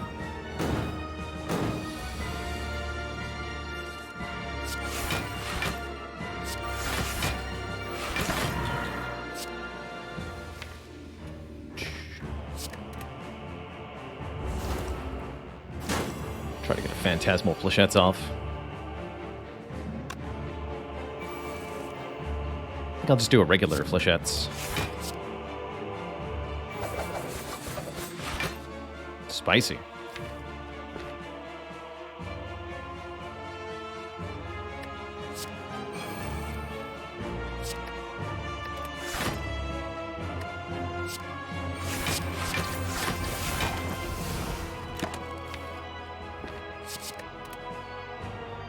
This could be ugly. Neutralizes in the draw pile at least. 58. It's not a multi-attack at least. Thank you.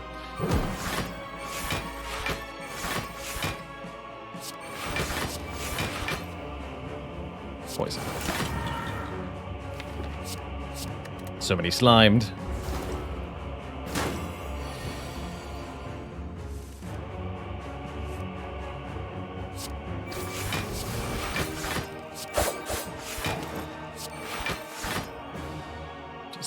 Get rid of this. Hold on to these 2. And we should be good from here. Somebody was asking me what I want Happy Flower to be at the end of this fight. I was asked at the beginning of this combat, and the answer now is, looking at the damage numbers, I just want to end the fight. Please allow me to live. Time Slug Man.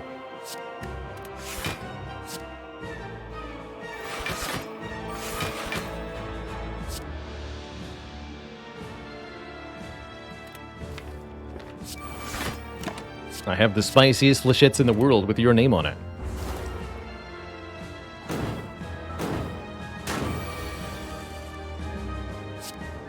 Bye-bye. Whew. Two thump, two thump, two thump. A deep pulsing dread can be felt throughout the room. Is this the heart of the Spire? The source of this evil?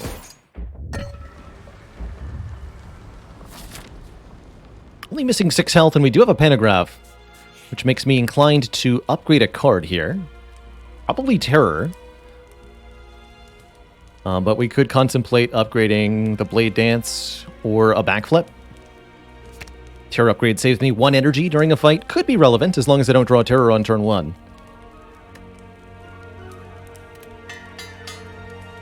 I'm currently unsure if we have enough damage for Heart. The shop will hopefully change that. I am concerned.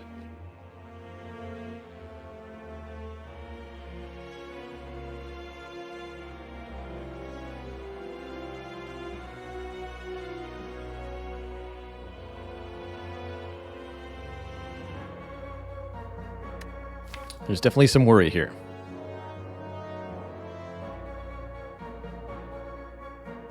Probably going to remove Parasite. Handrill could help me against Spire Spear and Spire Shield. Is it enough of a help to make me... I don't think so. Is it enough of a help to make me want to actually buy it over removing Parasite? I don't think so.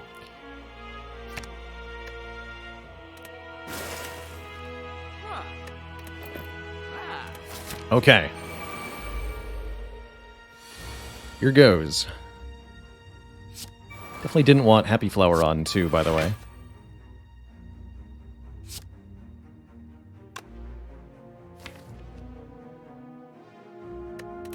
Is this a Spire Shield first kind of situation?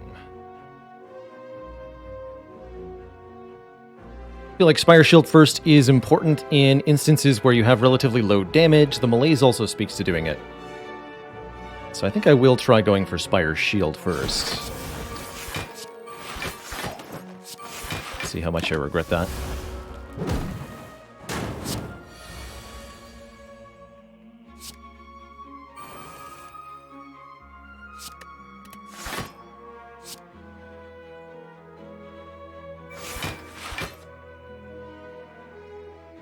Cloak and Dagger take a bit more damage here. We do have the Pantograph, though, don't forget. I actually want the Neutralize here? Question mark? No, we need to remove Artifact for Malaise on this guy. Which means the shifts go here.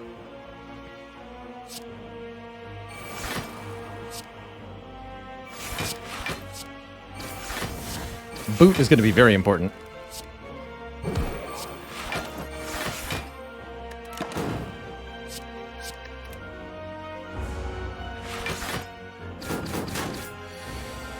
This attack is also a bit of a problem for me.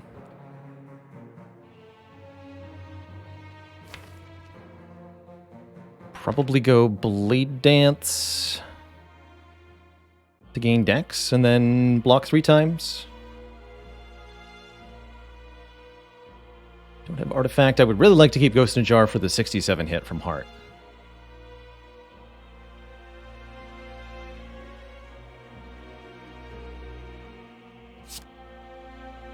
Shivs don't do anything. It's tough.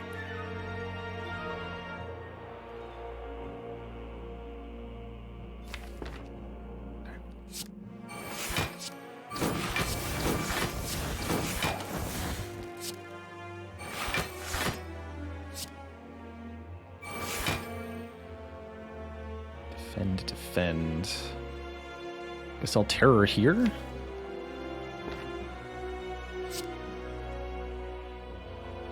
Keep Flechette's Blade Dance for next turn. Gonna have 99 block.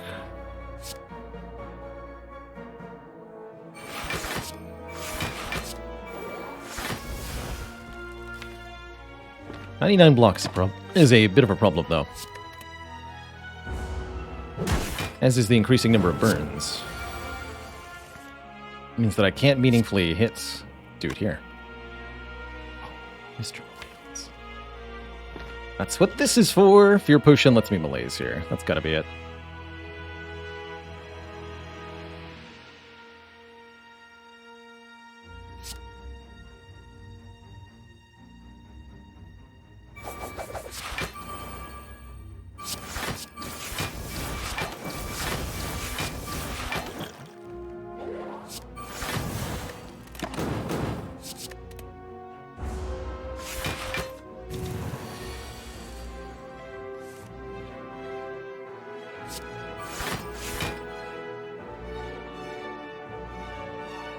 Big attack from Spire Shield next turn indicates I should weaken it this turn.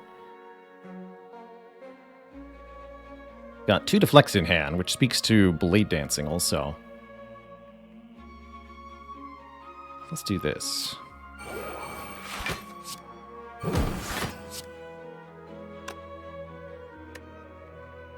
Yes, 4 spaces. Again, the shivs aren't doing any damage here.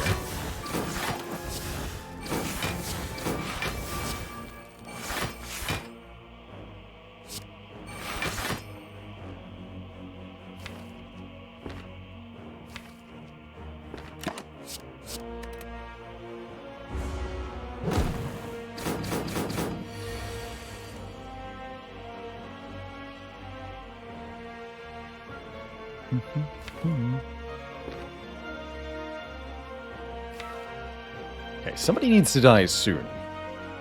Might have to be Spire Spear. I do regret initially damaging the Spire Shield.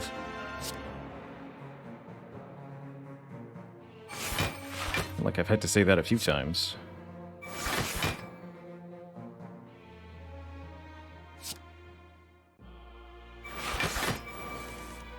There's PK.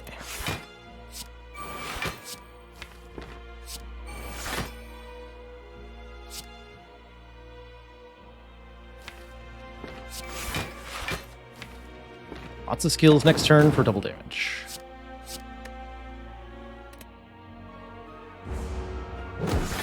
Our strength is going down and down and down, though. It's getting worrisome.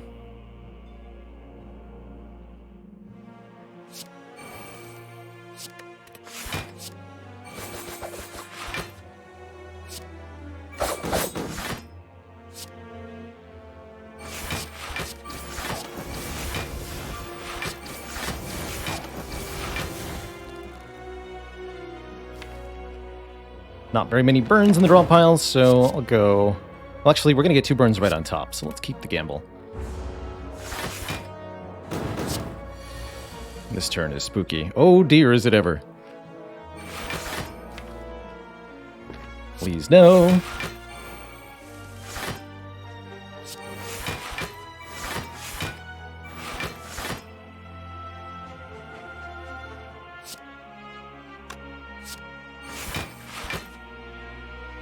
That's plenty. You die next turn.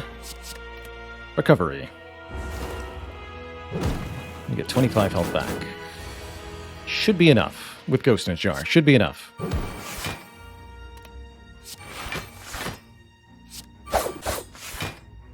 It better be, anyway.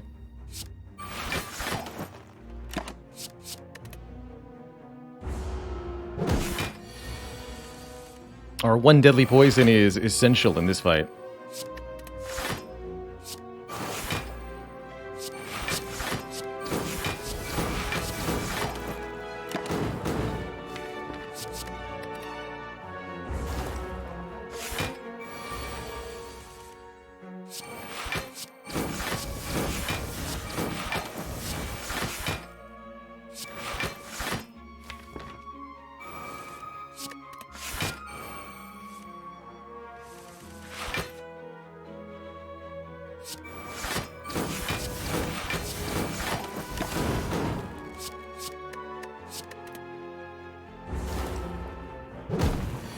How does boot work with 0 damage? It doesn't.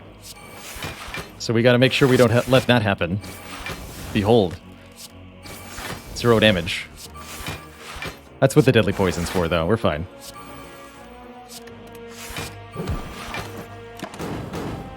Boot. No longer value.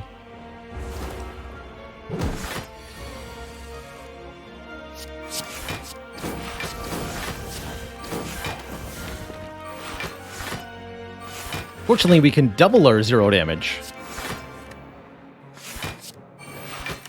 Wait.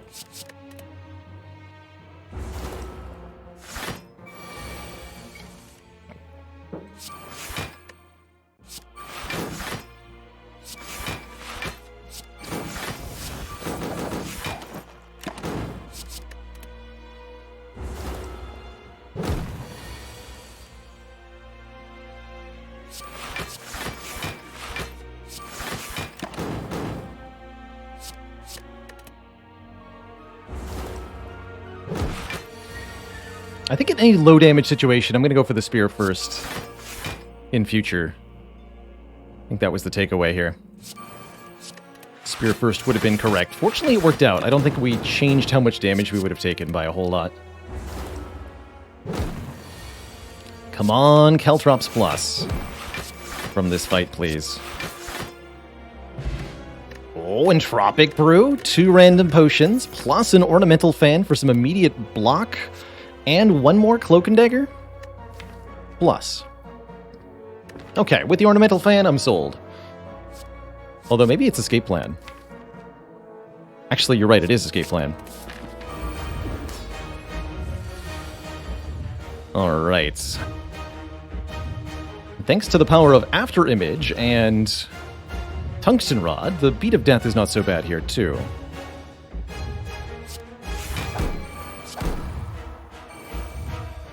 Beautiful.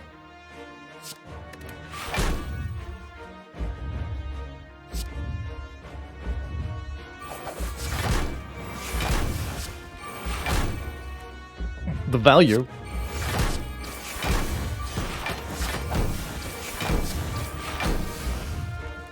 Okay, we got rid of a bunch of stuff on turn 1. Really like where we're headed here. I'm very much counting on Ring of the Serpent to be clutch. Malaise is here, but I don't think I want to use Malaise yet.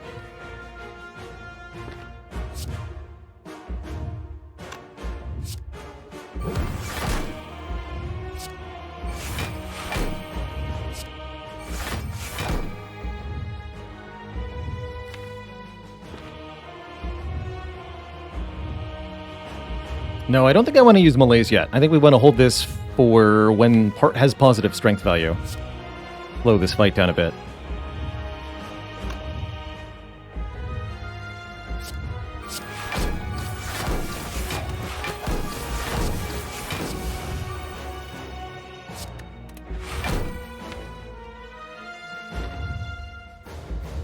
Don't want to draw my Willite plans.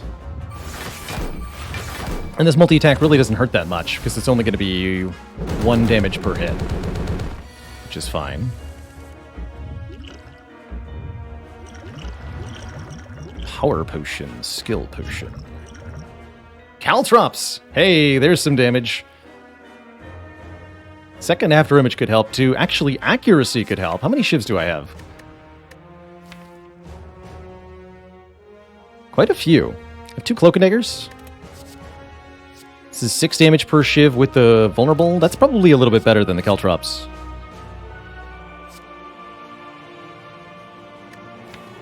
Here, actually, let's do some actual arithmetic here. Let's assume that we play every single shiv we see, and that every 3 turns we draw the entirety of the deck. So we can compare every shiv in the deck 1 time to 1 attack cycle from Hearts.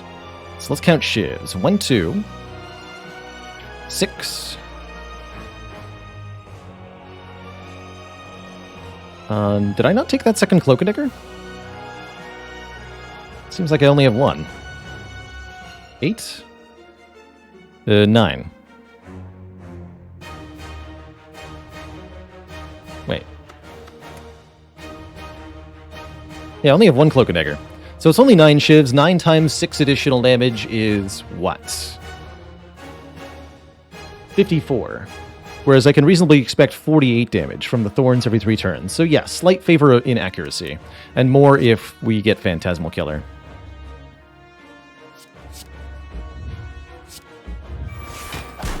Boot is not relevant because we have Vulnerable on the heart already.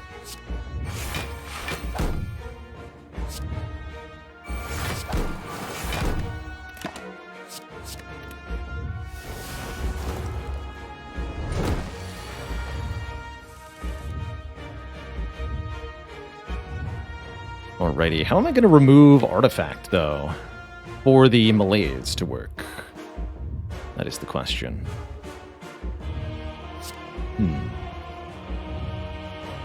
Think upon that.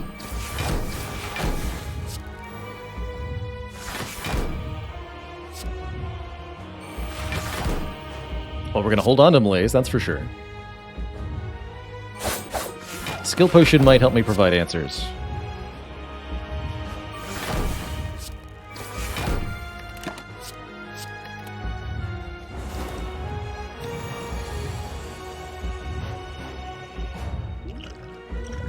Yes!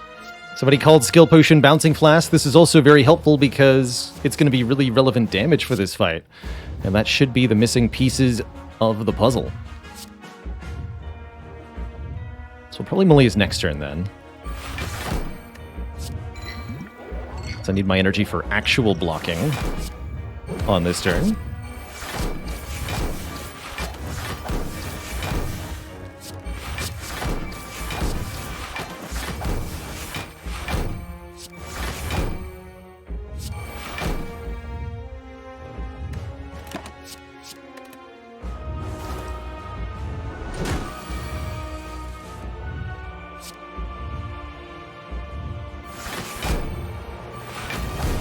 Sayonara.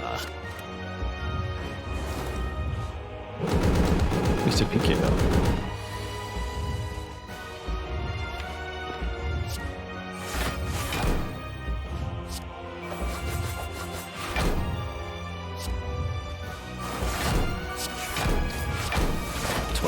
12, 12.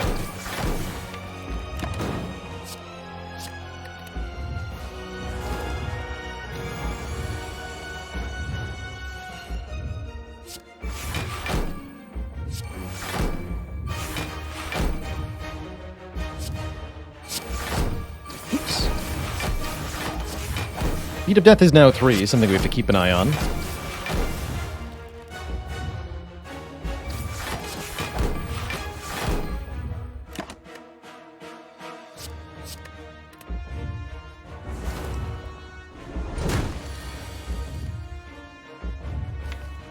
But overall, this is working.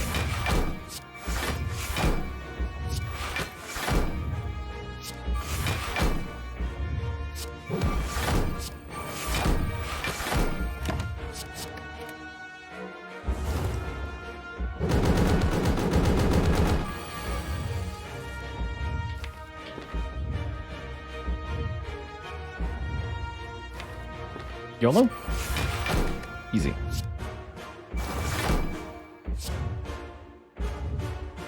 Let's draw first, then play the remaining attacks.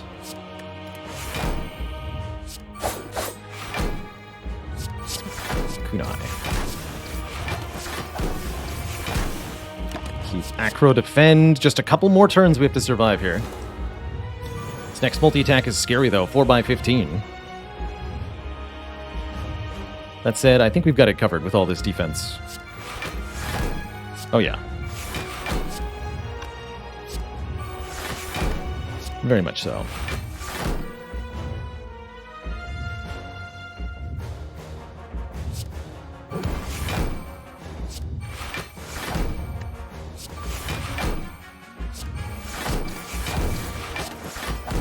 And get the deadly down too.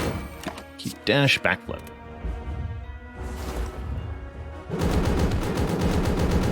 Whew. Hard fought, but we finally get there. Chi-Chi. Mr. Hart.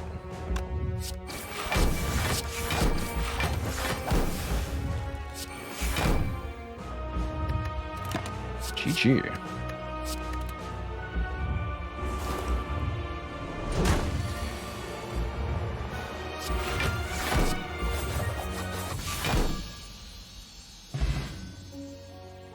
Wow. Call that one a hard-earned victory. GG, everybody.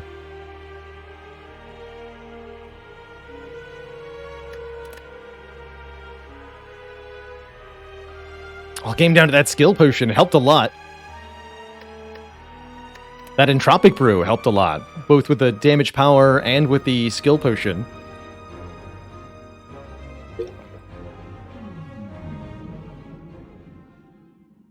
That could have been a fourth run losing to the heart. I'm just glad it wasn't.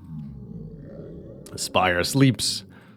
And so shall I. I'm so proud of this. This was a super unusual run. 5 backflips. Well, 4 backflips in Act 1, followed by taking Ring of the Serpent. I don't think that's usually how an A20 silent run starts. But it worked out really well. Worked out really, really well. GG.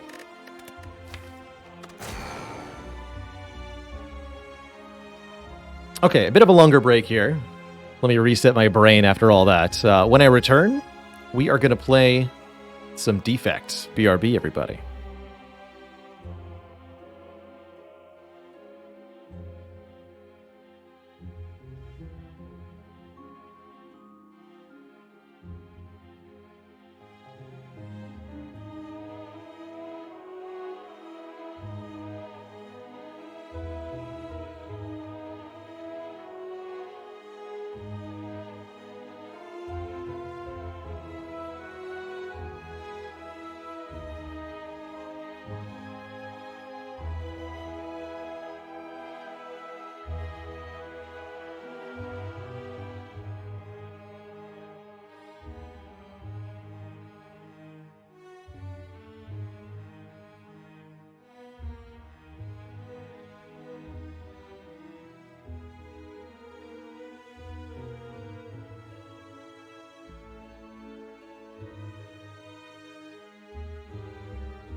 Okay, folks, we are back.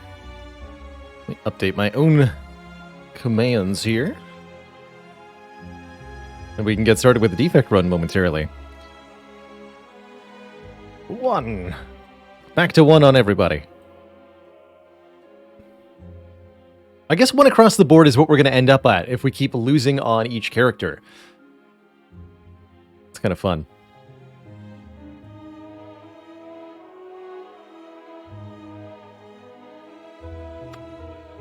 Let's see. Kills now 20. 5 with everybody. 95 with everybody to go. We are 5% of the way there. Thor Endor 35, thank you so much for the 21 months. I believe in me.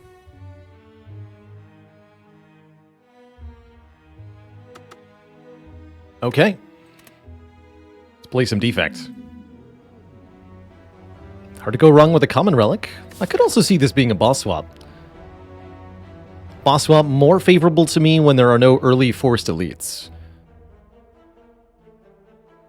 Which is the case here. He'd be fighting these two.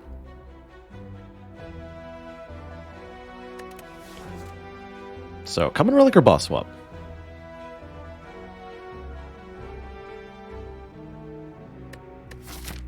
Let's keep off the boss swaps for now.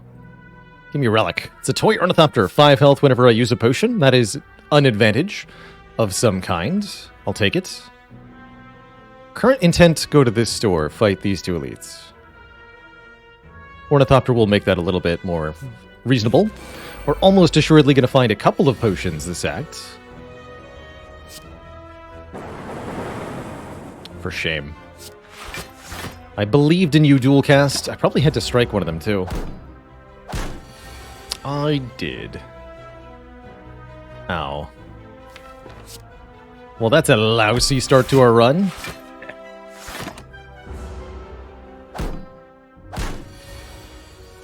Really, we're counting on dual cast to not do what dual cast just did. In order to have this fight go well. Entropic Brew, however, is an insanely good first find with the Toy Ornithopter. We can drink it to gain 2 new potions and the 5 health. Our act boss is Guardian. Static Discharge is an interesting option. I do like an early Beam Cell. Some early Vuln goes a long way, usually.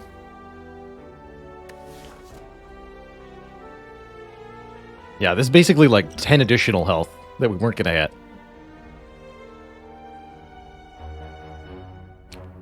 So it's almost exactly like I didn't take damage to that jawworm.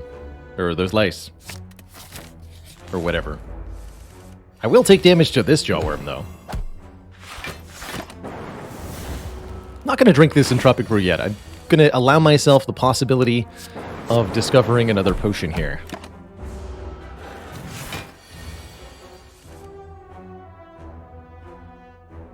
Rude.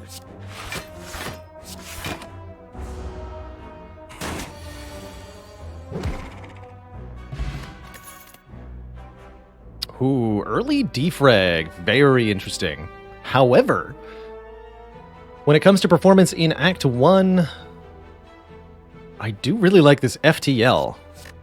Almost as if it's a free strike card. And it does get bonus damage from our Beam Cell. Free in the sense that it costs 0 and it draws a new card to replace itself. And I do think this FTL is a significant advantage right now relative to this defrag. But the defrag is, of course, a pretty solid long-term advantage, usually. That said, it's early enough in the run. I really like this FTL.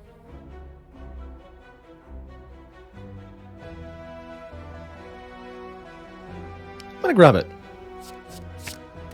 Might deeply regret that, but I'm going to grab it. Certainly wouldn't call you wrong for taking that defragment.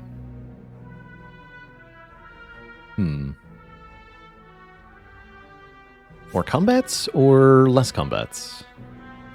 More events. I feel like I want to take one event on the way to this shop. Aha! Banana. Heal myself basically all the way to full. Makes me more inclined to potentially fight this elite here. And makes me a lot less threatened feeling overall.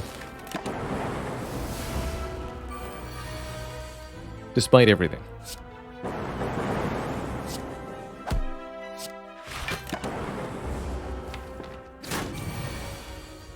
Call.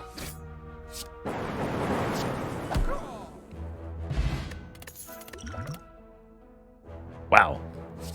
More of the same. Hologram's my favorite take here, letting us get back any one card, whether it be the Beam Cell, the FTL, or perhaps Zap or something. Becomes a pretty good upgrade, making it not exhaust. Perfect. Double FTL would be interesting too, but I don't think you want to overdo it on FTL. Generally speaking. First hardpool fight will be the Big Spike Slime. It's very rude. And that's okay.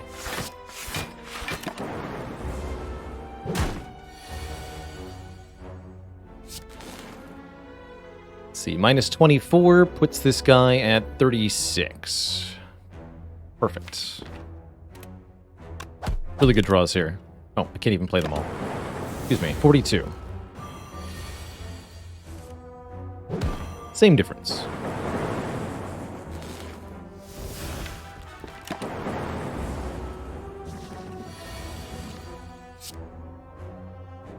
No idea to know which one's better to target. Doesn't matter. They're both dead. Great fight. I think we should keep our potions for now. And another potion, Focus Potion, alongside a Cold Snap. Are you kidding me? Are you kidding me?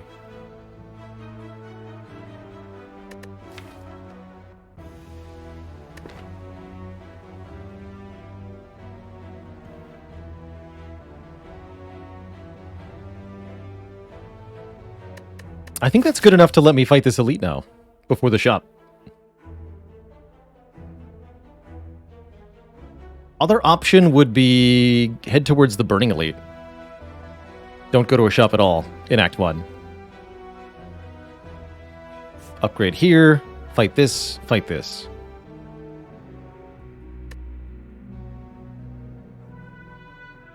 Both of those seem pretty reasonable. Particularly with upgraded Beam Cell.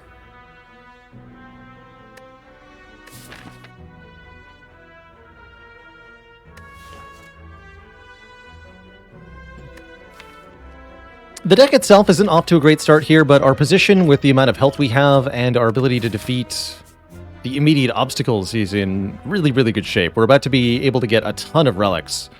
And that's why this run feels good to me, is that we're about to be showered with relics. Just showered in them.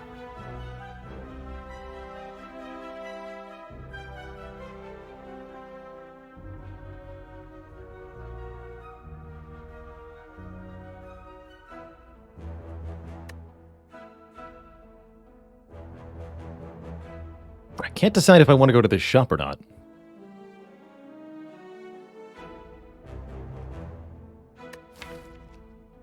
In either case, I discard the Fear Potion for the Focus Potion, take the Cold Snap. So that we have Focus Potion with a Frost Orb. Potentially multiple Frost Orbs. And that's probably our answer to this elite. I do expect to have to use the Focus Potion and possibly also the Entropic Brew to get through this elite, but that shouldn't matter too much.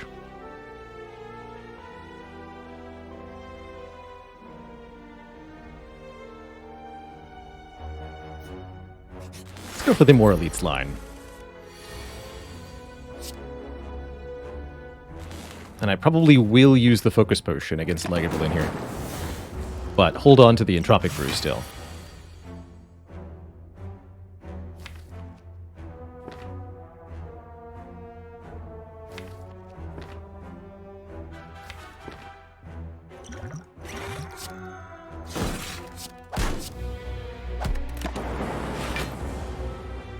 Blah, blah.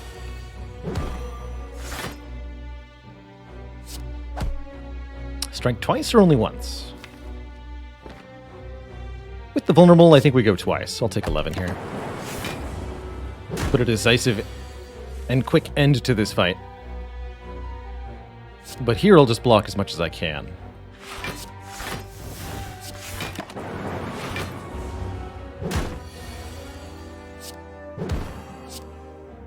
Heck. Good draws. Really good draws.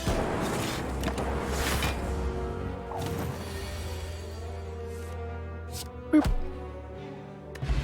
We get a boot thingy, the first of many, many good things about to happen to us. Giving us 10 block on turn 1, and there's the second of many, many... I do regret not taking that defrag. Second of many, many, many good things happening to us, which is an Electrodynamics, letting us channel 2 lightning. And allow our lightning orbs to hit all enemies. Skim or Cold Snap could also both be very powerful here. But I'm taking an Electro. Our boss is Guardian, against whom we're already pretty well equipped.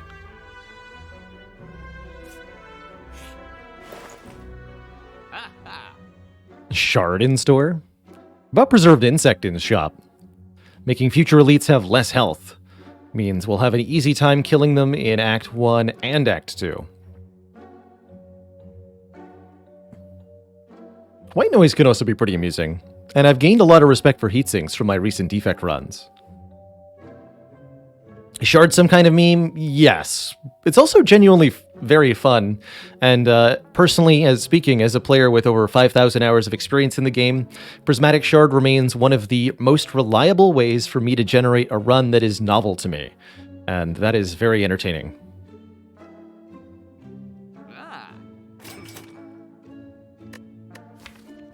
That said, I'm taking the Insect. Electrodynamics plus Insect plus Anchor already makes me feel like Act 2 is going to be easy.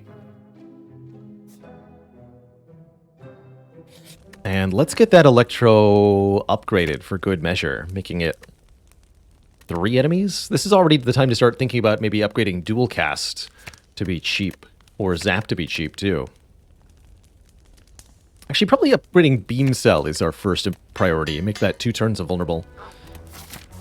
The way that I like to look at the Electrodynamics upgrade is 1 more Lightning Orb that immediately gets evoked. So this is 8 damage to all enemies, plus your focus. An upgrade as good as the one on Immolate. Very, very valuable. Akabeko makes our first attack deal more damage, starting to get the parade of common relics that I think makes a defect run really excellent. When you've got a lot of numeric boosts from the relic bar, and you're able to just bash your way through combats. We have plenty of health to spare, so being able to trade 21 health here for 2 random upgrades, that's lovely. I don't care what we hit. I want free upgrades, please. 1 strike, 1 defend, sure. Sure. No problem. No noblem. He's so small. Don't think I need to use any potions here. Maybe reevaluate that next turn. Nah, we're good. We're good.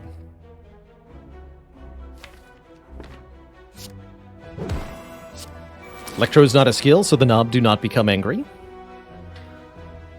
What is my worst damage draw next turn? Otherwise phrased, can I play this defend or not?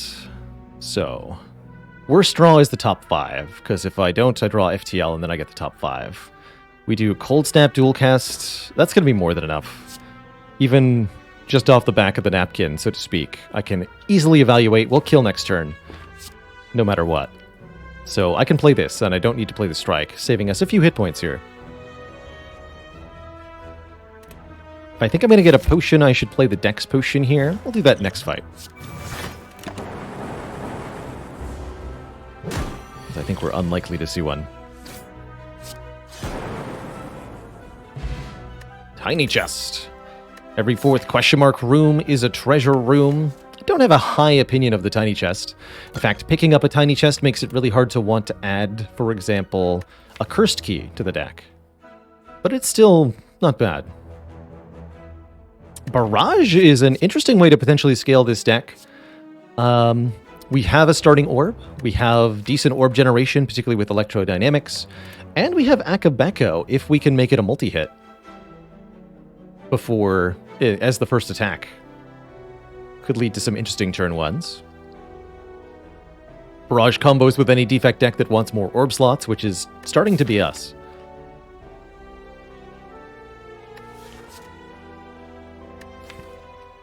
I'll take it. It answers the question of how do we deal with our single target opponents, damage-wise. Claw for one here. Interesting. Well, the shop is fortuitously timed to allow me to remove a strike card. I will do so. Thanks, random merchant man. Now be gone, and allow me my elite fight. In peace.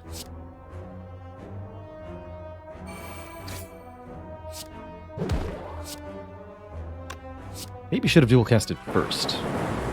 Good.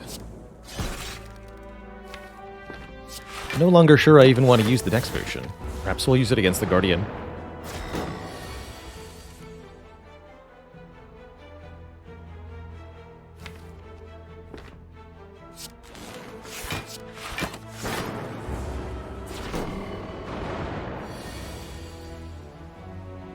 But the healing, though.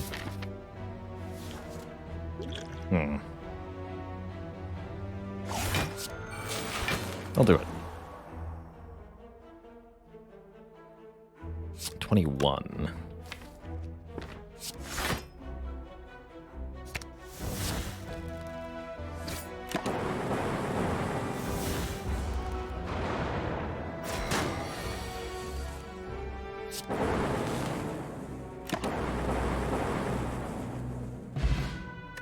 Strike Dummy makes the remaining strikes of the deck do 3 more damage. Very notably, this strike plus is now 12 damage, which is mighty powerful. Bullseye helps me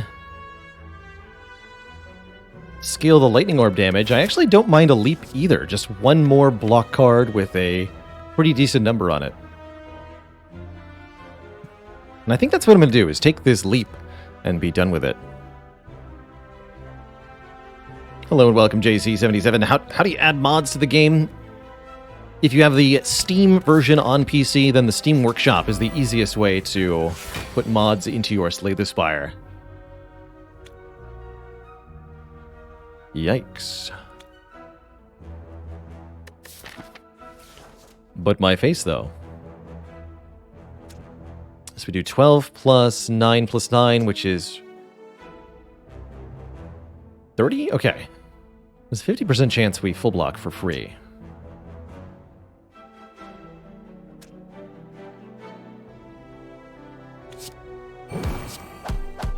Or wait. Oh, Strike Dummy! Never mind. It's like, that didn't work the way that I said it would. Hello? Strike Dummy. You beast.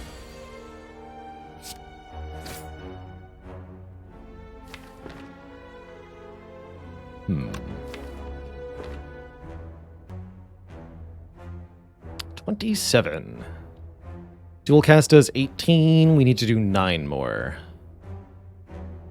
Hologram, Beam Cell, Cold Snap would do that. Or no, 11 more. Hologram, Beam Cell, Cold Snap would do that too. I can math, I swear.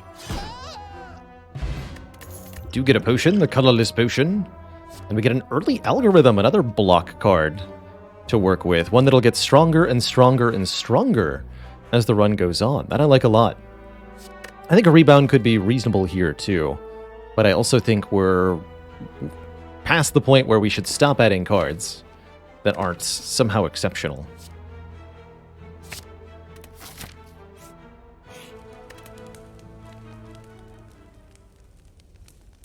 So upgrade Electro. Probably for the Guardian fight, I'd like to upgrade Hologram.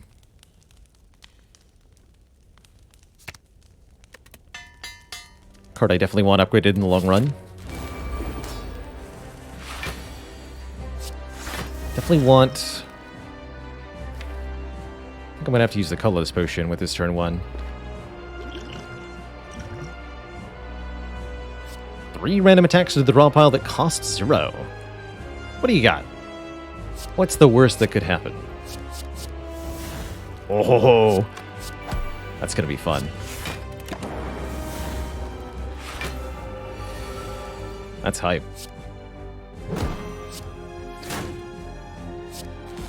Get him, dual cast. Good job.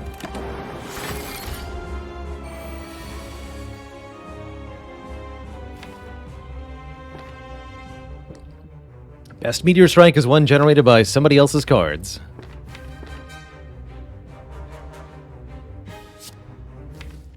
I definitely don't want that to be my draw next turn, so I'll probably just scrape here.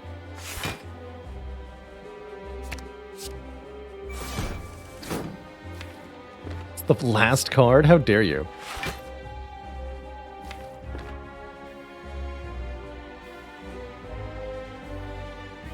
Fine.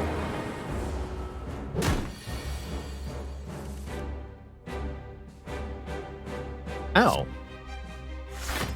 We even get the bonus from Strike Dummy here.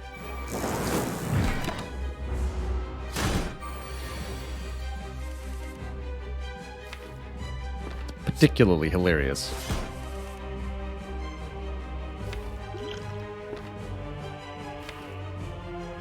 Just hologram Meteor Strike.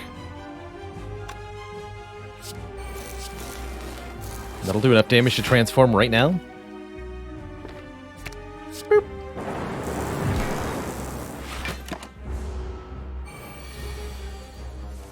Definitely wishing I had that Dex potion, though.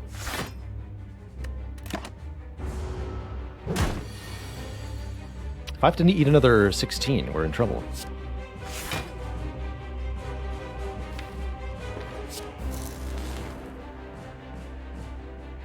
Cold Snap Compulder. I go with yes. Good choice.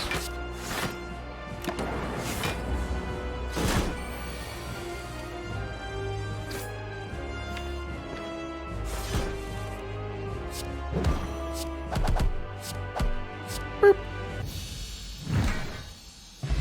Well, that was a glorious, glorious combat, courtesy of the colorless potion.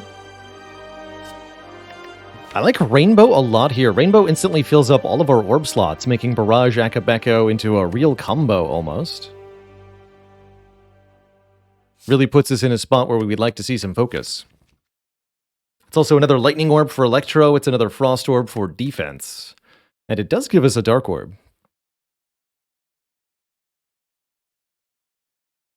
The Multicast and the Amplify are all too dependent on other cards, creating a combo that we really don't have the ability to create. Just gonna grab a Rainbow. It's a kind of jack-of-all-trades sort of defect card. A decent card for any situation, but an amazing card for very few situations. However, it does make taking a Snecko Eye a lot more easy to do.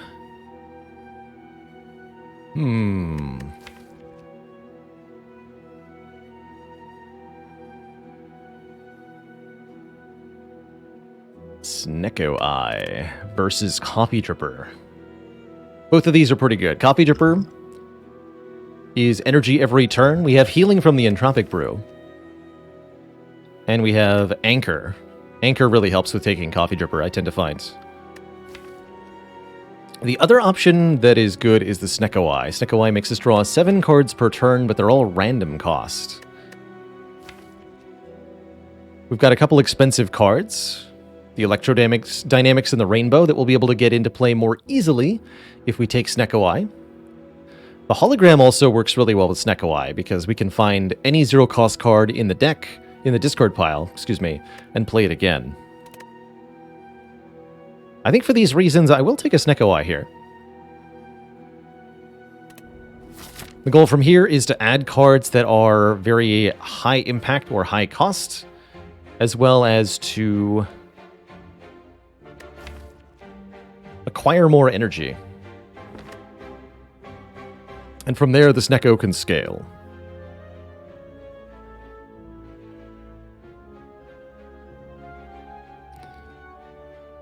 I don't think I should go to another shop so early. I'm not too afraid of the elites at the moment, because we have Preserved Insect and Anchor. start over here on the leftish side. Not sure if I'm going to go for these two elites, if we're going to limp a Void on elite, or if we'll go for the Burning elite. It's going to depend on what cards we see and what potions we have, and how much health I have. Good. This doesn't really do much, but what about Akabeko Barrage? Akaba Barrage. Babeko. Akabeko Barrage.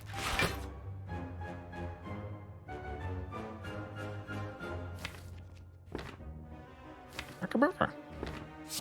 We'll just hollow this. Try to block for one more turn.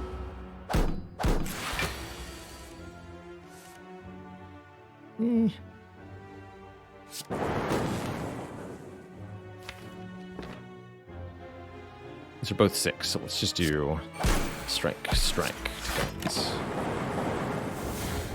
Reasonable to take a little bit to the avocado. Just kind of expected, really.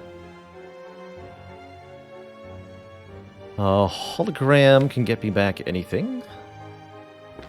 Beam Cell costs 1, Barrage costs 0. So I can defend, holo defend, block for 15. But can I kill? That's the better question.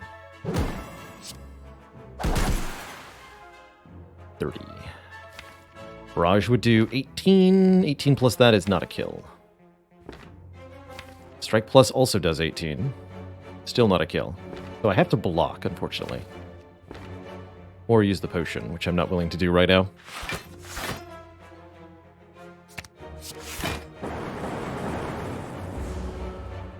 Bit of an ouch, but not too bad.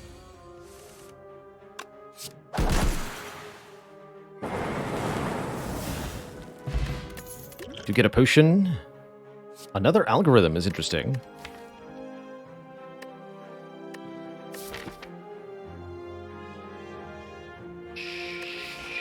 Sure. It's going to take a little while for the payoff, but I think it'll be worth it.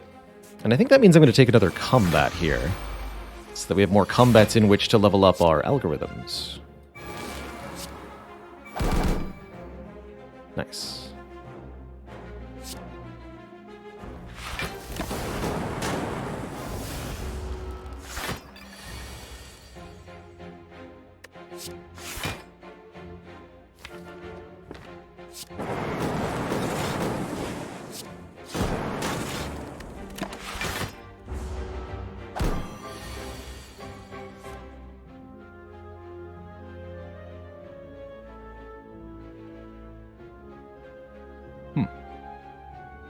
We're actually going to take some damage here.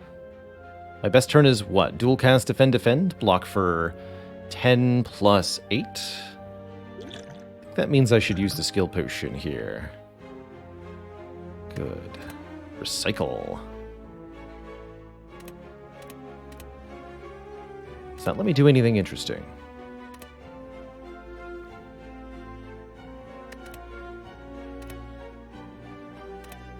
Cool-headed lets me dual cast to kill.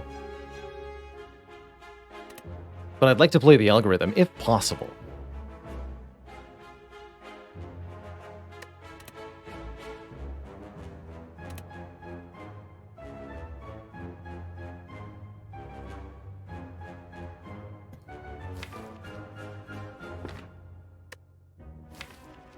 I suppose if I take the recycle, I can use it to play the genetic algorithm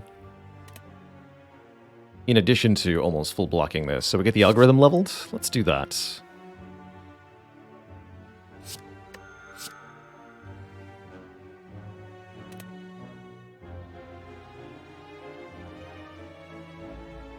I'm going to have 6 energy to spend.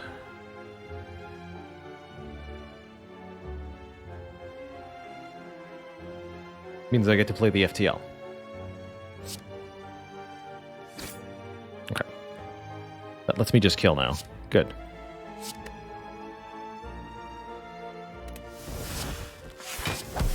Good.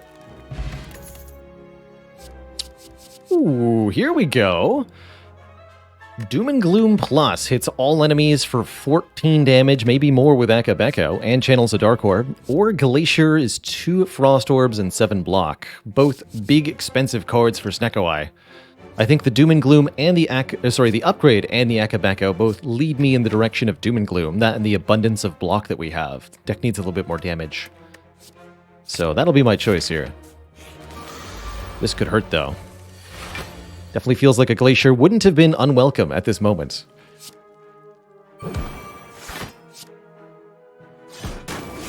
Get him. Although, notably, full block. Maybe better to take 2. Do 18 more damage. Make sure I get a kill.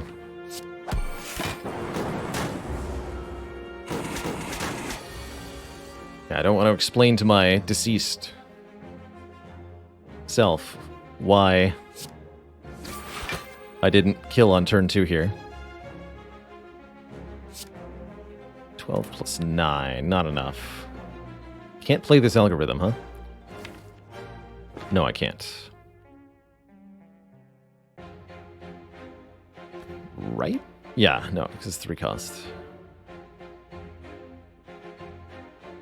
Could potion to try to do that? That's not worth it here. Need this potion for an upcoming elite battle. But dual casting the orb kills. It just doesn't kill with algorithm getting played.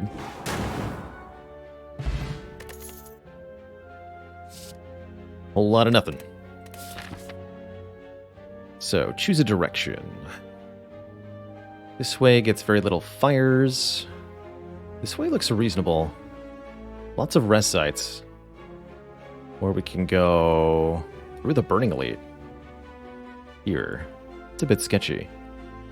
Opens up my pathing for Act 3, though. Ultimately, I think my odds are best going this way. This Elite, then we rest, then we reevaluate. Do I go for Shop and another Elite? Or do I go another Elite and more rest sites?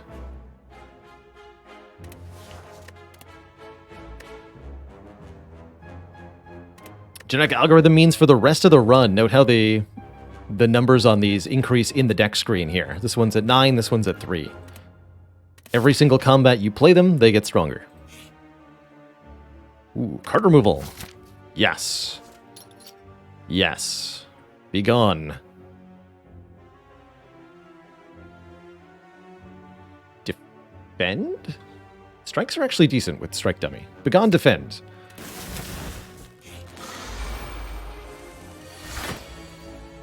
From my deck. 23 incoming. Is there any way to do enough damage to prevent a heal? Yes, if I do a regular strike.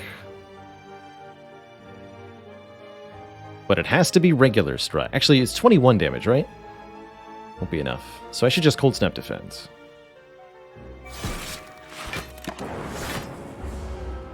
Mystic won't heal. She'll be buffing this turn. But Mr. Big Pants here. He'll be doing something. Opting out of the Doom and Gloom so that I can play the Rainbow for the Frost Orb here.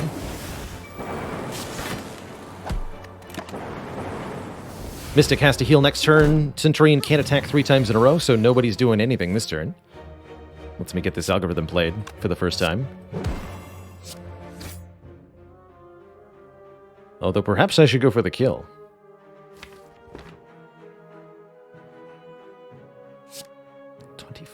He'll have 1 health. Oof. Alright, hold on.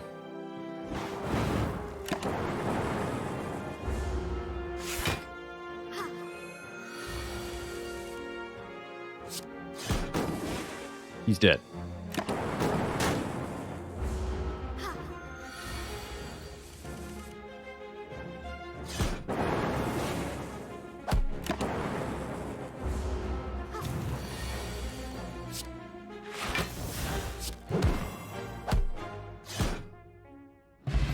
Good.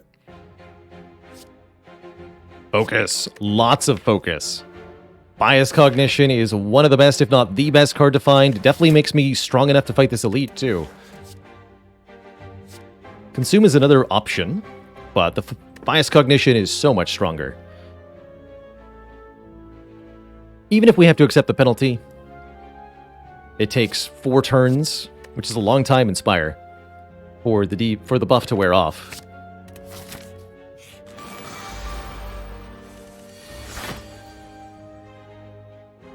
Turn 1 at 0 cost. You'll love to see it.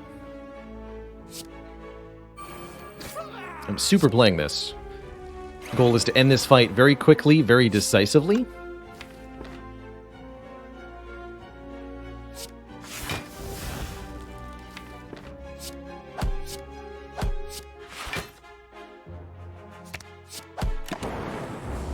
And a boosted electrodynamics will do exactly that. Blah, blah.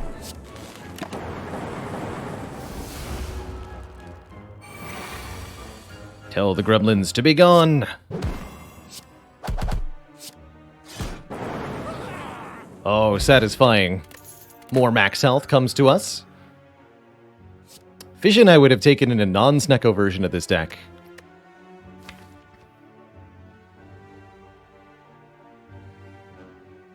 As it stands, I don't think I'll take this one.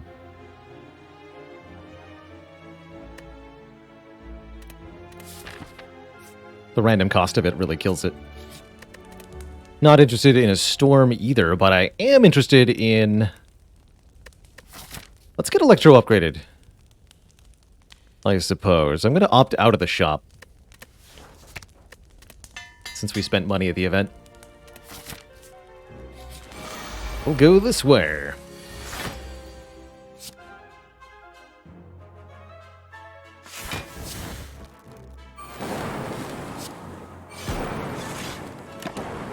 The tiny book. Upgrading a rainbow is worth considering, too. I think being able to reuse it would help quite a bit. You can hologram the leap to basically full block. Yes, to actually full block. And then this gets played. This gets played.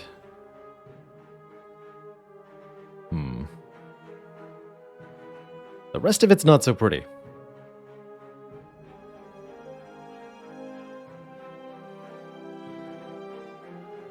FTL draws 1, which could bail me out. Rainbow does not kill the book, nor does Dual Cast. Might be the time for the Entropic Brew.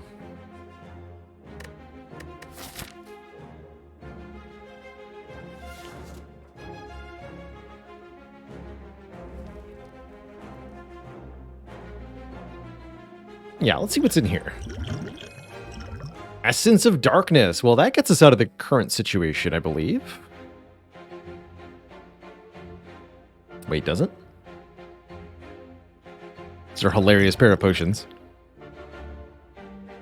The Double Crescent Moons, they call it.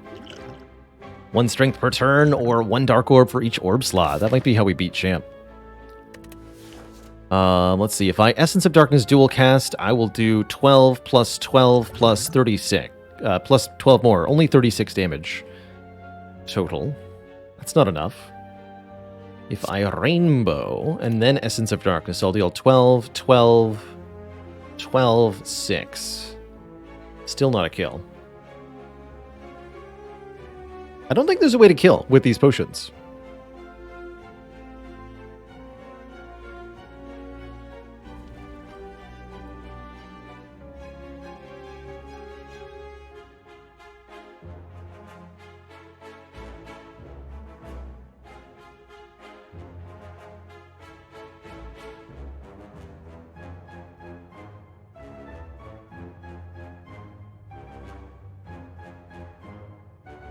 So now it's either FTL Defend or just Rainbow. If we just Rainbow, we get 15 block. Also does really good damage, which makes it a lot easier to kill next turn. I think we just Rainbow.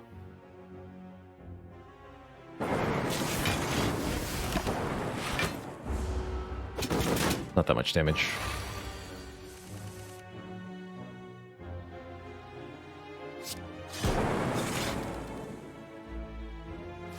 Wait, I've made a grave mistake.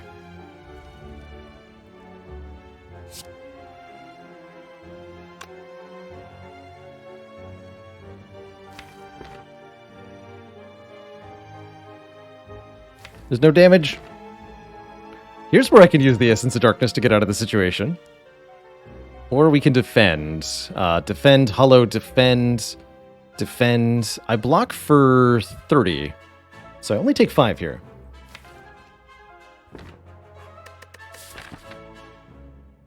But I want the health. Ah, Potion Belt. If only we'd held on to the Entropic Brew a little bit longer, the reward would have been incredible. That said, I'm still happy to have a Potion Belt. 2 more potion slots in which to hold stuff, and I'm very happy to have a Mummified Hand, making something an in-hand free every time we play a power.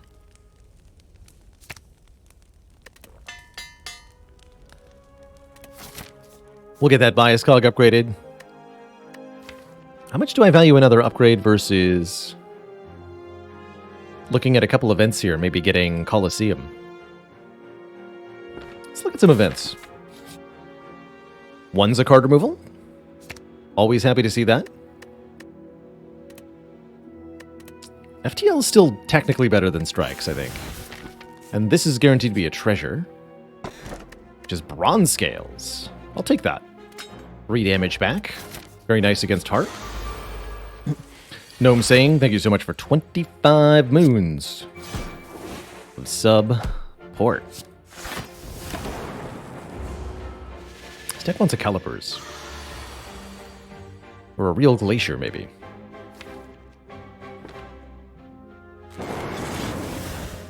Genetic hologram for this. Beautiful. Get him, Biased. Yeah.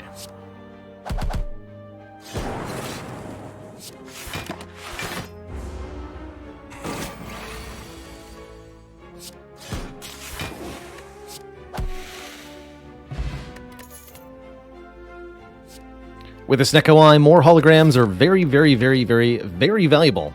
They're an excellent addition and an excellent upgrade,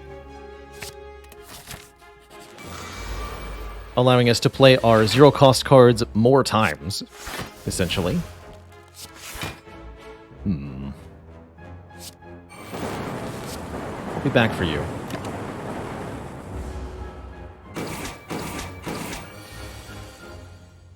Maybe.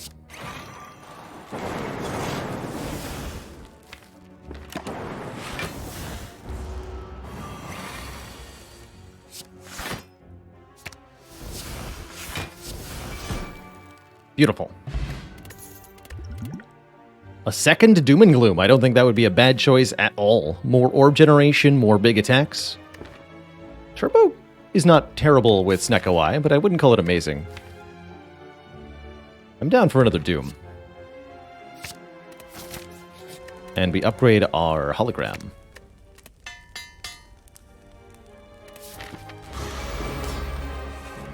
Strategy against Champ, I believe, is just make Dark Orbs and then sit on them for a little bit. Other option would be use this Cultist Potion to gain strength over time. Maybe that's just the safe play anyway. Let's develop a couple of Frost.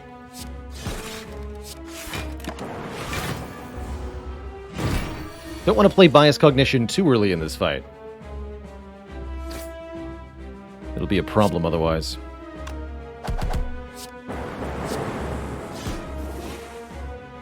We'll keep the algorithm for now. Actually, we'll keep the other one, but not this one. Let's get it played. Expect this fight will not last that long.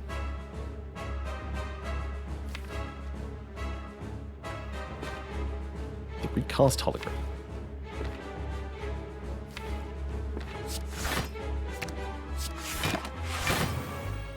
Build the orb. Bido time.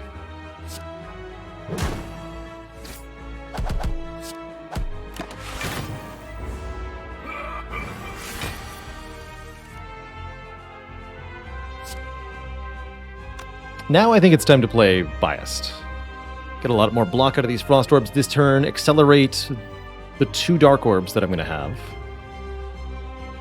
as well.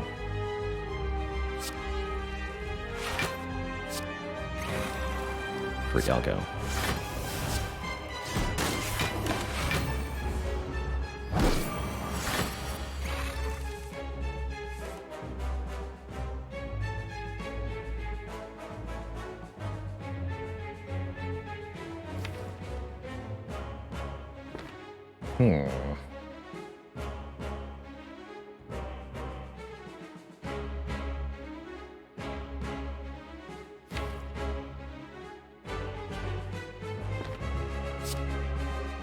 Let's go triple Dark Orbs. Leave the Electro for the moment. Thought about maybe going Frost in back. But I like the full damage strategy.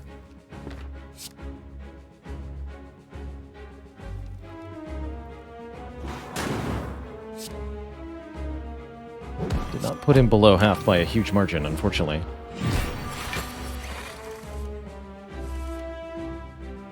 But I'm very happy to see Electrodynamics in my hands.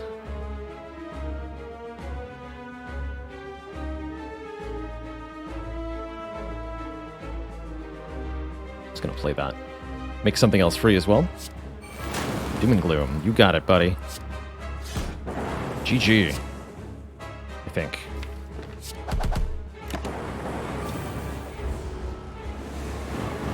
I hope.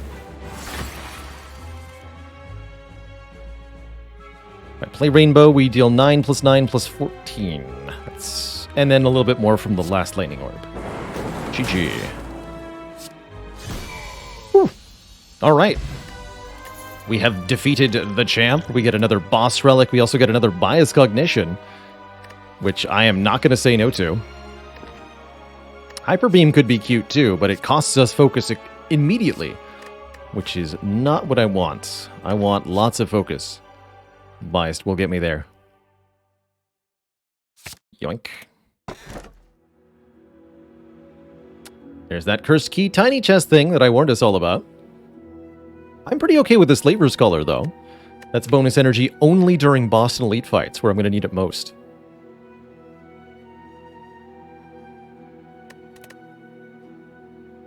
I don't think we want to take an empty cage, although I do appreciate 2 removals. I think the extra energy is a lot more important when we have Snecko Eye.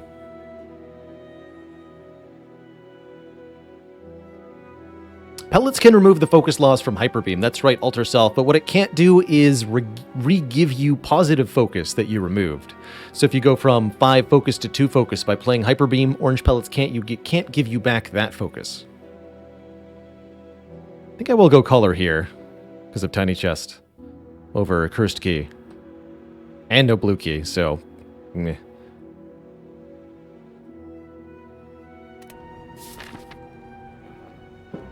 We can rely on the Mummified Hand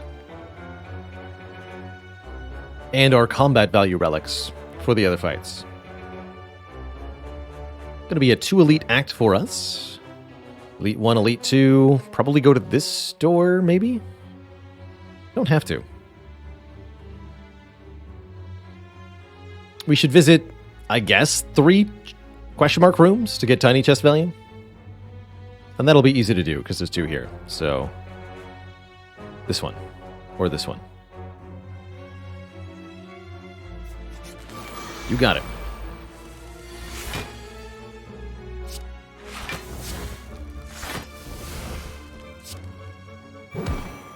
Nice try, nerds, but I'm block.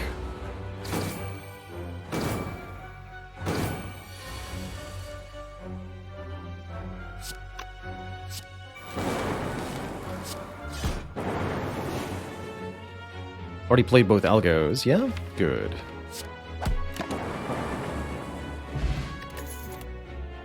Claw.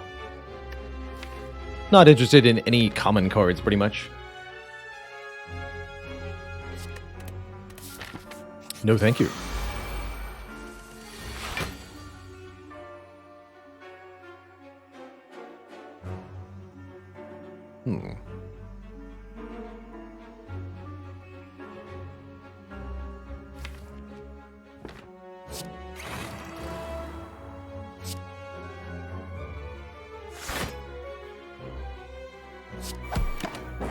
Not the greatest turn one. Figured getting the focus down was worth it.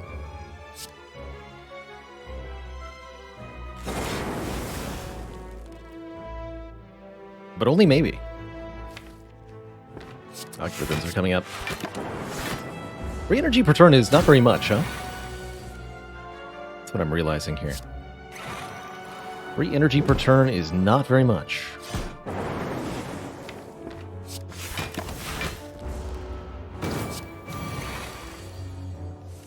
Oh dear. The recast algorithm. I think that means I have to play Electro and just win. Get me out of there, please. I would consider an upgraded charge battery. I like how it interacts with Sneko-Eye. But unupgraded is a no thank you from me. See if this is Mind Bloom. Tesseract. Not too many colorless cards that I would really appreciate, but Apotheosis is one of them. Hand of Greed and Bomb are both pretty good too, and I think we have health to spare, so I'll look at 3 here. Trying to find the really good ones. Discovery! I like Discovery with Mummified Hands. Mayhem.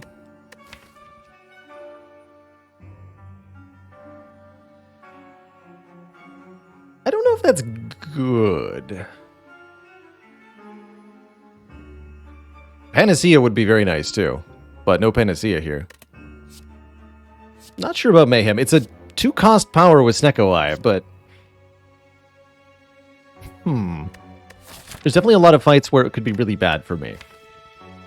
And it would be really, really bad if I got an Echo Form, which is a card I very much want. So I don't think I'm going to take it. Don't think I'm going to take it. I said I'm not going to this shop, I want to go to the second one, or did I say the other way? I am going to this shop, don't go to this one. I think I am going to this shop, don't go to that one. Yes to Capacitor. Might take another Cold Snap here, it's double Mayhem. The re-Mayheming.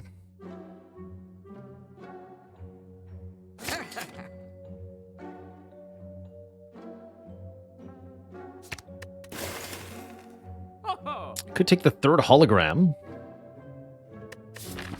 Although it would need an upgrade, which I don't have the ability to give it. Could maybe go left and upgrade it that way? Probably want to upgrade Capacitor, actually. Well, in that case, I'm not buying it. Be gone.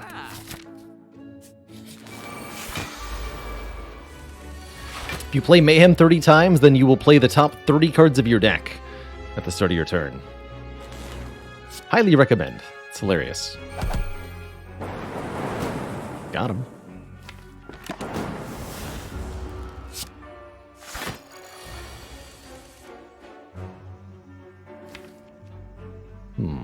But soon I will be gone.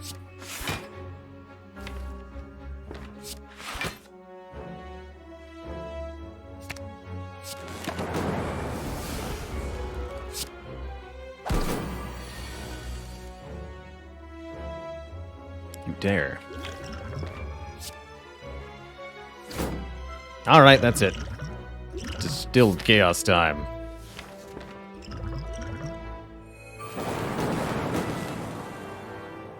Easy.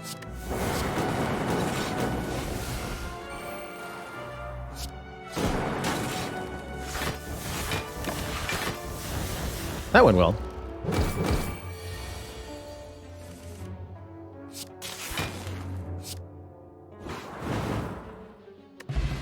And we did, in fact, get a potion. Blizzard.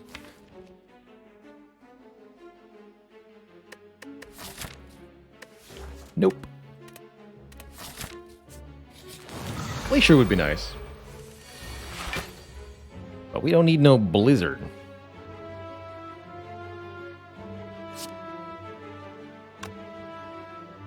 Double Doom and Gloom if I don't play the Beam Cell. My Dex Potion. I think I do in this fight.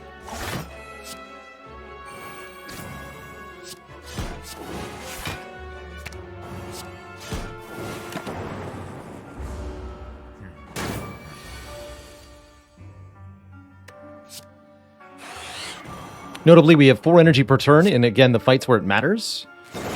The giant head.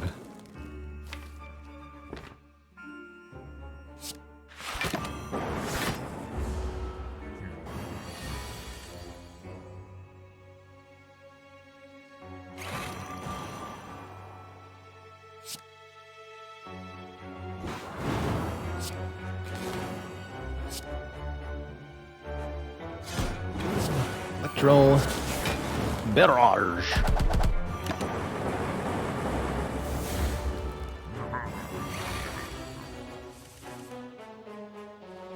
Ouch. I have failed to generate a block card this turn. Despite the fact that I had quite a few.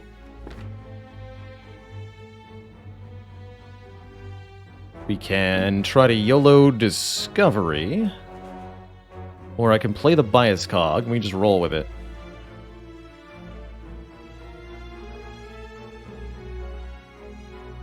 Not too many hits off Discovery, but there are a couple. I don't believe that I have any way to kill, especially with nothing in the discard pile, and we're weakened this turn. Maybe had I used the Strength Potion on turn 1, we'd have it. Weak Potion is advisable, currently. Overextending on potions, inadvisable.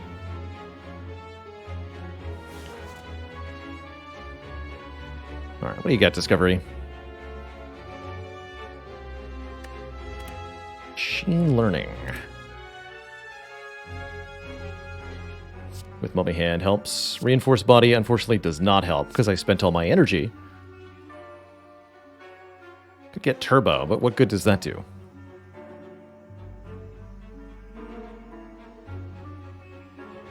Has Turbo ever let me kill with a Strength Potion, maybe?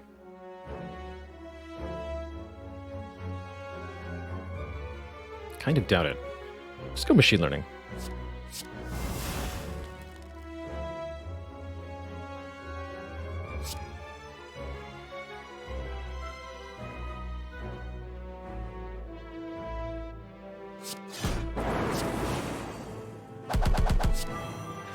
The Barrage.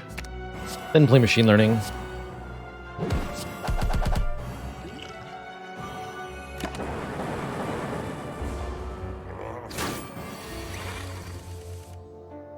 Oof.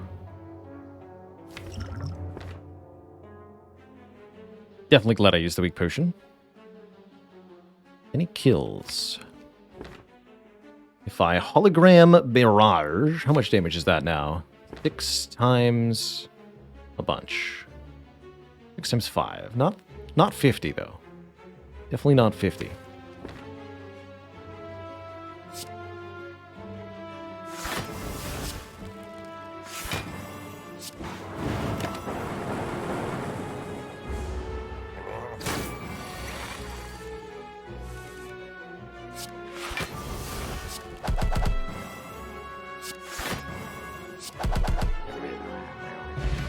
A little sketchy, but we're through it. We do get a potion back. Another hologram, another cold snap. Or a leap.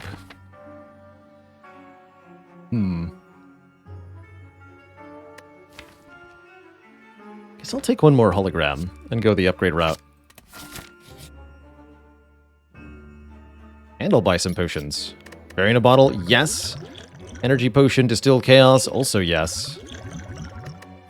What strength potion? Keep one strength potion. Actually go distill chaos, fairy in a bottle here. If I go this way, I don't get my guaranteed treasure. But I do get to upgrade both capacitor and hologram, which is very important to me.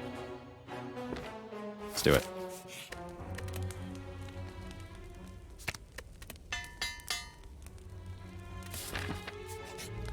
Take the blue key here.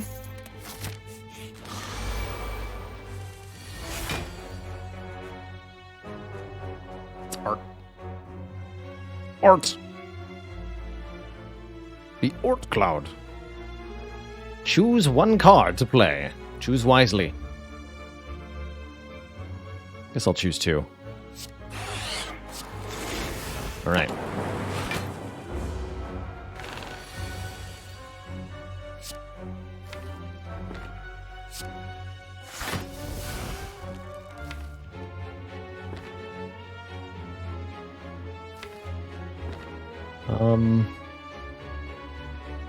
Yeah.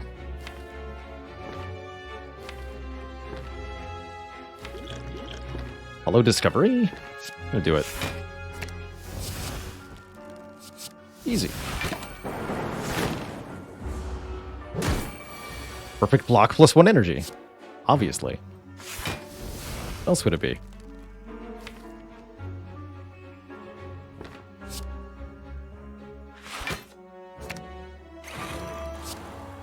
Did not know that was going to be 0 cost, but I was hoping that it might be.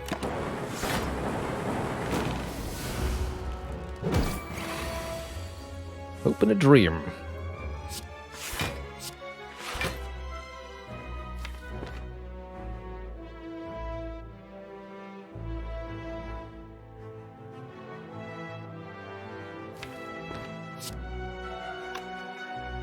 Two more. Wanted to play the other biased, but wasn't convinced it would be safe.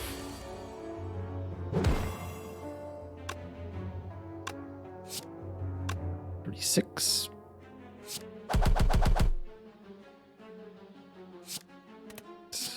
Open by 2, 21. Clean. Skim Plus draws 4 cards. That's mighty impressive. Reprogram would be a hilarious way for this deck to try to scale. I suppose we theoretically could make it work. What a fun reversal of fates that would be.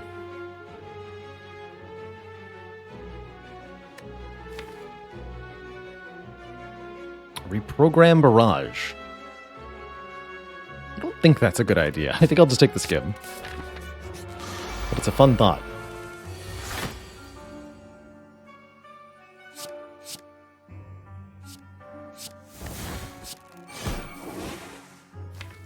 How do I end this fight quick enough? A little bit worried here. Don't think I can biased on turn 1. Good.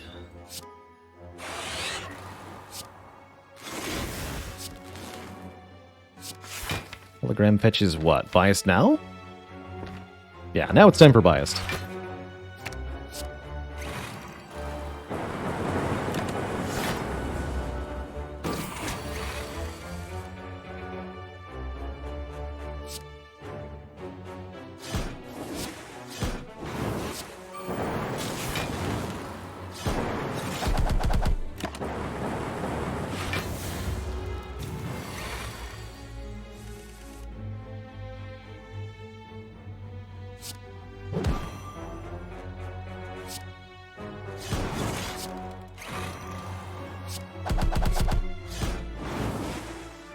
Did miss both algorithms, but we didn't lose any health. Chaos Plus helps me get more orbs in play. I'll take them. I have so much focus. We need to fill the orb slots with something.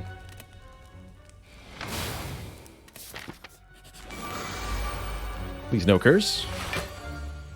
Spaghetti Man. What is your spaghetti plan? Playing Cold Snap, very risky. Let's not do it. Changing this intent from 12 to anything else would probably hurt quite a bit. Of course, leaving it on 12 might hurt a bit this turn. Big concern now. Although I could hollow Genetic. That's most of the block required. I think I'll probably be using something like the Distilled Chaos here. What do you got?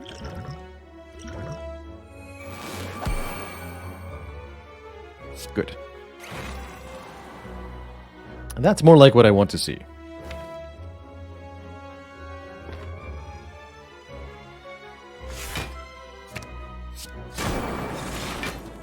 Not that one, though.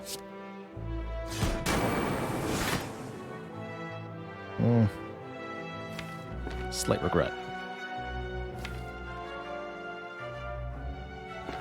Change it one more time. Could get worse. It's not going to get much better. Dang it.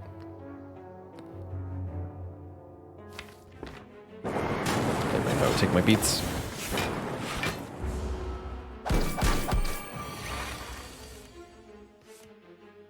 I've got a fairy in a bottle. And I'm also pretty happy resting, actually. Now that I think about it.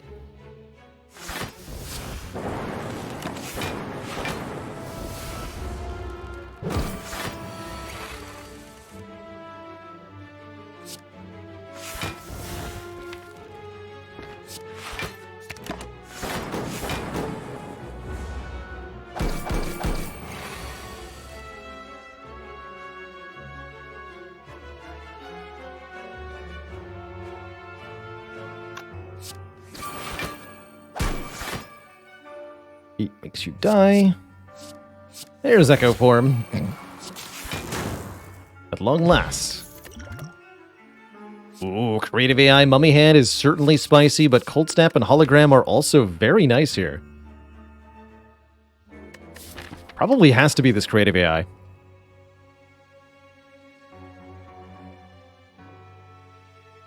With Mummy Hand, it's just consistent power spam in a beautiful fashion.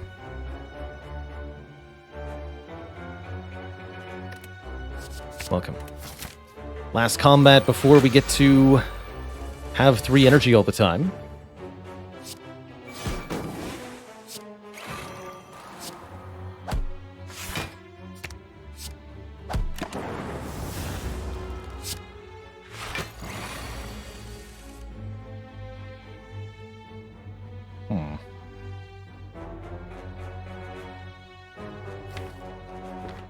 Blah.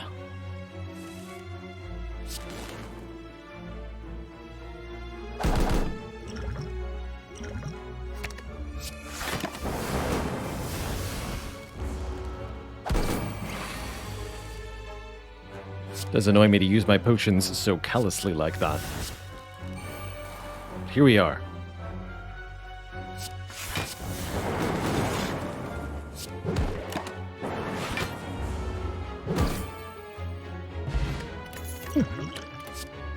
And another rainbow.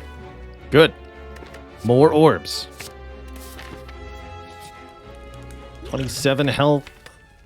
We could upgrade a card. I think upgrading a hologram would be pretty valuable. I think upgrading Bias Cog would be pretty valuable. I think upgrading one of these 2 rainbows would be pretty valuable.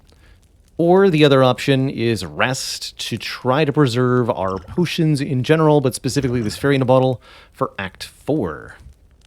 I don't think I'm exactly good in the Awaken One fight, which is particularly problematic for us at the moment.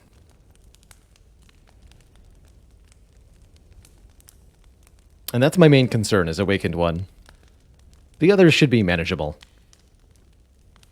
Thankfully, first up is Donu Deka.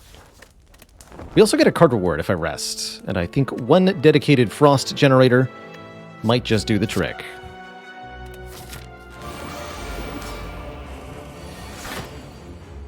Thank goodness for 4 energy per turn. Biased right away? I think we have to. Go Chaos, then Biased. Barrage is free. Gula.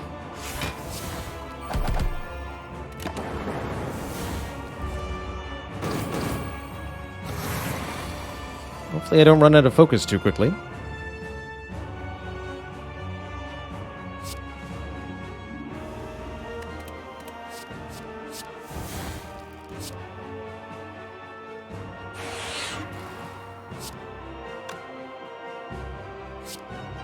Let's do the following order.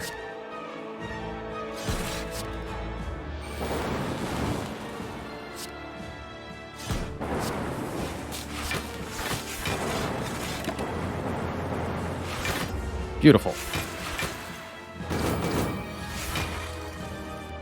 Play the other bias. We just got to end this as soon as we can now.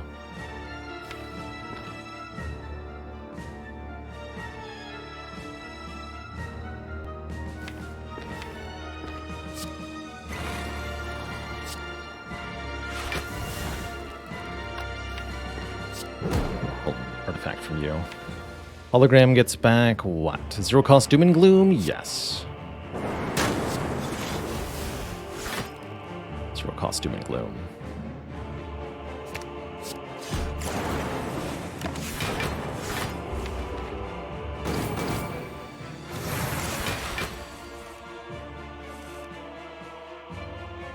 Ruination.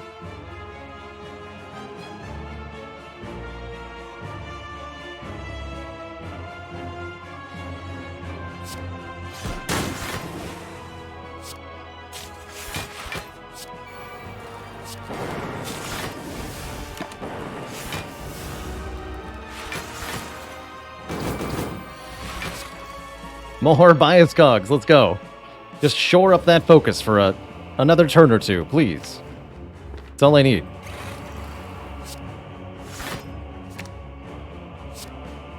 This perfectly kills Donu.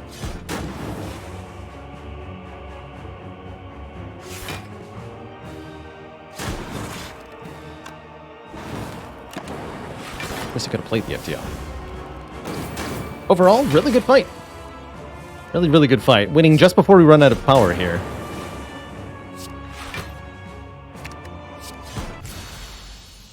GG. We are fighting the Awakened One. Oh boy. I'm gonna need to think for a moment in this fight. I'm also gonna need to take a really quick bathroom break so that I can think in this fight. BRB, everybody.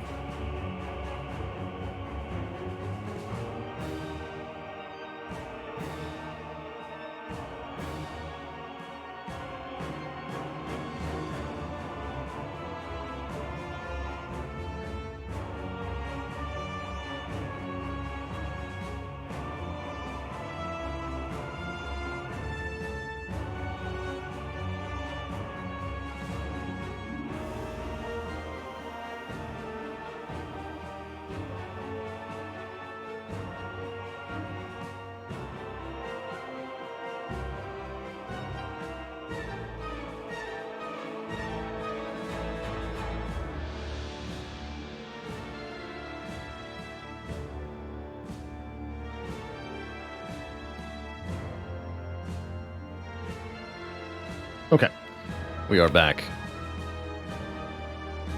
So... Awaken One is definitely a problem for us. Very much so.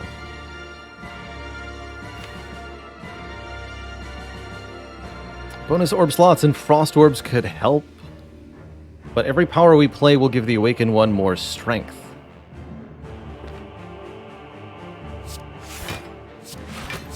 That is not good for a deck so power dependent as this one.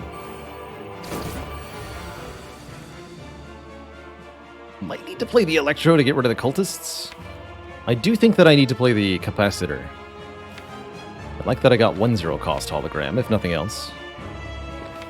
But no way to get frost orbs out of my...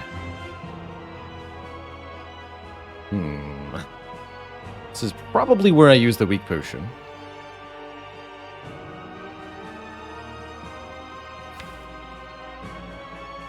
Hello and welcome, Mad Karthos. Happy you were able to find your way here. Thinking weak potion on the Awakened One right now is a big help in surviving. Double Doom and Gloom can maybe kill the cultist shortly.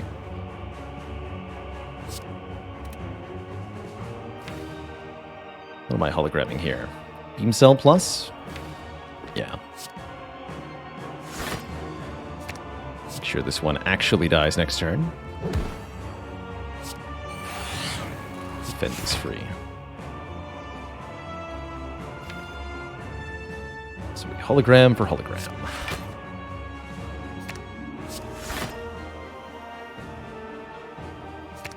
Beam Cell. Really hurts to not play that Electro, but it would hurt even more if I did play it. Okay, 1 Frost Orb, get. Algorithm also get. Good. Get good, scrub.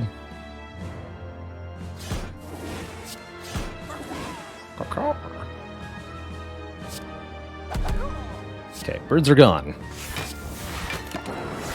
Weak potion was actually premature. It's not good.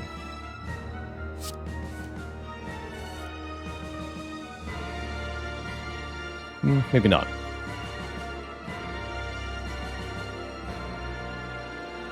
I So we can win partially by stalling for Dark Orbs here. Let's see what Chaos gives me. Nice.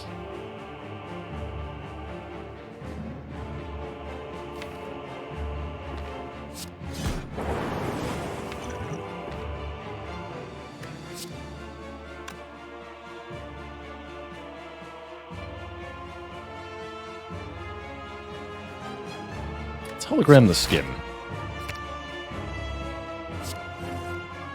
The cool heads.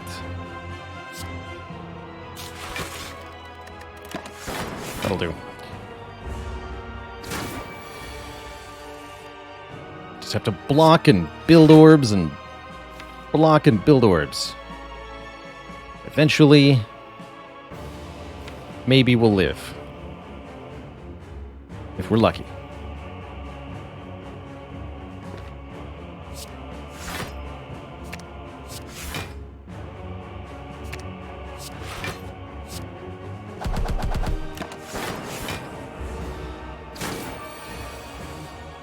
It's really only a matter of time before the Awakened One pulls a draw that will severely hurt us, like this one.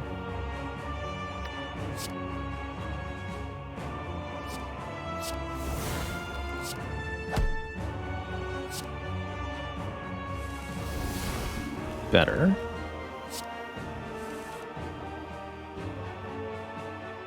Slightly better.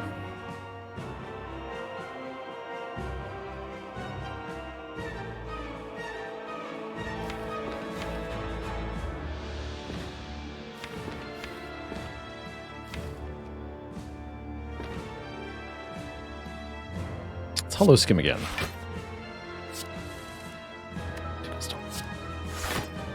Okay, this worked out reasonably well. Hollow for defend.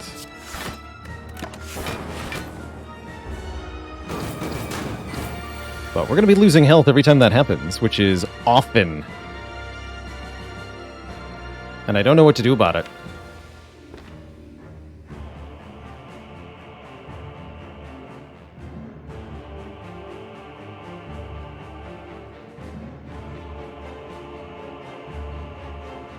We could try playing creative AI. Don't think that's going to help. Most likely going to make things worse.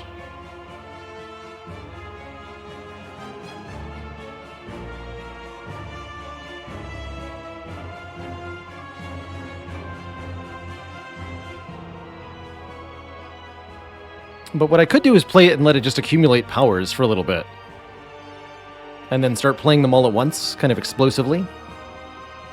It's an option. I feel like I have a lot of better options.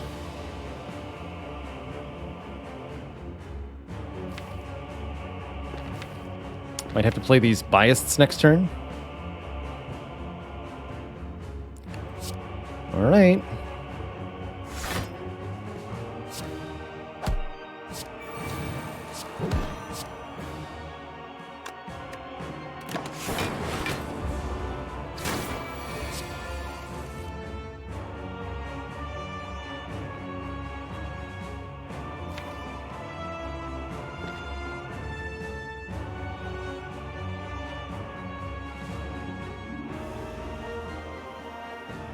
Algo saves me here.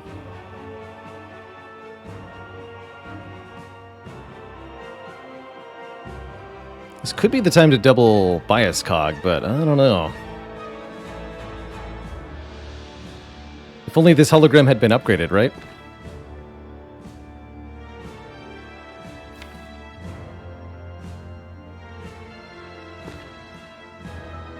Tough choice. Do I go all in or not? Be giving the Awakened One's 10 strength, well, plus 4 strength, so a total of 10 strength this turn. Very terrifying if I do that, and then I start losing 2 focus per turn. I think I need to wait. This is our second boss, so all we have to do is beat Awakened One. We're authorized to use any and all resources to make it happen.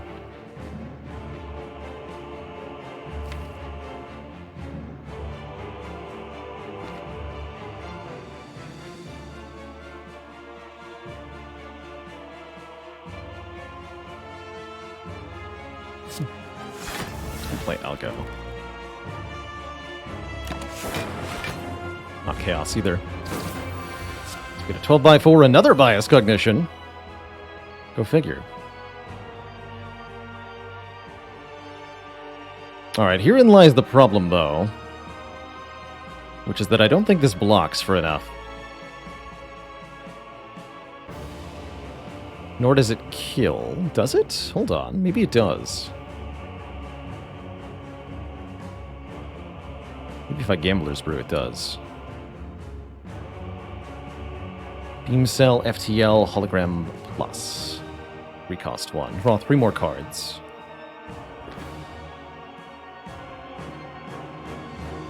Dual cast does 80. Got 120 damage right here. It's really not that much. There's no way I'm blocking.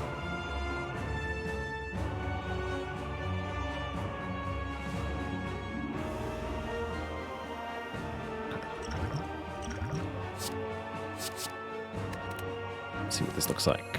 Blah. Disaster. Disaster. Now we're in real trouble. Now I think it's like Leap, Hologram, Leap? Rainbow? Leap, Hologram, Leap, Dual Cast, Rainbow. Don't actually play any powers this turn. Barely stay alive.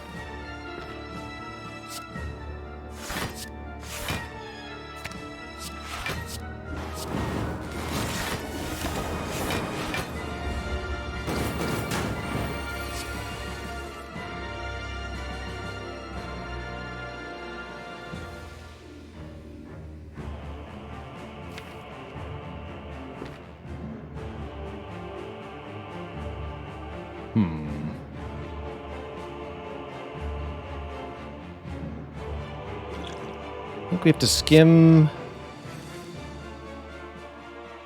And if I don't find a way to block, I should just play this creative AI.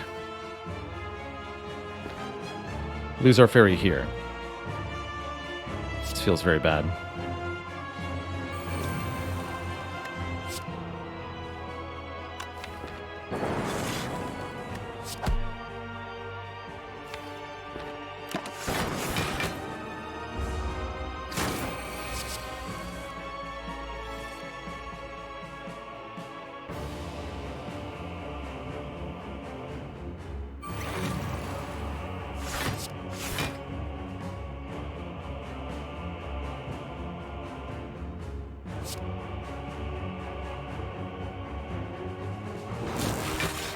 Plasma helps.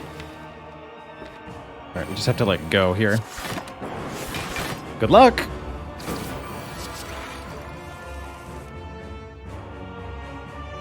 Good luck.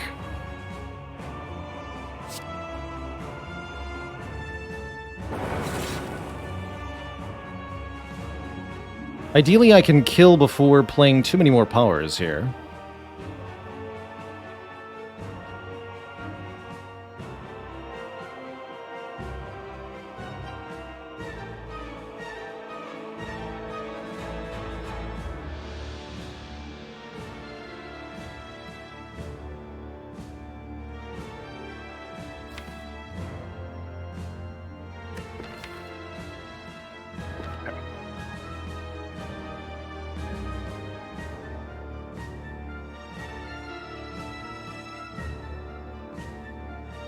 Do strength potion math.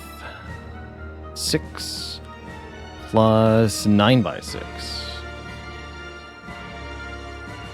60. So yes, that does kill. But if I don't use the strength potion? 4 from Beam Cell plus 6 by 6. 36 plus 21. Won't kill. So if I want to kill with Beam Cell, Barrage, Doom and Gloom, I have to use the strength potion. Okay, we'll use our last potion. Kill the bird this turn. Get the heatsinks in play. Hologram can target Cool-Headed? Don't care. Okay. And now we need some help.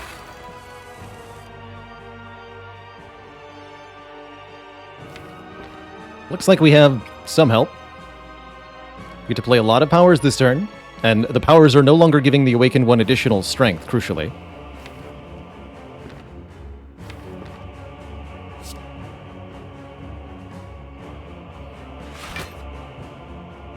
And I have Mummified Hand and Heatsinks in play. Dual cast this or dual cast the Plasma? I'm going to dual cast the Plasma.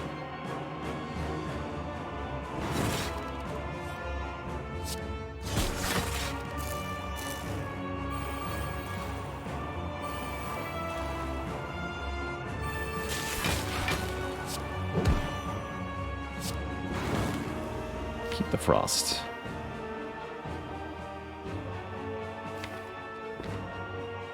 Keep some of the Frost. No, I need to keep the Frost.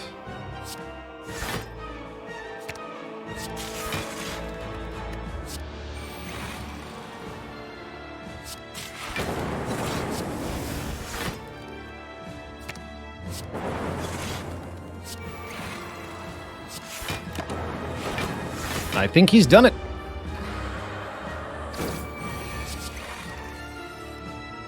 By Jove. The power.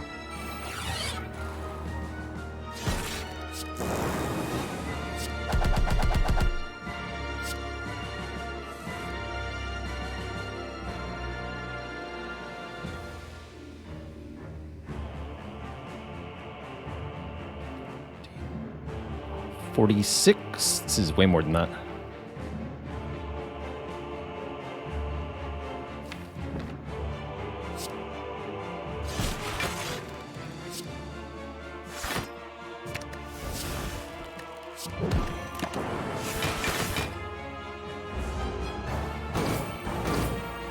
We live.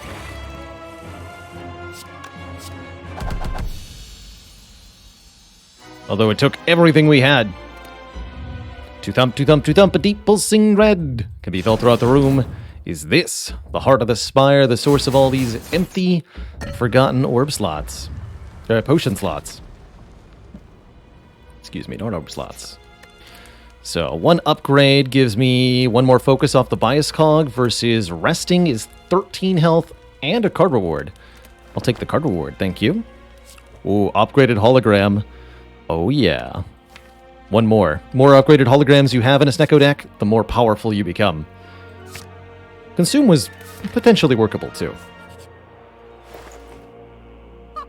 Excellent potions in the shop here. I see no problem with just buying all three. We could also reasonably take Orrery, letting us look at 5 more card rewards and try to add some combination thereof to the deck. If I could only buy one potion, it would be the power potion. But I think 3 potions is better than 1. Doomstress, thank you so much for 26 moons of support.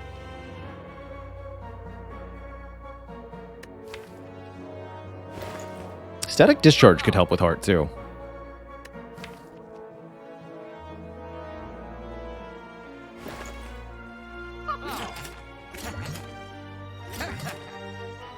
Can't afford it, though. Adri83, thanks for continuing that gifted sub. Heck yeah. I don't feel like I need another cool-headed.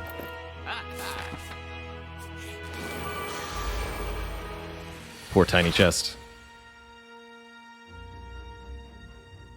All the things that could have been. All the lives we could have had.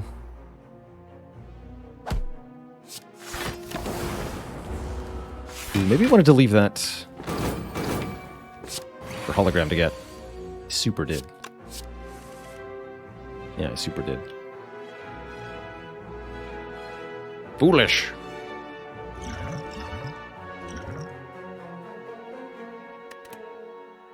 Click noise. Generates a random power. Or this hologram can fetch skim for me. Get even more cards. Let's get the skim out of the discard pile. Oh, shoot. Oh, now I've really made a mistake. Is it 0 cost in the discard pile? It is. Now that's interesting.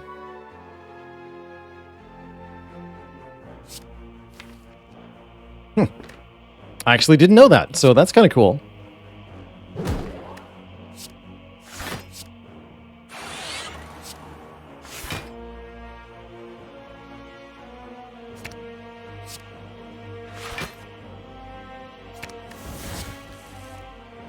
There we are.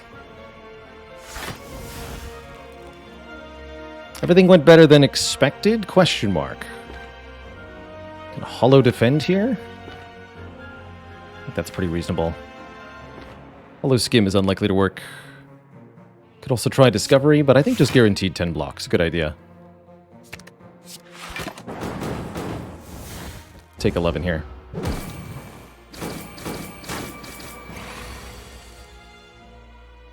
Looking good. Good-ish.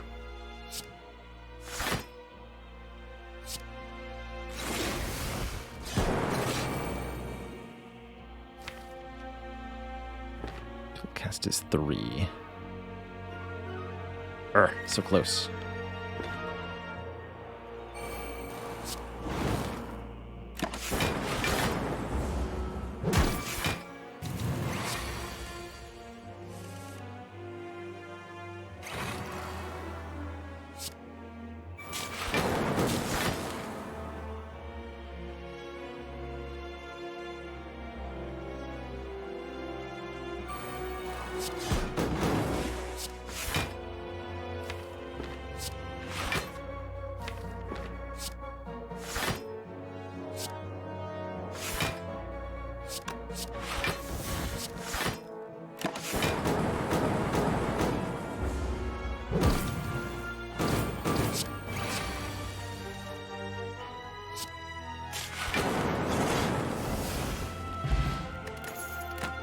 Okay, 2 potions and an ornamental fan is what we have going into Heart. Not amazing, but if we get Echo Form off the Power Potion or Creative AI off the Power Potion, I think we'll be okay.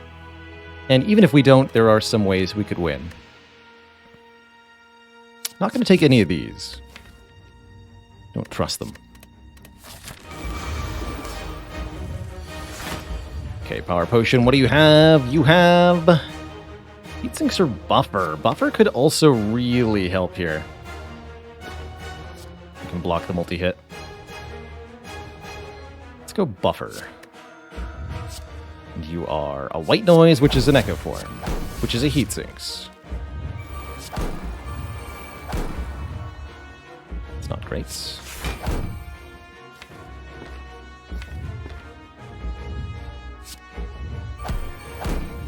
for 20.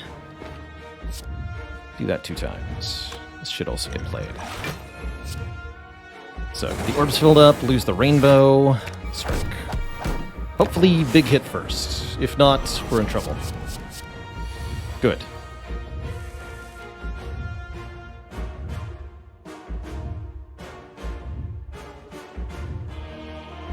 Can't play Capacitor alongside, though. Rough.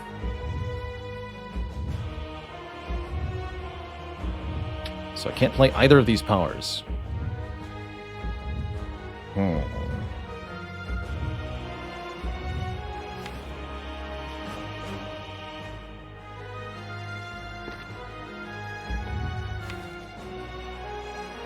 Dang.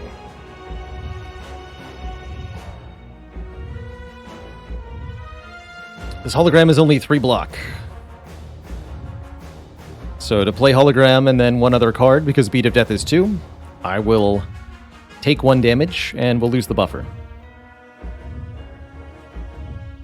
Could also rainbow in 1 other card, but again, since these are 3 cost, I cannot. The sad card, 3 block.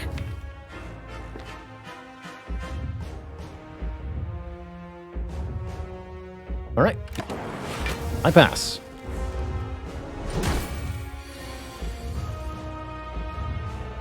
Creative AI is mandatory.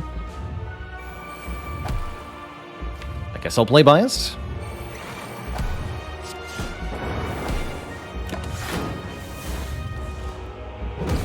Looking pretty grim here.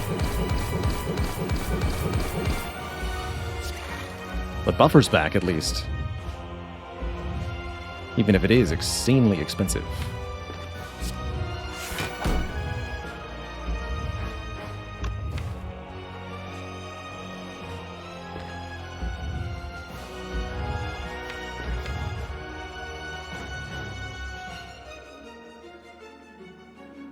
Really rough set of costs on the first draw through.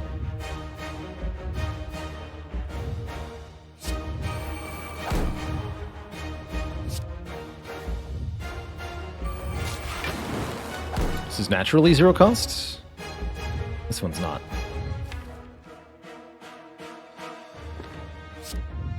Or is this mummy hand as well? To be entirely honest, I kind of lost track of it.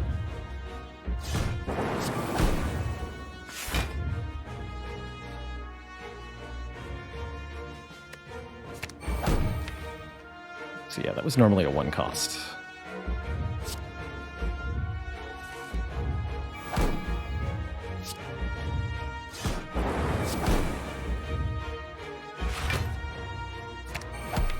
So yes, that's a real 0 cost hologram. Good.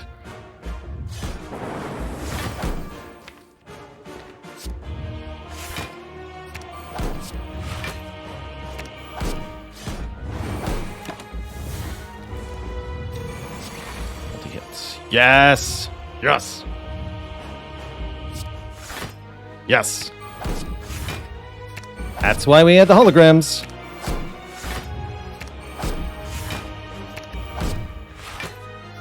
Infinite block.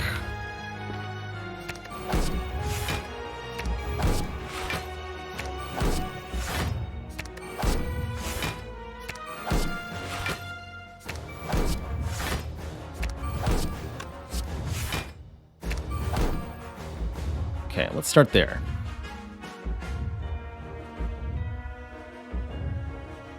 Now, that doesn't necessarily mean we've won the fight, sadly, but it definitely means we have a chance. Oh no. Well, I have buffer for next turn. Not the card I wanted to see there, though.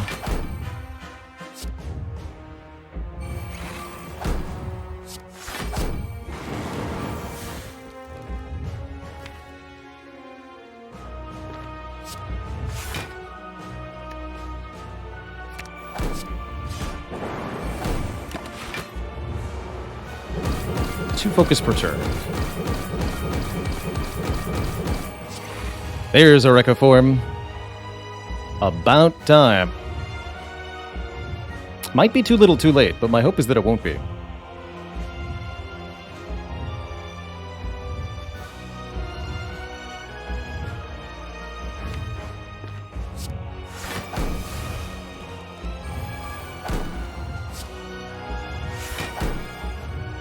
Not quite.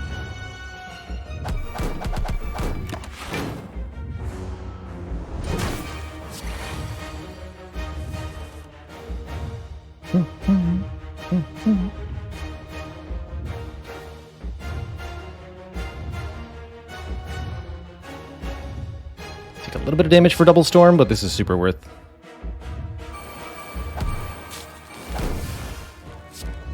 We'll cast this.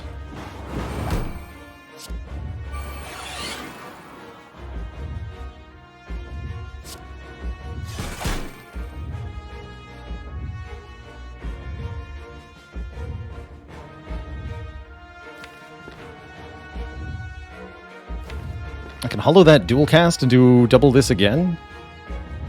I want that.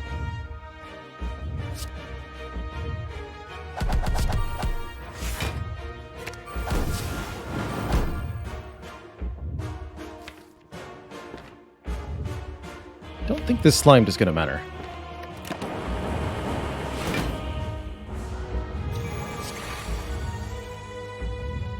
Good.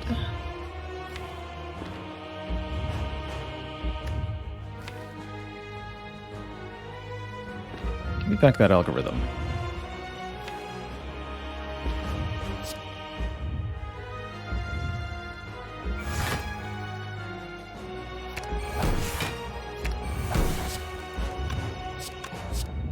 Max Potion definitely making a big difference here.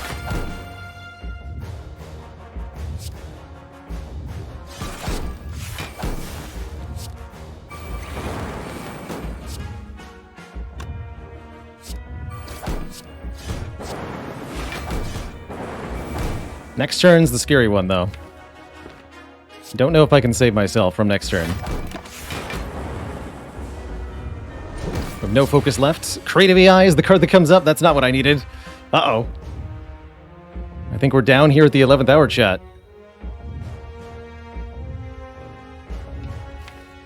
Static Discharge is the card I needed on this turn. But I don't see it. Not a lot of things that the draw could be that might save me. I am going to double Cool-Headed here. I think that's my best odds.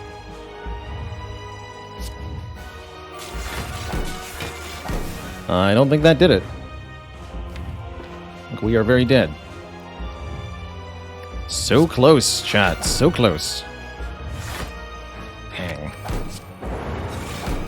So many heart deaths in one day.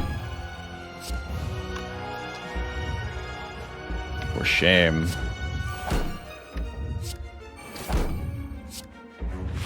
Yeah, I just can't quite get there. GG. The creative AI had come in a little bit more clutch. If we had purchased that Static Discharge at the store, slightly different potion, we had a lot of ways to win that. GG. GG. And it's been a rough series of runs. 4 out of our 5 last attempts have died to the heart itself. Very much a heart win streak going on. Yikes. Still, to reach it so consistently is a good feeling.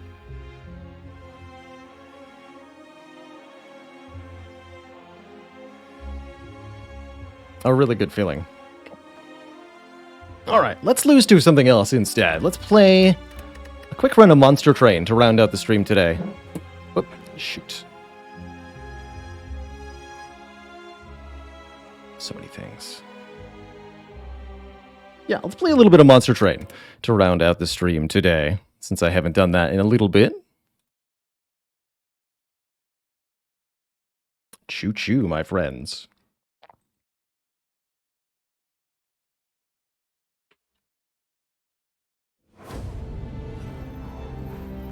You're headed out as the Spire here ends. Appreciate you being here. Don't forget you can be notified when the stream is live by following me on Twitch. Or you can catch Spire content 24/7 on the YouTube. Hail our home.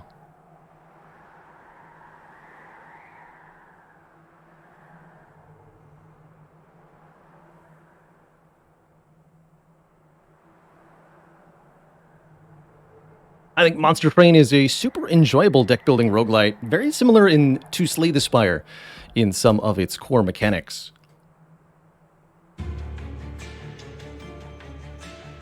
But very much with its own twist.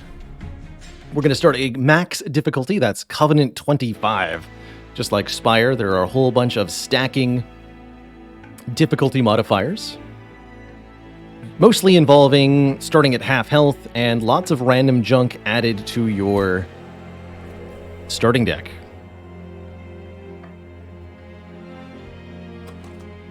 Mostly these 2 deadweights. We've randomly rolled Penumbra as our champion. In Monster Train, there are 6 different clans. Those are essentially the different classes. And you end up with 2 of them in your deck each run. A primary from which you derive your champion, and a secondary which creates support cards and contribute to the unit pool. This run is Umbra plus Stygian. So Stygian is a spell-focused clan, lots of card draw and damage cards. As Umbra is all about creating big beefy units by feeding them morsels. Got a couple perils of productions here. I could definitely see... and a Void Binding. Ooh. I definitely see this being an Ember Drain-focused run. So right at the start, we choose either the Monstrous version or Glutton. Glutton gains more stats every time you feed a morsel to it. I think Glutton Penumbra plus Spell Support would make a pretty good primary strategy. I tend to have a hard time with the Monstrous version. Although you get pretty good base stats, and the trample keyword, this is a big unit. Very hard to keep alive. Very hard to get in play.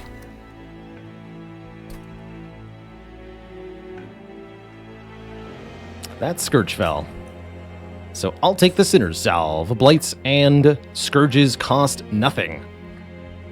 And we will not take any shards going into our first combat here. Not sure if I'm going to go Merchant of Magic or the other thing first. Kind of inclined to go Merchant of Magic first. George the Penumbra, that's right. Our good friend George. Start of every combat in Monster Train, you're offered a trial. Give a penalty, or more likely a buff to the enemies, in exchange for some kind of reward. In this case, 3 spikes, meaning our units will suffer 3 damage when they strike the enemies, which is not too bad. Not too bad.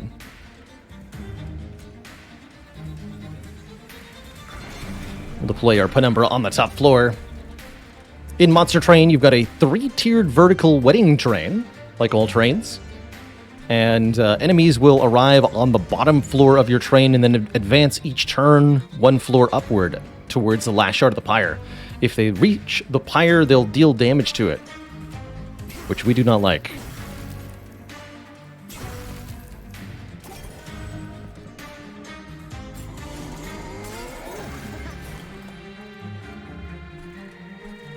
Beautiful. 1 morsel, please. This collector gives us bonus money if we kill it. Generally speaking, waves in Monster Train are arranged as follows. You've got big, beefy, high-health units in front, tend to have pretty low damage output, and they may have some kind of activated ability. Any purple circle icon indicates this unit has some sort of activated ability that's going on. So lots of those happening. Behind them tend to be healers, buffers, and damage dealers, all with much lower health totals.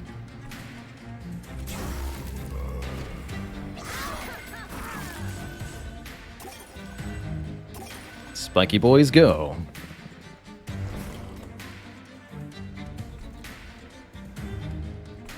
This guy might reach my pyre. More stats.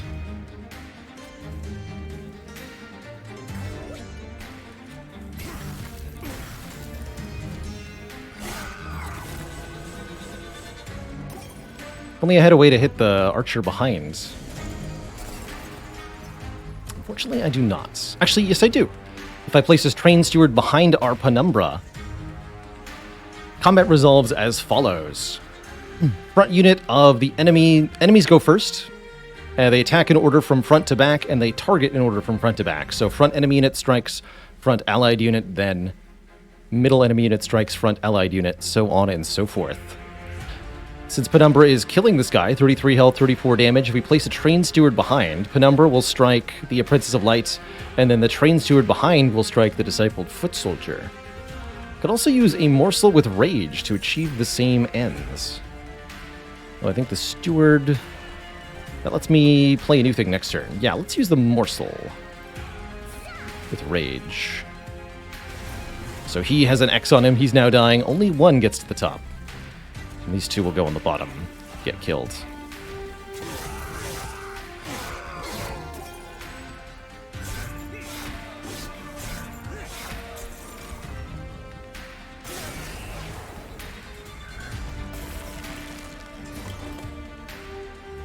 Conveniently 0 cost. Damage Shield 2, Rage 6, Ember Drain 3. That seems like a good thing to put upon our Penumbra here. Really wish I could hit this guy in the back. Lifesteal would be nice too, but at least Damage Shield will help you stay alive for a bit longer. Drawing. No stewards. Oh, that's good. Okay. Not sure if that gives me 1 energy or not next turn.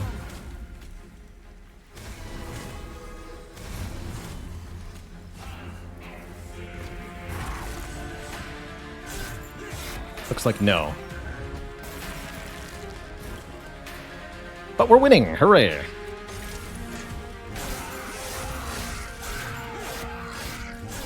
Buffed up champ can do some serious damage. Good. Very well handled first combat, ultimately. Love more morsels here. Perils of Protection plus Prismal Dust can also be something interesting. Giving us damage shield. Very, very valuable.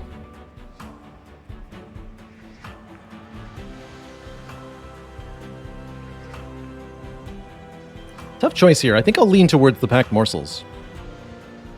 How would I say that Monster Train is difficulty-wise compared to Spire? Easier. A little bit more mechanically complex, so a little bit more difficult to learn. There's so many keywords and cards and units to keep track of. But in terms of how difficulty the decision-making is, I think it's a little bit easier than Spire. Maybe 10 Ascension levels easier? Do I want an offering token? 0 cost, draw 1, discard 1. Main point of this is to use cards with the offering keyword, which are played for free when discarded. None of that currently. Now, Monster Train has a ton of keywords. Most of them are restricted to 1 or 2 clans, though. So if you start out by just picking a clan or 2 that you really like, that'll be a lot simpler. And I am going Merchant of Magic first. I want a Stygian Banner unit, I think. Let's see what's available here. Permafrost, Magic Power Consume. Probably put Magic Power Consume on the Titan's Gratitude. These are attuned, so they gain 5 times the benefit from spell power. 125. Really good upgradable card. What are you? And can't gain Rage. Solid damage dealer, but...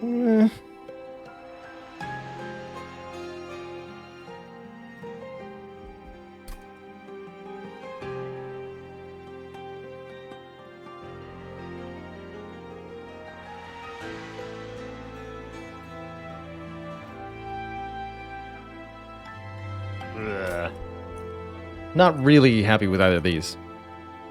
Nameless Siren is a unit that gets more damage output every time you play a spell on its floor, whereas Icy Silophyte is all about making enemies weak to spells. Sweeper can be a good morsel recipient if you're looking to take 1 unit and buff it. But I would need a Merchant of Steel, otherwise the base stats on the Silophyte are miserable.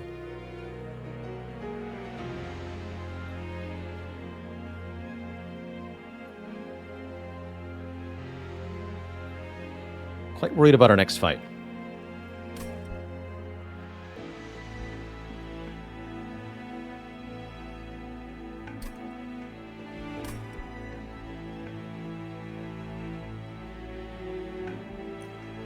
Alright, whatever. Let's try the Silophyte. Spell weakness could be potent, especially if combined with this attuned Titan's Gratitude. You need to be free. Good one for holdover. Permafrost is also quite nice on the Void Binding because I can just hold on to it until the very end.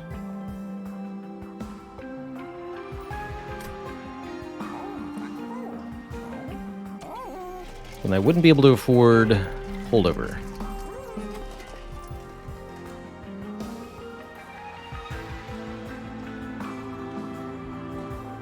I want holdover.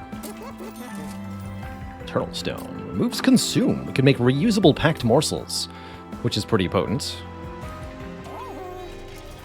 We'll take the money here. Let's do that.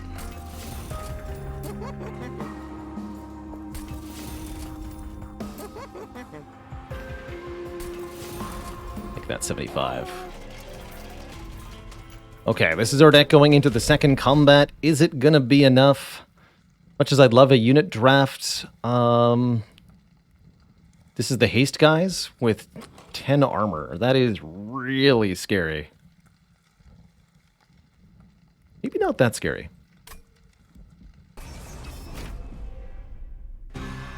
Might be a bad idea. Seraph brought us here and we will obey.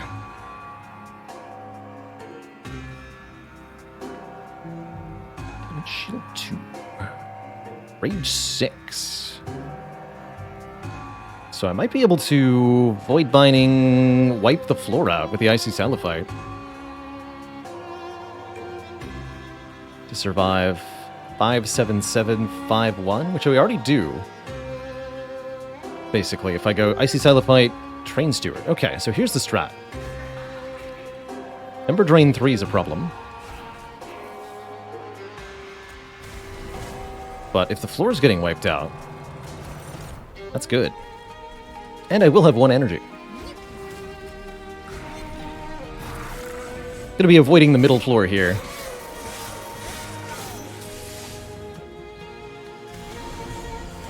If possible.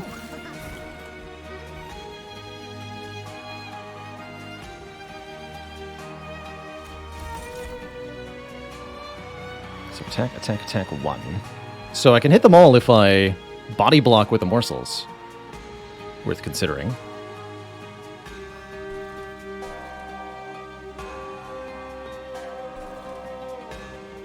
Oh, this one even has 6 health, so it blocks 2 hits.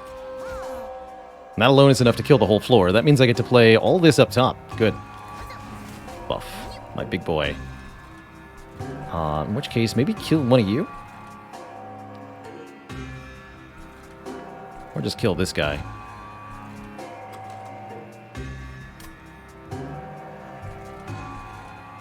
Either way, this is very encouraging.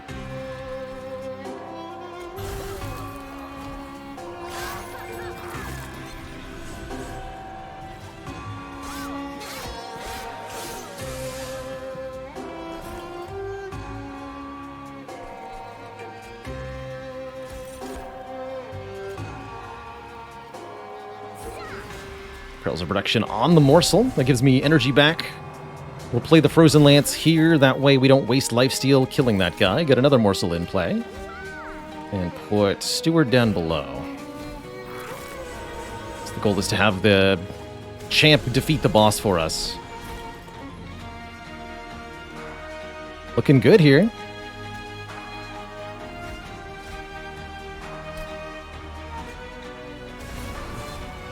Beautiful.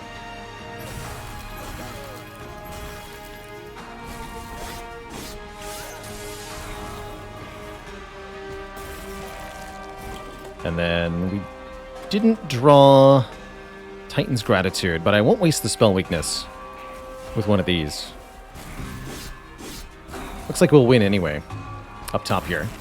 But I want the satisfaction of doing 150 damage with one spell. Okay, Bizarre, thank you so much for 19 months. Space Prism. More capacity, very, very important when you're feeding morsels to stuff. I'll be taking that. Mind Collapse could be a nice way to snipe backline enemies, too. But being able to jam just one more morsel is so nice. Mollusk Mage. Interesting. Bonus magic power on the floor can be a really, really good thing. I'm going to snag you, sir. And a real unit, Incant Armor 2. So I can make Incant Rage 2 Armor 2. Morsel Maker's Resolve 6/6. We have a Divine Temple, so I can fuse units immediately here.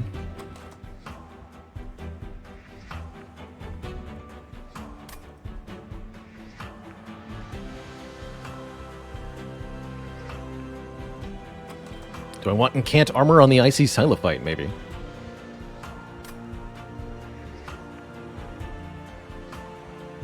Can't do Rage Incant, because I actually didn't take the Rage Lady. I just realized.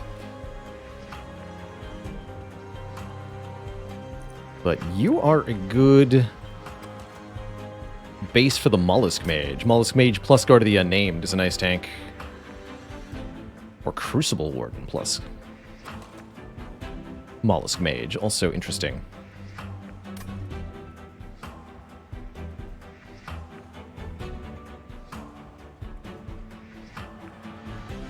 I like that. Crucible Warden plus Mollusk Mage. Get bonus stats and 10 magic power on the floor in addition to being a frontline tank.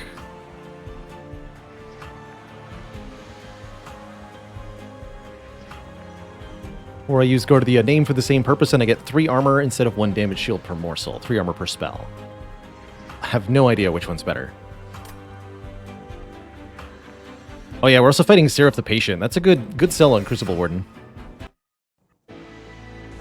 And I'm not duping any of my cards. I think I'll go Stygian Banner artifact here. Although duping the Packed Morsels is not the worst idea. We'll get another zero-cost recurring morsel thing. But I want this. Ooh, +5 damage on friendly units makes morsels attack. Or refracting lenses gives us pyre health whenever a card is consumed. Currently, only one consume card.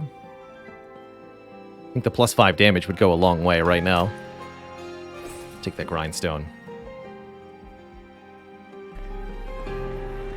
-2 cost is here. Intrinsic for turn 1. Intrinsic Space Prism, very nice.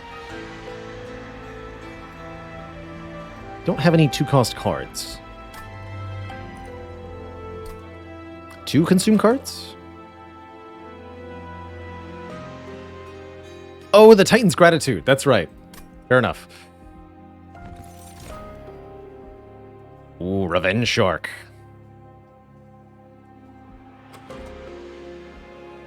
Damage shield prevents revenge from working. Right? That's right.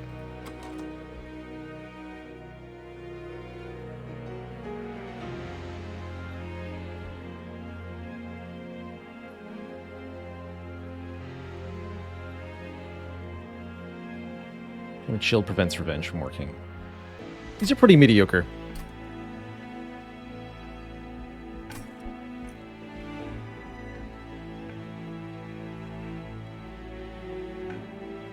Shark with Icy Silophyte fused. That would be Spell Weakness and Revenge Frostbite on the bottom floor to everybody. That's kind of interesting.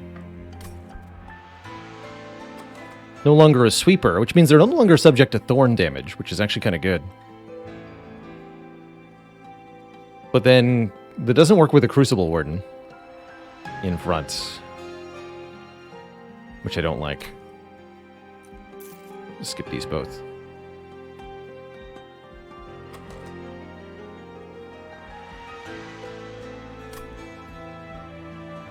Look at the caverns first.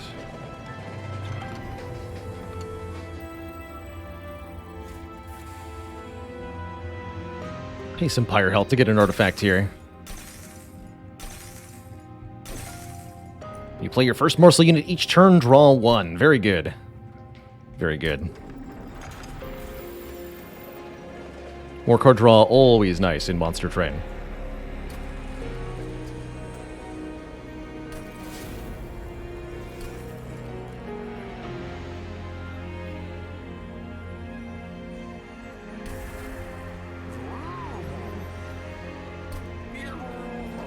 Blah. Okay. Still below 50 shards, which means our first boss shouldn't be too bad. Daedalus.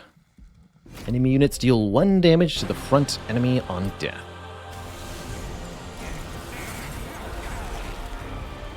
Daedalus summons a lot of bombs, which can be a bit problematic.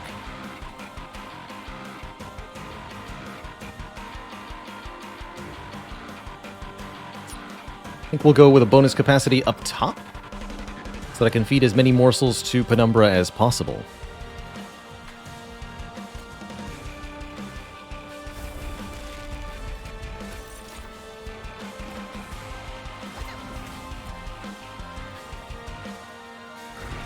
That's right, so we're drawing.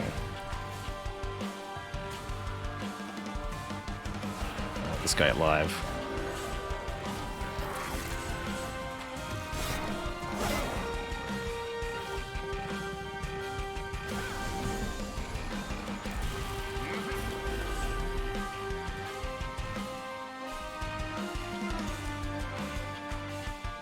Get back the health with lifesteal. Food.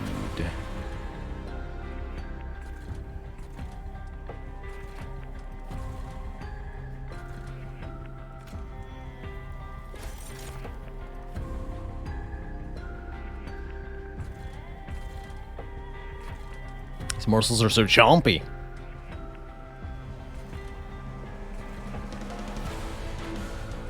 put a morsel in front and give it the damage shield from Void Binding to have it be a tank for a round. That's an interesting idea.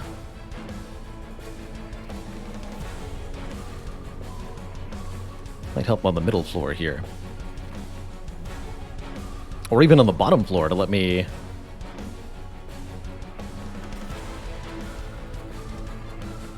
do something like this.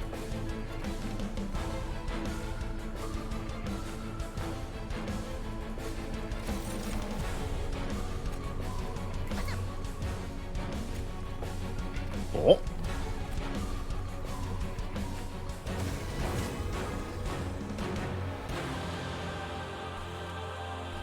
Very good.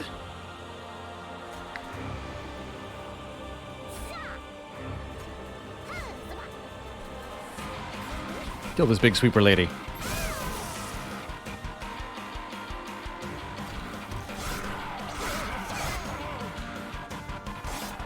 Oh, that died to thorns.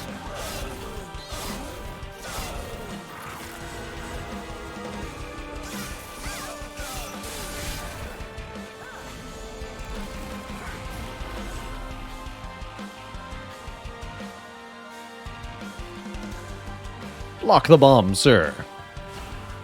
Good work.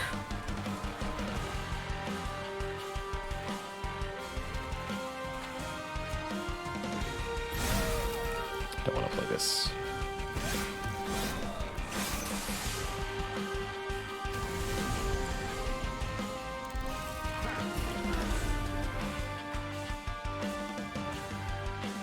We have bonus spell power on the floor with the Crucible Warden.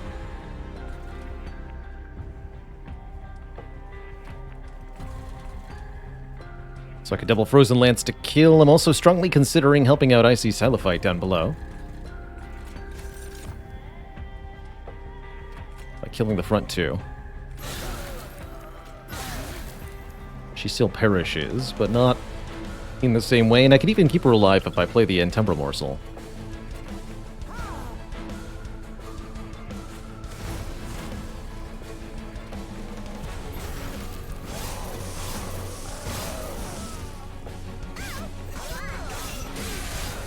Beautiful.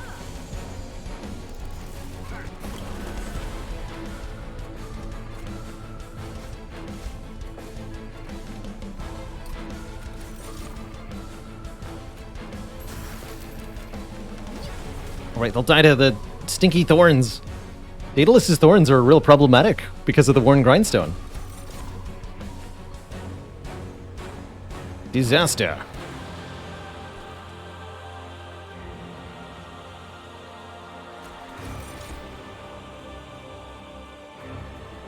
Alright, well, you get +6/+6 then. I decree it.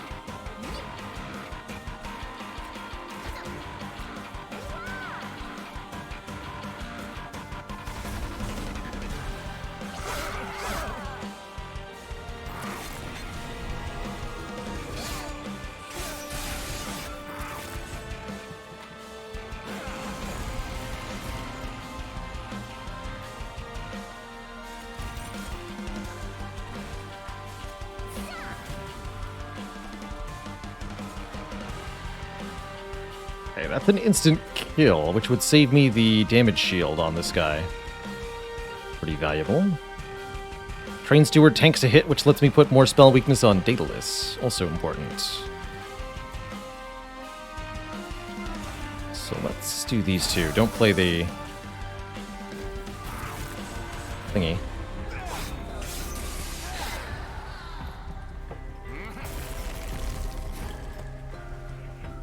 Good. Okay, now the goal... Oh yes, we're guaranteed drawing that. Perfect. With spell weakness 2, it's going to be triple damage. Beautiful. Beautiful. Don't make the mistake of playing the Frozen Lance here, though.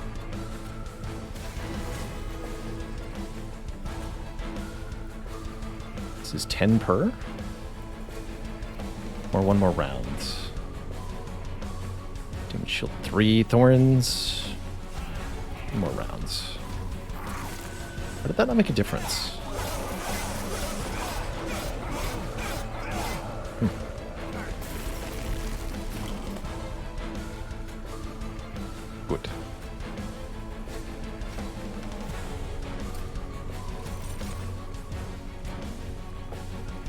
Oh, thorns. Foolish. Can block a hit with the Bubble Morsel, though. GG.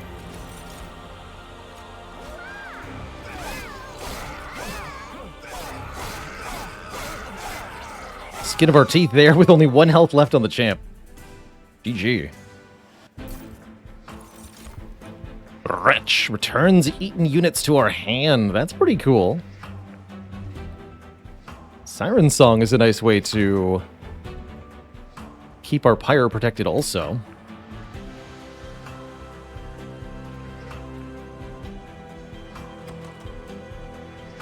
I really like just being able to return eaten units. Or Furnace Tap, giving us multi-strike, but exchange for even more Ember Drain. If we had Holdover Perils of Protection, I would seriously consider it. I think I'll take the Barf. Ah, there's Siren of the Sea. Can't +1/+1.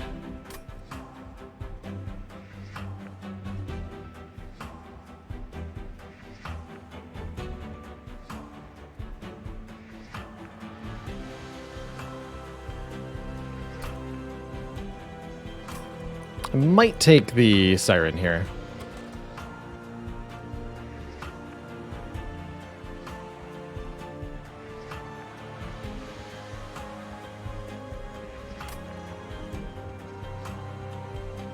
It's only +1/+1 if I infuse into the Sweeper. It's not a good deal. But infusing the Sweeper just for the spell weakness into the +1, into the +2/+2 is better. Not great, but better. Let's see what our options end up being. Is this energy? I generally don't like taking energy. It's either card draw or capacity for me usually. In this deck, could certainly be plus capacity. And I think because we have the Mask of Penumbra, it should be. Let's take capacity. More room on each floor for units. And let's finally start upgrading our units at the Merchant of Steel. That should help a lot, too. Currently, we've been playing this whole time with unupgraded units. Whew. Stinky.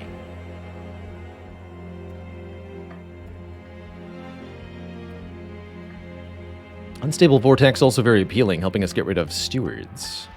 With the dupe coming up, we should think about that. What dupe could I do that would feel good? Unsure. Available here is Quick. Ooh, Quick Sweeper. That's probably a winner from me. Quick Sweeper with Incant +1/+1 and Incant Armor 2.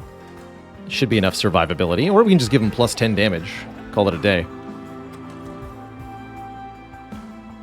But I'm always happy with a Quick Sweeper.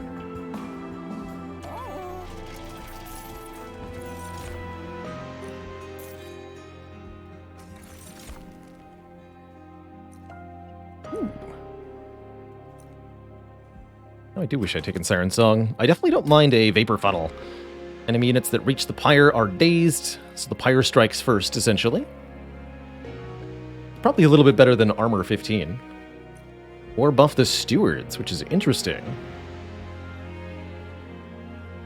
But not that good.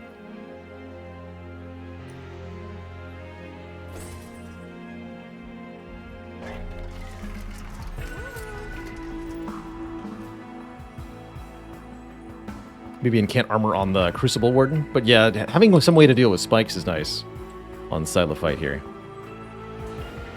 Some kind of survivability.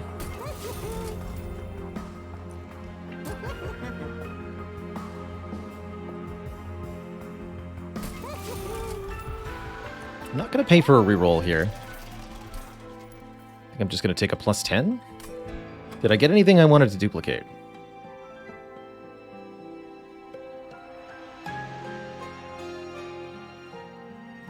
I don't think I would duplicate this Icy Silophyte, but maybe.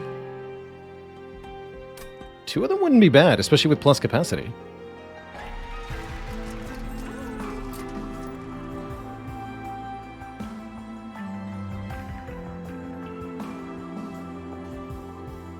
Packed Morsel's the easy no shards dupe. That I don't mind. If I'm not going to a merchant next floor, which I'm not planning on doing, we should pay for a removal or two. Oops, that's the reroll. Removal or two. Alright, just give you more health then.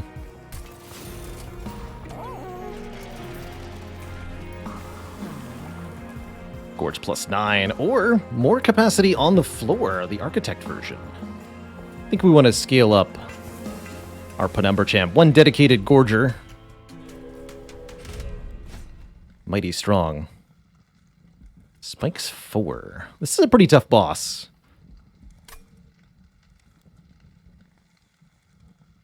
Although only 60 shards might not make it too bad.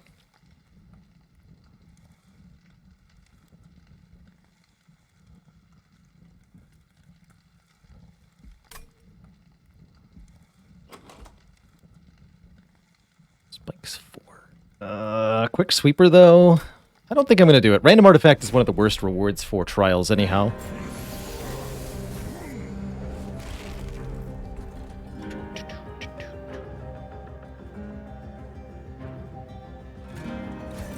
Oops.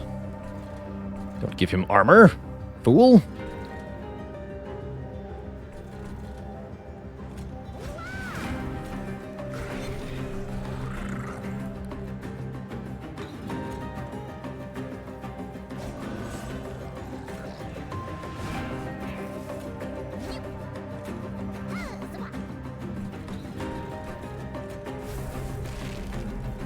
And this is a net loss.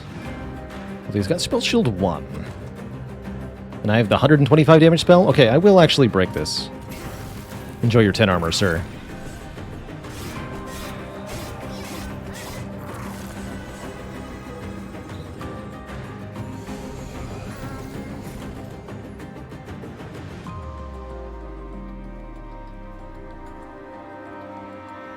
Siren Silophyte in the middle here results in killing the Collector. Fairly important to me.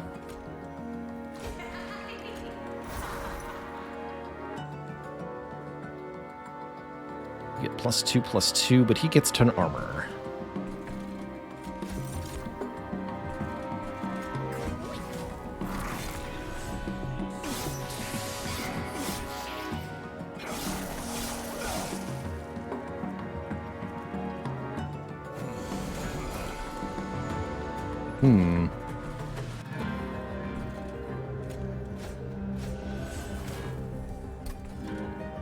I completely failed to draw Titan's Gratitude in time to kill this guy.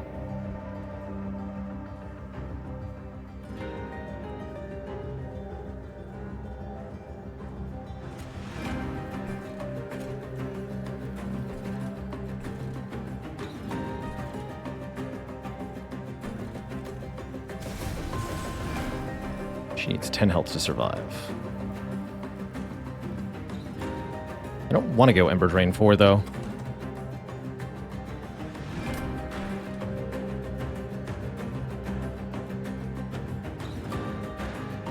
Reach the champ.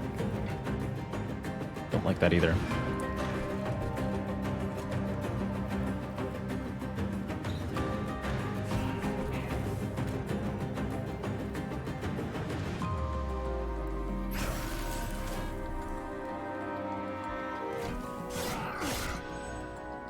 Three hits. Well, 2 hits, actually.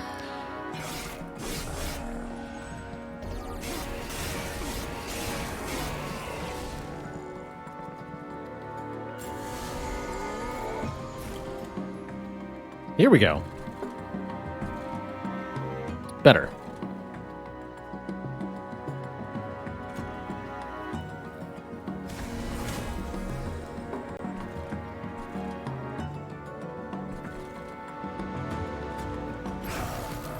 Fair enough.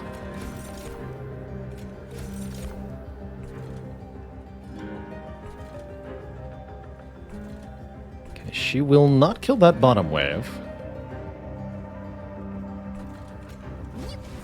I need more stats. Nice.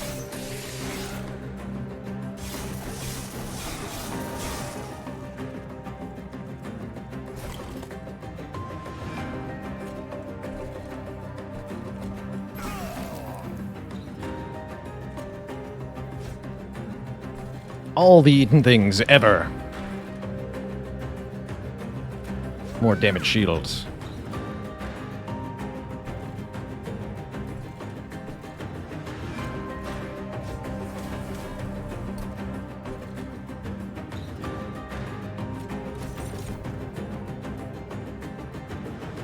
Actually, just stack lifesteal. Better than damage shield.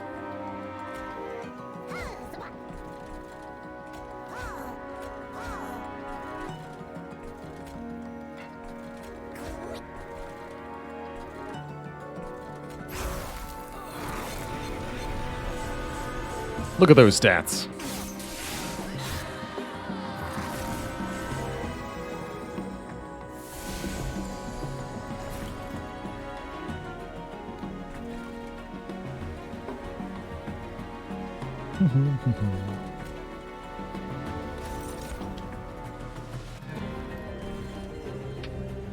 Yeah, definitely more to the top guy.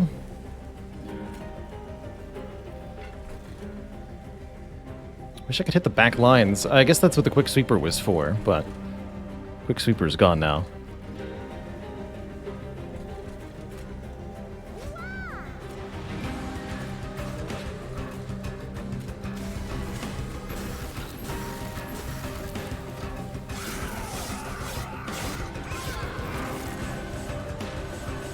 The health.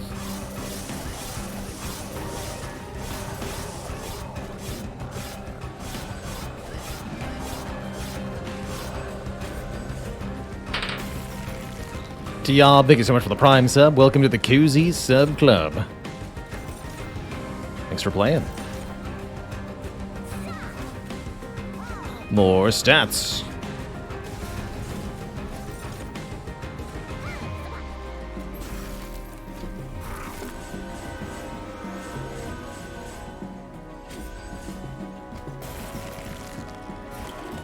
If you've not seen it before, this is Monster Train, a deck-building roguelite. Very similar to Slay the Spire in concept, but totally different in execution. It's a super good time with some jammin' tunes and lots of wacky strategies to try out. GG, big boy, get him.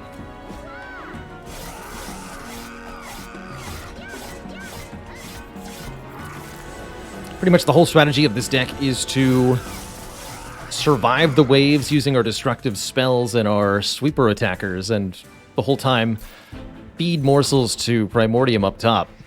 Penumbra up top, excuse me, to gain maximum power. More capacity with Crucible extensions, kind of interesting. Don't have the energy for that at the moment, but I like it. Apply silence to enemy units. Very good for stopping Seraph the Patient. Let's take one. Silence effectively disables any activated abilities on enemies. Any purple circles will go away. Oh, we do get offered -2 costs. So I can make a -2 cost Crucible extension. I'm in. I'm also down to sacrifice the Siren of the Sea to our Icy Silophytes. Giving Silophyte +1/+1 whenever a spell is played on her floor. 25 shards, it might not have been worth it.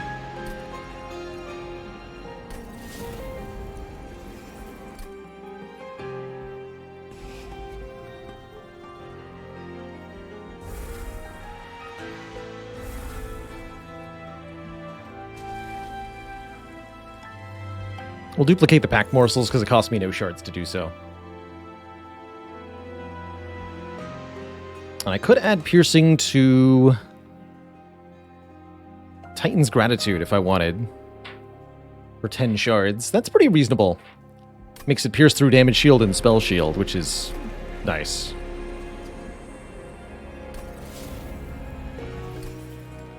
But now we're at 110 shards, which means our next boss will be mighty strong. Armor 15? Surely this is fine.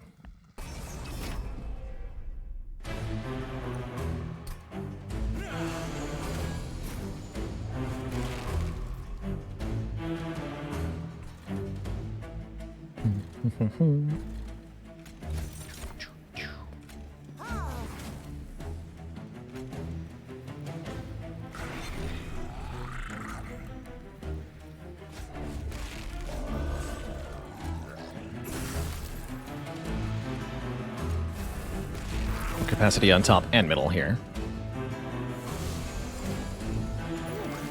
What about this? Yeah, instantly problems.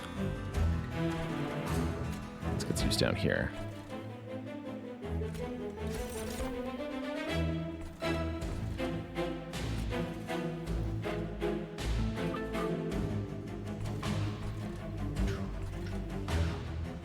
Armor 10. So all units, whenever unit on the floor dies, let's disable that on this wave here. Stop your shenanigans before it begins.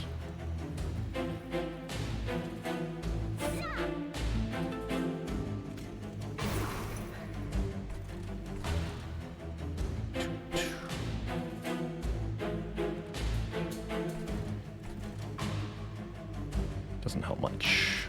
Stats, though.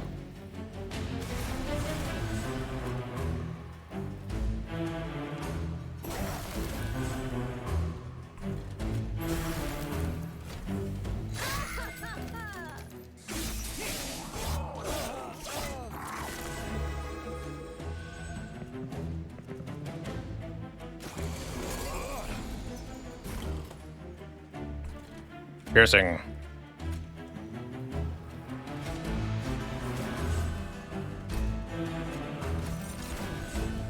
Lifesteal. This guy needs Titan's Gratitude to die. Unfortunate. Some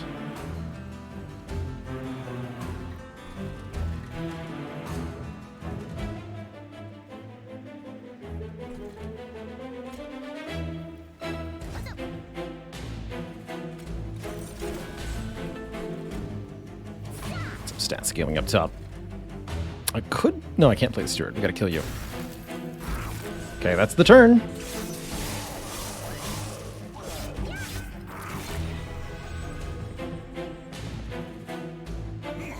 So far, this is going okay. Looking better now. Stack lifesteal on this Penumbra. Health down here. The other packed morsels. Beautiful. Kill you. You're dying on your own. How do we deal with these waves?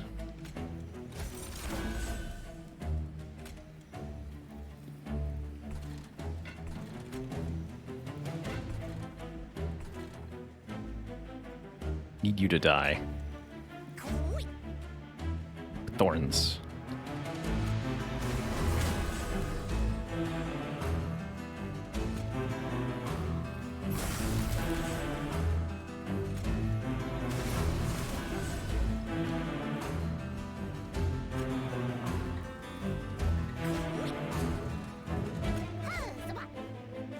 Okay, a lot of stat scaling at least.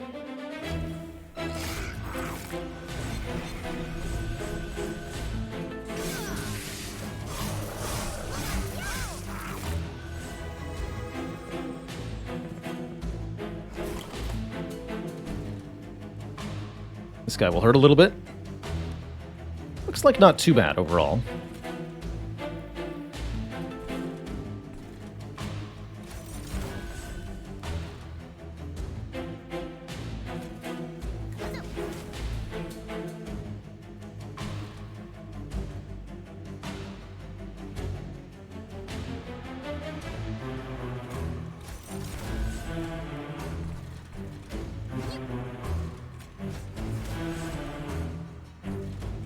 Magma morsels.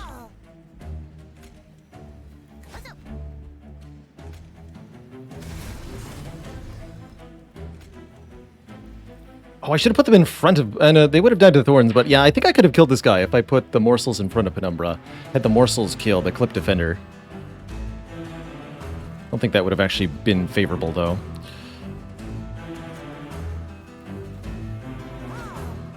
This floor looks a little problematic.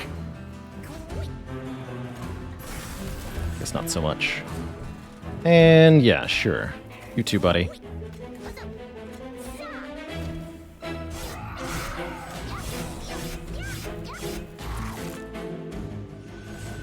So we take 12 fire damage to that guy. Not too bad, not too bad.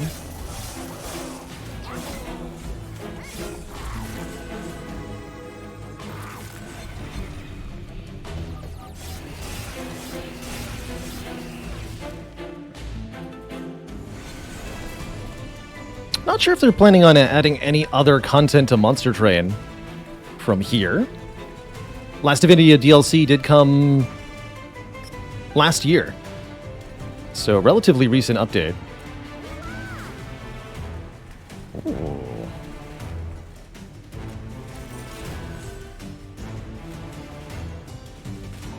Damage shield for you. Damage for you. You can avoid binding. By yourself sometime, sir. Good luck.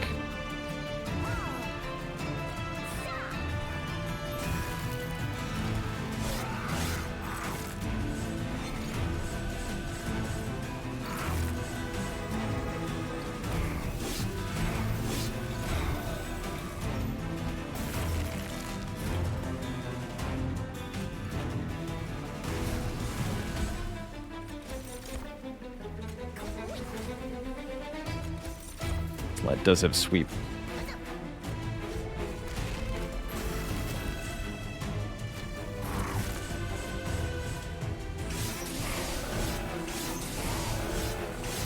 The more hits our Silophyte can land, the more spell weakness we get.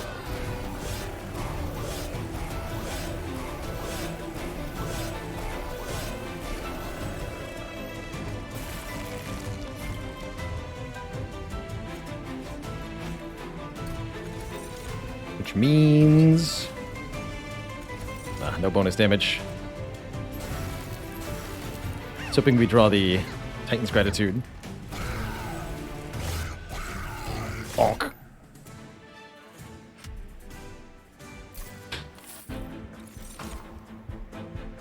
Ooh, apply damage shield 1, add 2 uncommon or rare morsels to our hand. Love Grovel as both a targeted damage shield, but also more morsel generation. Engine upgrade could be nice for more energy.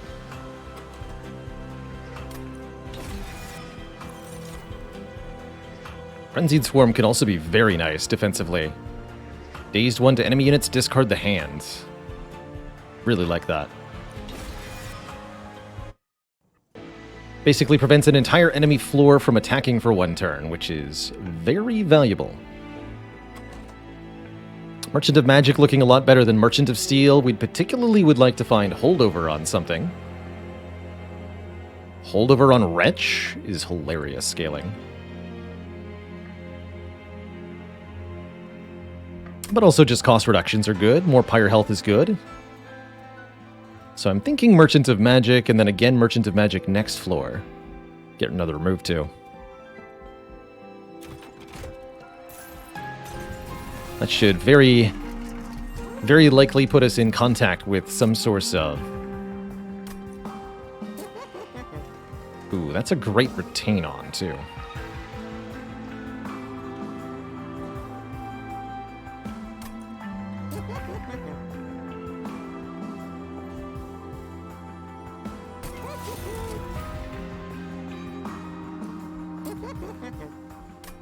Okay, yeah, let's put retain on the Frenzied Swarm.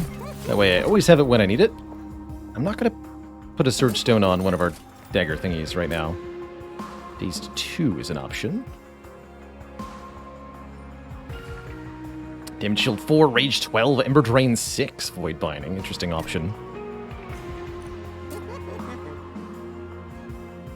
Dazed 2. I think Dazed 1 is fine.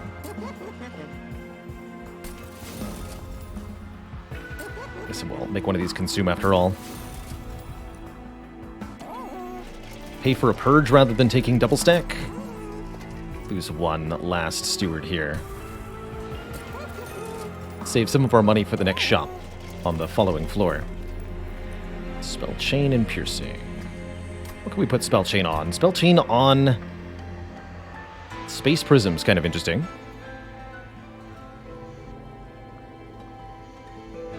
Plus 1 more capacity. If I'm doing Retch, specifically Holdover Retch, that could be a big deal.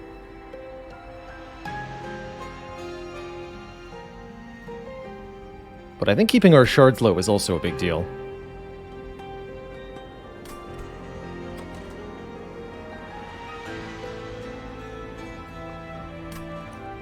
Stop there for now. We'll be taking plus card draw after Fell. I think this Fell will be relatively easy. We took the Sinner's Salve specifically for this fight. This Fell is all about putting nasty, damaging curse cards into your draw, but our Sinner's Salve makes them all 0 cost instead of 2 cost, making my life a lot simpler.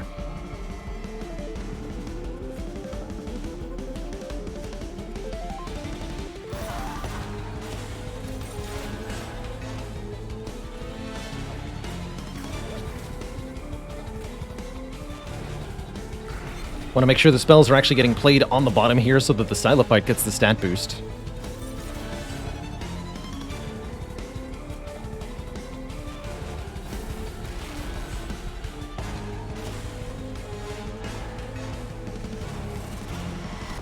Sure.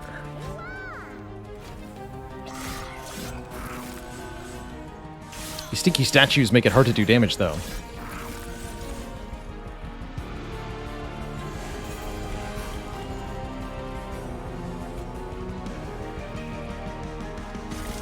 Sap. Also becoming a problem.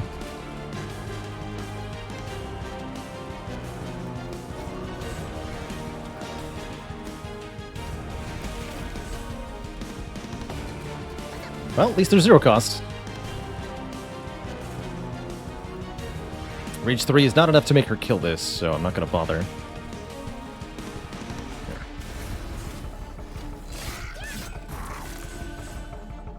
3 curses at it here. 1 from Fell, 1 from each of these 2 enemies.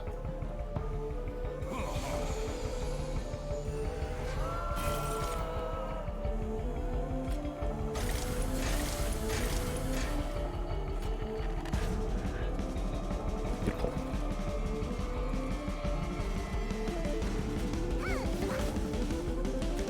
Really beautiful. Gotta remember to play spells on the bottom.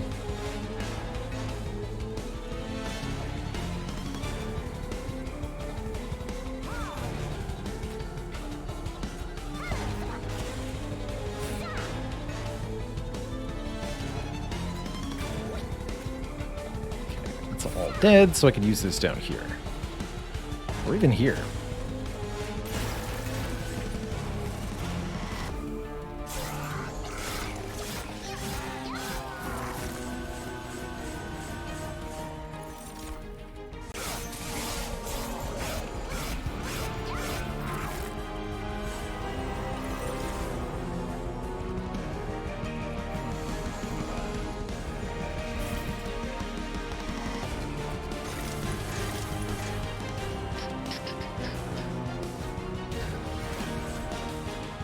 One off. Now if I rage, I will kill the bottom thing. But then I have no energy. That's okay.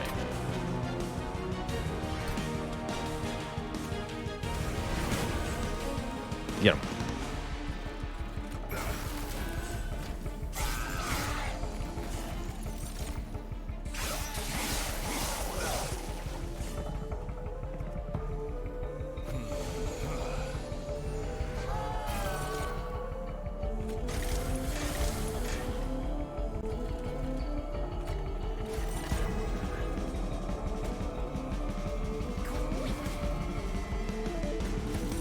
We serve.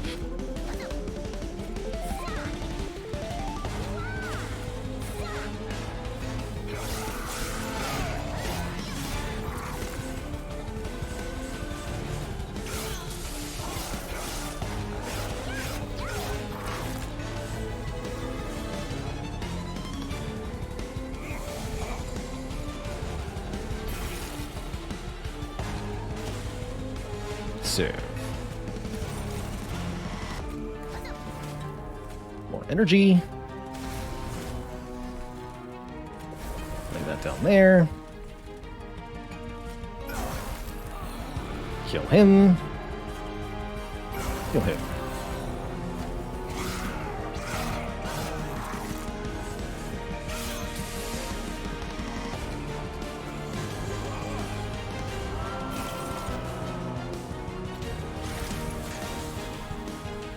believe we have successfully made things happen here.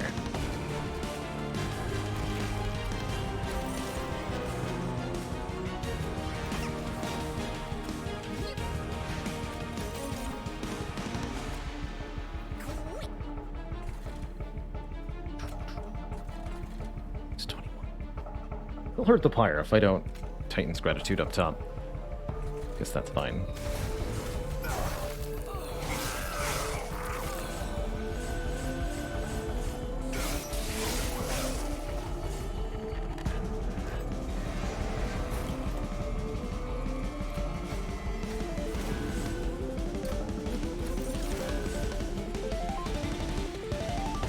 Okay, some more damage shield to buy time for the Crucible Warden seems like a good idea here.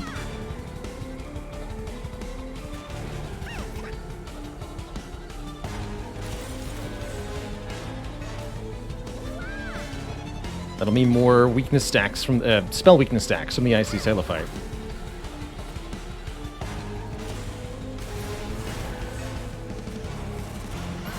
It's important because we have lots of spell shield on spell here.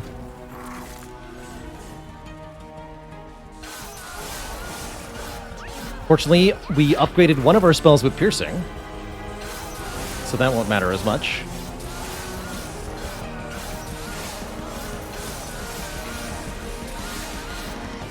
Eight spell weakness. Good. Probably not drawing it next turn, though. Well, we'll see what I can do. Lifesteal helps. I think our base stats are big enough, we'll just win, hopefully.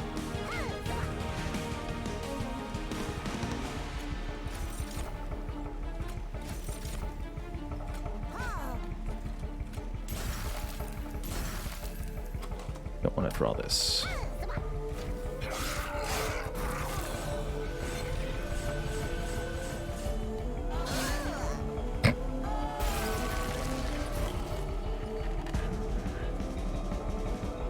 Go, my child.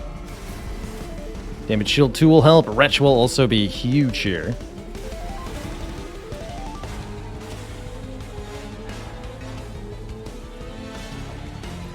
No lifesteal, just stats. Understood.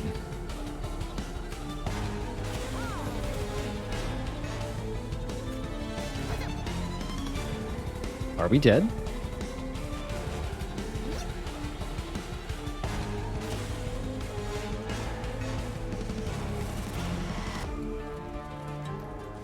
Feels like we might be dead.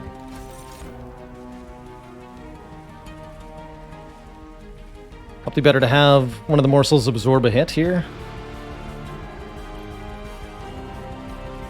Although it won't matter if I daze her. Right?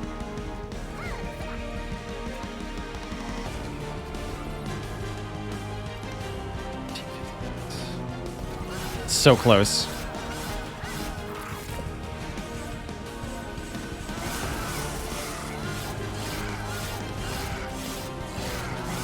So close. GG.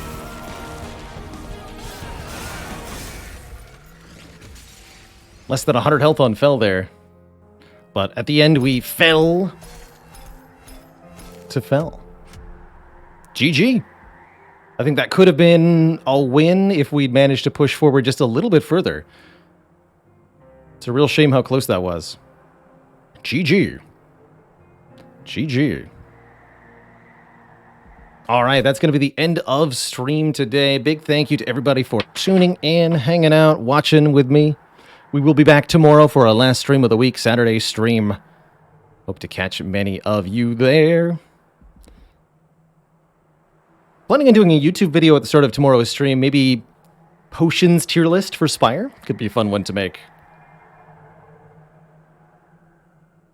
As always, don't forget to check out the YouTube if you want some more content, or follow me on Twitch to be notified when we're live. As well, a shout out to the Discord and the Game Boat.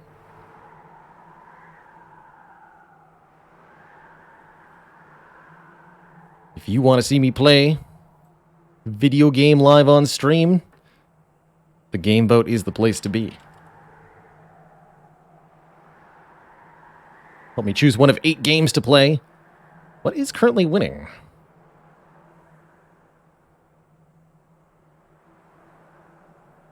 Looks like Chrono Trigger is vastly leading the charge this time. That could be interesting to do on stream. As we're ending, I'm going to throw a host on over to First Ain, who's doing some wonderful, wonderful Spire. Hope you all have a good time chilling with him. Have a good night, everybody. Thanks so much for watching. Ta-ta for now. And I'll see y'all next time. Until then, toodaloo. Bye-bye.